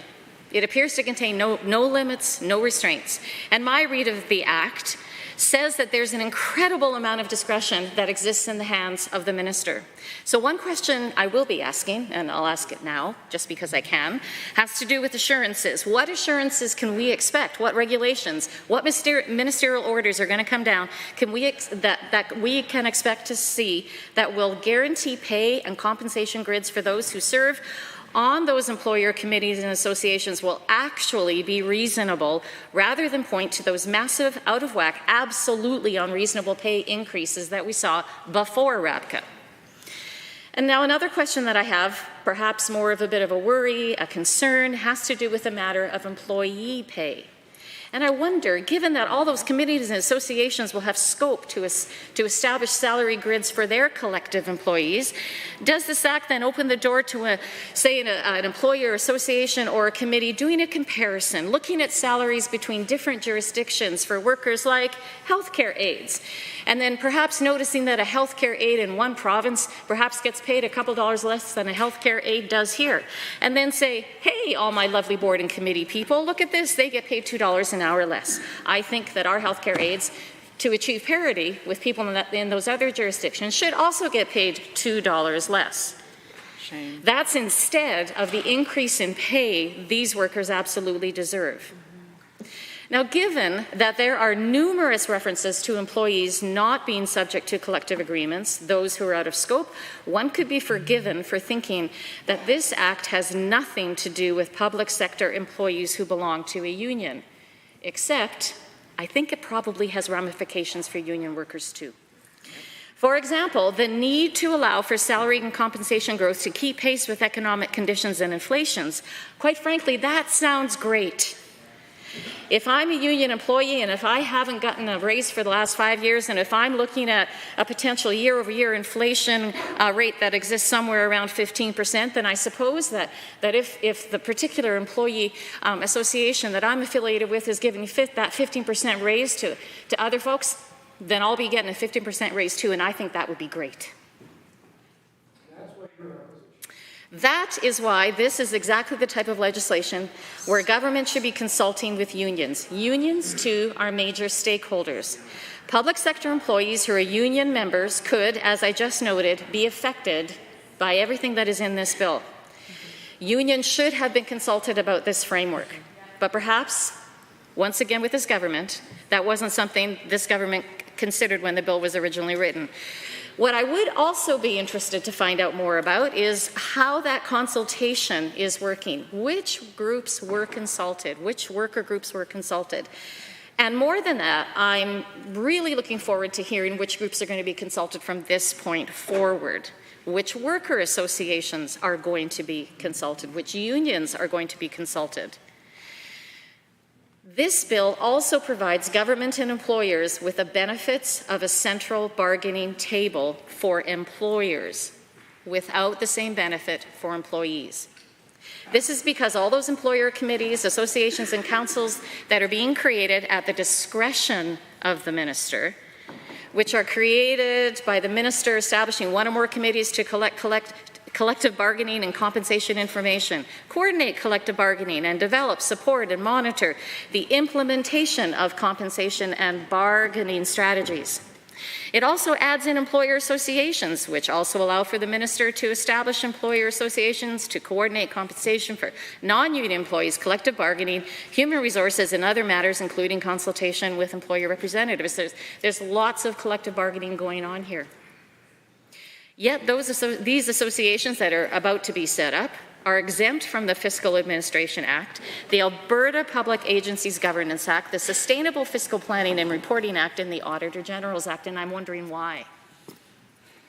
Why would all that important oversight not be included? Why would that level of transparency be lacking in this bill? With the establishment of those employer councils, a public sector employer councils, which allows for the minister to create a council to advise and consult, and any other function assigned, those words struck a chord with me. Any other functions assigned. It's probably because of all the secretarial work I did. Any other functions assigned. It means the power lands squarely at the feet of the minister. And since the minister has such latitude, whatever the minister wants, I suspect the minister gets. Curiously, though, there is no such similar provision for workers. The Act does not provide employees, whether or not they are unionized, with access to a similar central framework. Now, employer associations will create their own framework within a directive. Again, that means that even more power is placed in the hands of the employers through the creation of their own committees, associations, or councils, with these bodies being appointed by the minister. The minister, again, has total discretion. This is lopsided, and this is unfair. And this isn't the way that this government should be bargaining and setting the salaries of its workers, because the workers' voice is clearly missing from the equation. Consider, if you will, There's a meeting of one of those central tables, one of those employer central tables. They're talking about salary grids for their employees. Does one employee go in? Do 5 employees go in? Do 50 employees? 300 employees go in?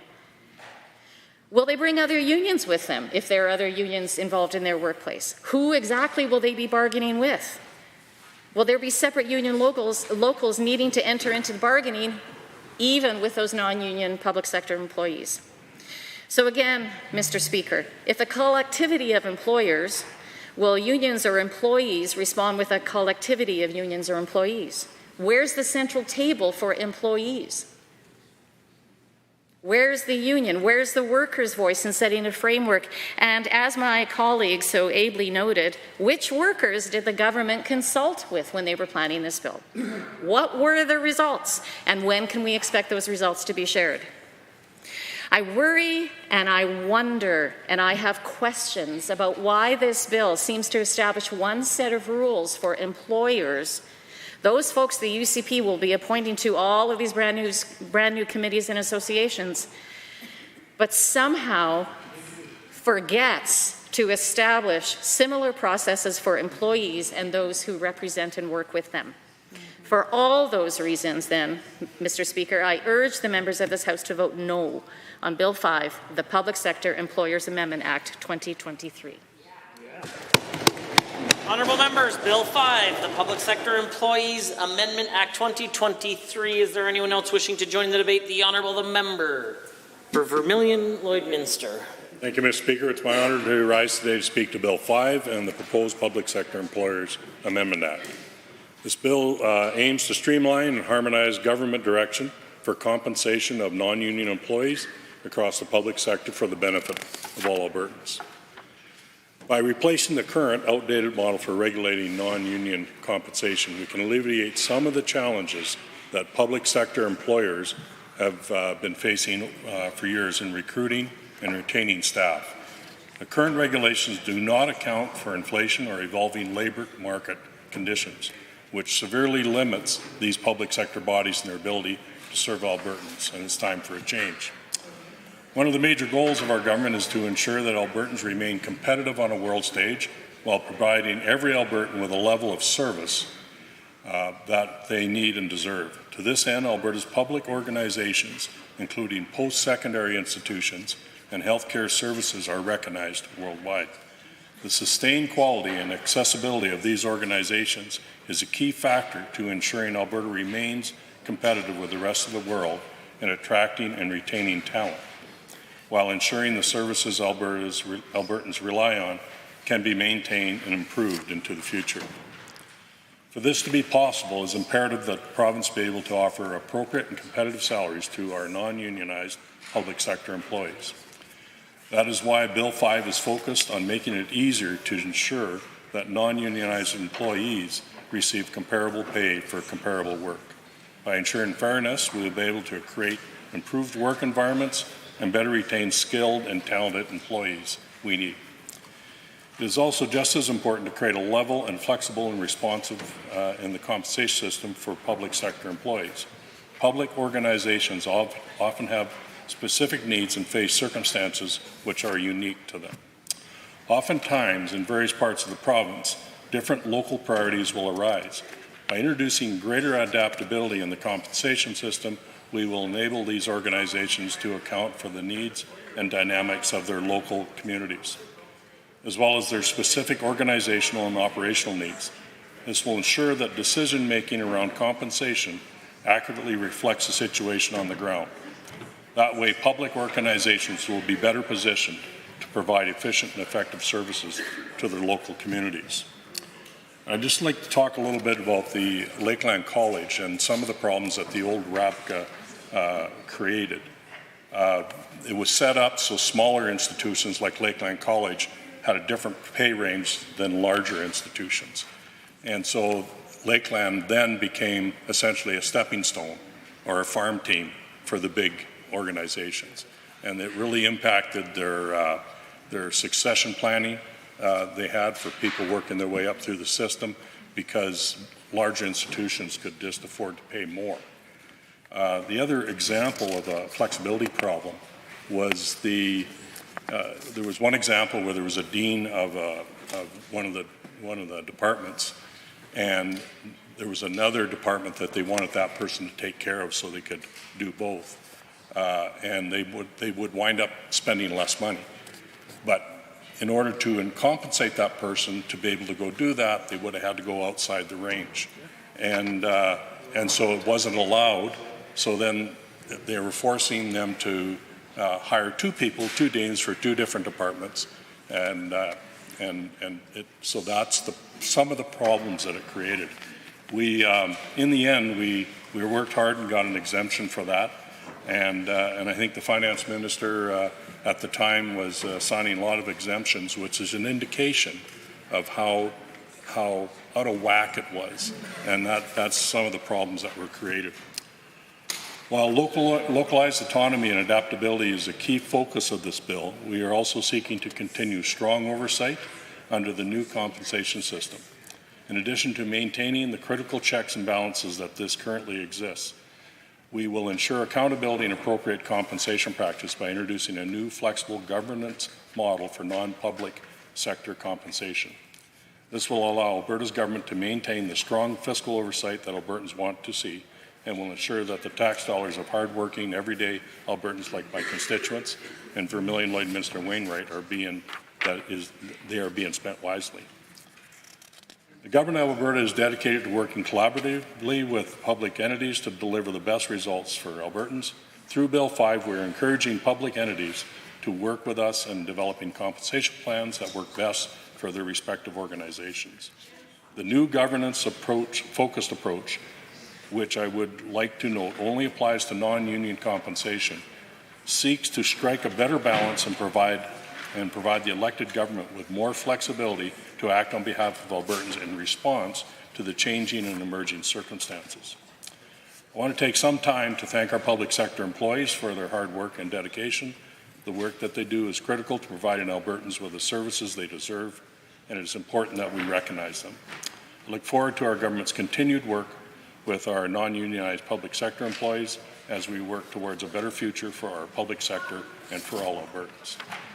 By ensuring increased fairness and compensation, increasing flexibility and adaptability of local public bodies, strengthening oversight, and encouraging collaboration between organizations and Alberta's government, this bill will lead to a more efficient and effective public sector that can meet the needs of all Albertans. Albertans, like my great constituents in Vermilion, Lloydminster, Wainwright, Mr. Speaker. In the interests of these great Albertans, I call on members of the Assembly to vote in favor of Bill 5. Together, let's ensure that Albertans have the services they need. Thank you. Members, are there others? The Honourable Member for Calgary-Beddington. Thank you, Mr. Speaker. It's a pleasure to rise for the first time in this House on bill debate on Bill 5, Public Sector Employers Amendment Act. Thank you. So this is a bill in which we are removing all salary restraints for Alberta's boards and commissions. So this is the same plan that resulted in a really gross misuse of taxpayers' money under previous Conservative governments. This act does two key things. The first is to repeal a really excellent piece of legislation called the Reform of Agencies, Board and Commissions Compensation Act. It's a mouthful. And the second is to enable the minister to create new directives to guide agencies, boards, and commissions. I'll just touch briefly on the latter, which is really a consolidation of control in the minister's office. Kind of a big government approach, because all the guidelines for these agencies, boards, and commissions will be in the hands of the minister, and no legislation will be binding on employers, employer committees, councils, or associations. But to return to the main point, the first point, the repealing of the Reform of Agencies, Boards and Commissions Compensation Act. So to refresh my own memory on the introduction of that act, I read a 2016 Edmonton Journal article, and I will table this article tomorrow, Mr. Speaker. The article is titled, "Province Introduces Legislation to Regulate Compensation of Alberta Government CEOs." Published on May 19th, 2016. So from the article, Now, and this is a quote from the member for Calgary-Buffalo, we are undertaking this action so we can get good information and be able to set a framework in place that we believe is in the best interest of tax-paying Albertans, but also in the best interest of the work the agencies, boards, and commissions are doing. The article goes on to note that if passed, it will allow the government to set or limit compensation or designated executives through the establishment of salary ranges and policies around benefits, bonuses, and severance. Well, it did pass, and we saw meaningful changes made in executive salary structures on these government agencies and boards. Yes, it's true that some people had to learn to adjust to a mere six-figure salary. I was curious what those salaries actually look like today. The member opposite who introduced this bill did so in the House yesterday with a claim that the existing legislation is restrictive. I mean, I would kind of hope so. And that it prevents institutions from attracting qualified staff. So what kind of paltry salaries must be on offer for these positions, I wondered. What does a director at the Alberta Petroleum Marketing Commission make? Well, it turns out it's well over $250,000. So that one rings in at about $350,000. At Alberta Innovates, a VP will pull in $250,000 and a nice $40,000 benefits package. An ASO VP makes a cool $400,000, but only $30,000 on that benefits package, folks. These aren't even these aren't even the highest salaries at these organizations, where a CEO making upwards of $500,000 a year isn't unheard of. To be honest, Mr. Speaker, reading through the Sunshine List was hard for me. So in my riding of Calgary-Beddington, I'm talking to folks who are making salaries much closer to the provincial average. And I was curious about that, so I browsed through the average median salary of the folks that I'm more likely to rub shoulders with. So a plumber can pull in around $70,000 a year. Pretty good. A paramedic around $90,000.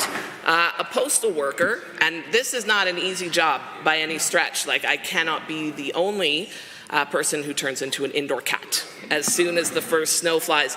Now, that postal worker is clearing under $60,000. Civil engineer. So the folks who make sure that the infrastructure of our lives stays standing, they have an average salary of $92,000. These jobs, they all require hard work. They require education, they require training, dedication, and the pursuit of excellence. Yes, we do. You know, another article, and this is one I read today, this was a CBC article just published last week on November 1st. And again, I'll table this article tomorrow in the House here. This article was titled, "New Bill Could Change Compensation for Alberta Public Sector Executives, Non-Union Staff." Now, in this article, the minister explains that the request he gets for more money comes particularly from post-secondary institutions. These are the institutions where we saw some of those executive salaries creeping up into that seven-figure range before the introduction of the Reform of Agencies, Boards, and Commissions Compensation Act. You know, I've spent a bit of time on campuses recently. I had a chance to do some visits over the summer and into the fall. I really love connecting with students and getting to be back on the campus of my alma mater. And one thing that I didn't hear from that population was a lot of concern about the salaries of the executives.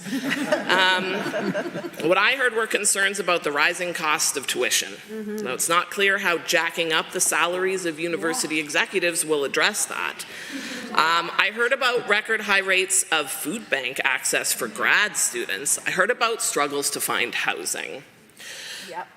At the core of the problem with this bill is that it simply isn't focused on the real needs of Albertans. So the people who come into my office, who write me letters, who stop me in the superstore aisles.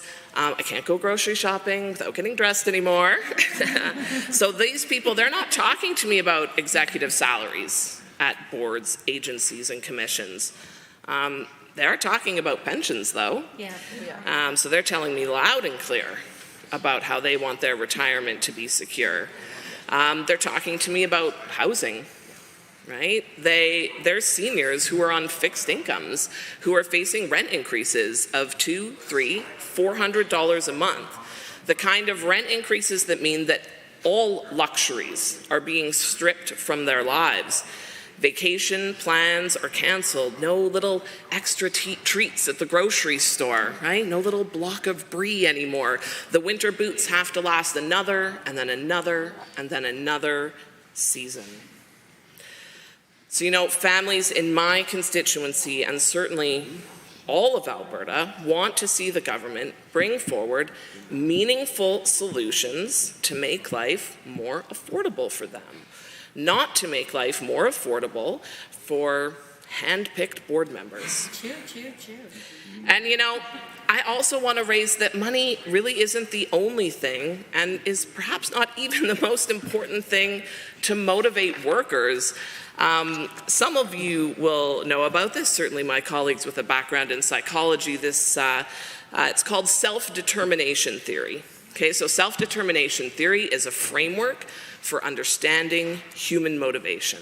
And what it says is that we have three main psychological needs to support optimal motivation in the workplace. And those three things are autonomy, competence, and relatedness. Right? So that's having a sense of control and choice, feeling capable and effective in the workplace, and feeling connected and valued. So when we are solely looking at compensation for these roles at agencies, boards, and commissions, and not the workplace culture, I really have to ask myself, who are the people we want in these roles? Who should be running the show at our institutes of higher learning? At organizations like Alberta Innovates? Do we want people who are seeking out challenges? People who want to flex their capabilities? People who will learn and grow and foster environments of continuous learning and growth? Or are we simply looking for people who want a fat paycheck and a cushy benefits package? One sec. Thank you. I would just like to end with a few numbers here, because these are some numbers that I think should be higher on the priority list for this government rather than the sky-high rates they're paying their buddies. So $15, that's the hourly minimum wage in Alberta. Unchanged since the Alberta New Democrats heard the needs of Albertans and gave them a much-needed raise. $84,000. That's how much you need to earn in Calgary to be able to afford to pay rent. $553,000, that is the average home price in Calgary. With prices like that, only the board members whose pockets you're filling can afford them. So thank you, everyone. I would really encourage the members in this House to vote against Bill 5, Public Sector's Employee Amendment Act. Thank you for your time. Are there others wishing to join in the debate? Oh, the Honourable the member for Edmonton Goldbar is on his feet. Thank you, Mr. Speaker. Now, Mr. Speaker, if I offered you a job that paid you $500,000 a year to do zero work for 2 years, you would be a fool not to take it. But you would be ridiculous. You would be a terrible manager of the public purse if you offered executives that worked for you that kind of pay package, Mr. Speaker. And that is exactly the kind of pay package that the University of Alberta president received when I was Minister of Advanced Education. In 2016, Indira Samarasekera earned over $500,000 for doing zero work at the University of Alberta. In 2017, she also earned over $500,000 to do zero work at the University of Alberta. Now, why is that the case, Mr. Speaker? Well, the practice of paying university presidents grew so out of control under the PC government that these kinds of fat pay packages were routine for university presidents. And it was so obscene, Mr. Speaker, that the people of Alberta threw the PCs out on their behinds in 2015 and elected a government that committed to bringing in fair public sector compensation, and in fact, we did that, Mr. Speaker. Now, it's interesting to hear the member from Lloydminster Wainwright and Calgary Lougheed talk about leveling the playing field. We're only going to be allowing universities to compete with other universities for attraction of the top talent in the country. Mr. Speaker, nothing could be further from the truth. The maximum salary for the University of Alberta president and the University of Calgary president right now is $558,750. That's right on the government's website, and that is the pay package that I brought in when I was minister. That is more money than the president of the University of Toronto makes. That's more money than the president of McGill University makes. That's more money than the university president at the University of British Columbia makes, Mr. Speaker. In fact, at $558,750, the University of Alberta and University of Calgary presidents make more money than any other university president in the entire country. And what is this government saying to the students at the University of Alberta and the University of Calgary? That their tuition has to go up so that presidents' pay packages can go up, Mr. Speaker, and that is not fair. Shame. But how much are they likely to go up, Mr. Speaker? Well, we only have to look to the past, and I will refer again to Indira Samarasekera, who, when she left the University of Alberta in 2015, earned more than $1 million, Mr. Speaker. That is more than the president of Harvard University makes today, Mr. Speaker. The sixth-ranked university in Canada was paying their president more than Harvard University. Let that sink in for a minute, Mr. Speaker. And the members opposite are saying, you know what? We need to go back to those days. We need to make sure that our university presidents can earn $1 million a year. But what's even more offensive than that, Mr. Speaker, is that not only was she making $1 million a year, when Indira Samarasekera renegotiated her contract with the University of Alberta in 2010, she worked into her contract not only $1 million pay package, Mr. Speaker, but a $200,000 profit on a house that she had bought 4 years prior. When she moved to the university, or when she moved to assume the presidency at the University of Alberta, she bought a house in the neighborhood for $750,000, and when she renegotiated her contract with the University of Alberta in 2010, she sold it to the university for $930,000, Mr. Speaker. A tidy profit of $200,000 that didn't even show up in her annual compensation. That's on top of the $1 million a year that she took home from 2010 to 2015. And that's exactly the kind of compensation that these guys want to bring back. It is shameful, Mr. Speaker. Now, I also want to remind members, because the member from Lloydminster Vermilion Wainwright and the member for Calgary Lougheed were saying we're only making it fair for hard-working Albertans. Well, Mr. Speaker, I just looked through the annual compensation list for the University of, or the Athabasca University, Mr. Speaker. Now, the former president, Peter Scott, made almost $400,000 a year. Which is weird because he didn't even live in Alberta. He took the job at the Athabasca University and never set foot in the province, Mr. Speaker. And that is, again, the kind of pay packages and the people that this government wants to hike, Mr. Speaker. All while raising tuition by 30%. The University of Alberta has has had their budget cut $400 million. They could afford to buy 400 presidents for that much under their new pay package, Mr. Speaker. Mr. Speaker, you know, I've been spending a lot of time on campus, as my friend from Calgary-Beddington has as well. You know what the average grad student makes at the University of Alberta, Mr. Speaker? $2,000 a month. It's $24,000 a year. That's 1/20th of the salary of the university president, Mr. Speaker. And, you know, unlike the university presidents, the grad students are the ones who do the real work around the universities, Mr. Speaker, because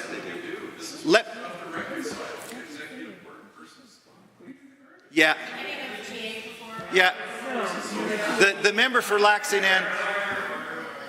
The honourable member for Edmonton Gold Bar has the call. I invite other members to join in the debate when it's their turn. The honourable member for Edmonton Gold Bar. Thank you, Mr. Speaker.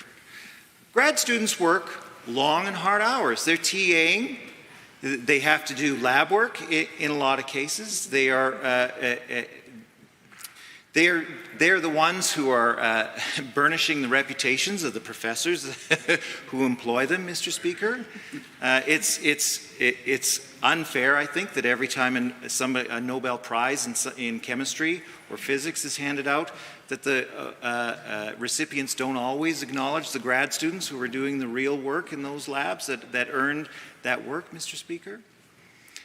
But grad students only got a 1.5% pay increase in the last year at the University of Alberta. 1.5%. You know, I've got a friend who's a grad student at the University of Alberta right now. She just moved into a basement suite in Bonnie Doon. Now, I can tell you, Mr. Speaker, there is no better place to live than the neighbourhood of Bonnie Doon, Mr. Speaker. But for the privilege of living in a basement suite in Bonnie Doon, she is paying almost $2,000 a month. So on her grad student salary, that leaves her $400 a month to cover groceries, transportation, clothing, all of the other expenses. Now, how is it fair that a grad student who's earning $24,000 a year only gets a 1.5% pay increase, while this government is bringing in legislation that is going to give somebody who's already earning $558,750 a year potentially a 100% pay increase? That's not fair, Mr. Speaker. And I can't believe that the members opposite can stand up with a straight face and defend the kind of pay packages.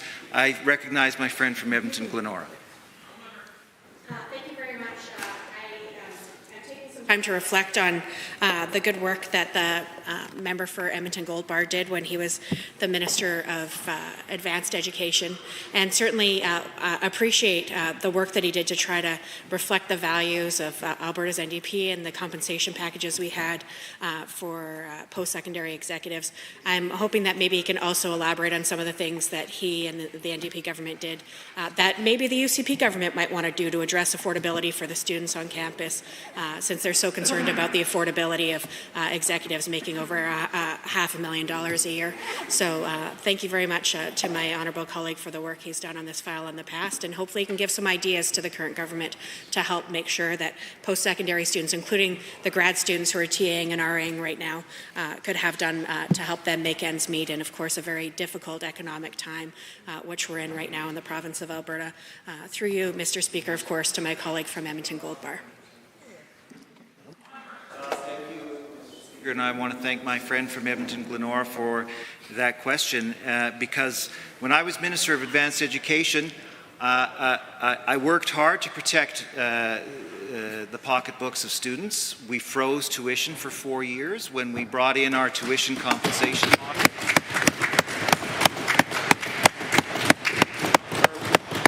when we brought in our tuition framework in 2008, we made sure that tuition increases could only increase with the cost of living and only with with consultation with students, Mr. Speaker. We also required that universities provide transparency around the mandatory non-instructional fees that they brought in. Transparency, Mr. Speaker, that the former Minister of Advanced Education, who's now the Education Minister, refused to enforce. And in fact, we heard loud and clear from the University of Calgary Students' Union for over a number of years that they never got transparency on the mandatory non-instructional fees that students at the University of Calgary were faced.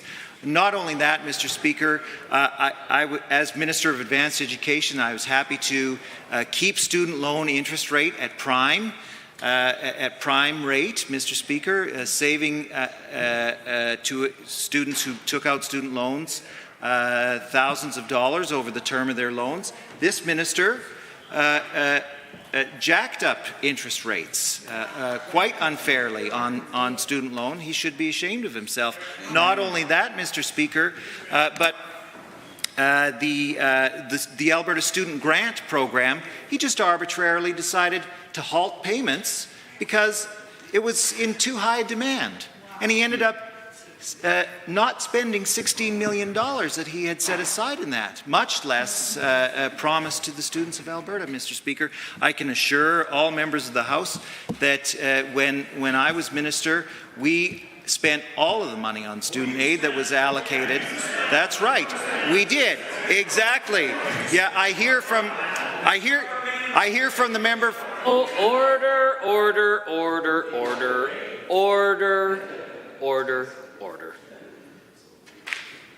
Well, I can appreciate the honourable member, my good friend and colleague from the honourable from Edmonton Gold Bar, evokes a certain level of reaction from some members of the Assembly. He's still entitled to the call, and he's the only one that has it.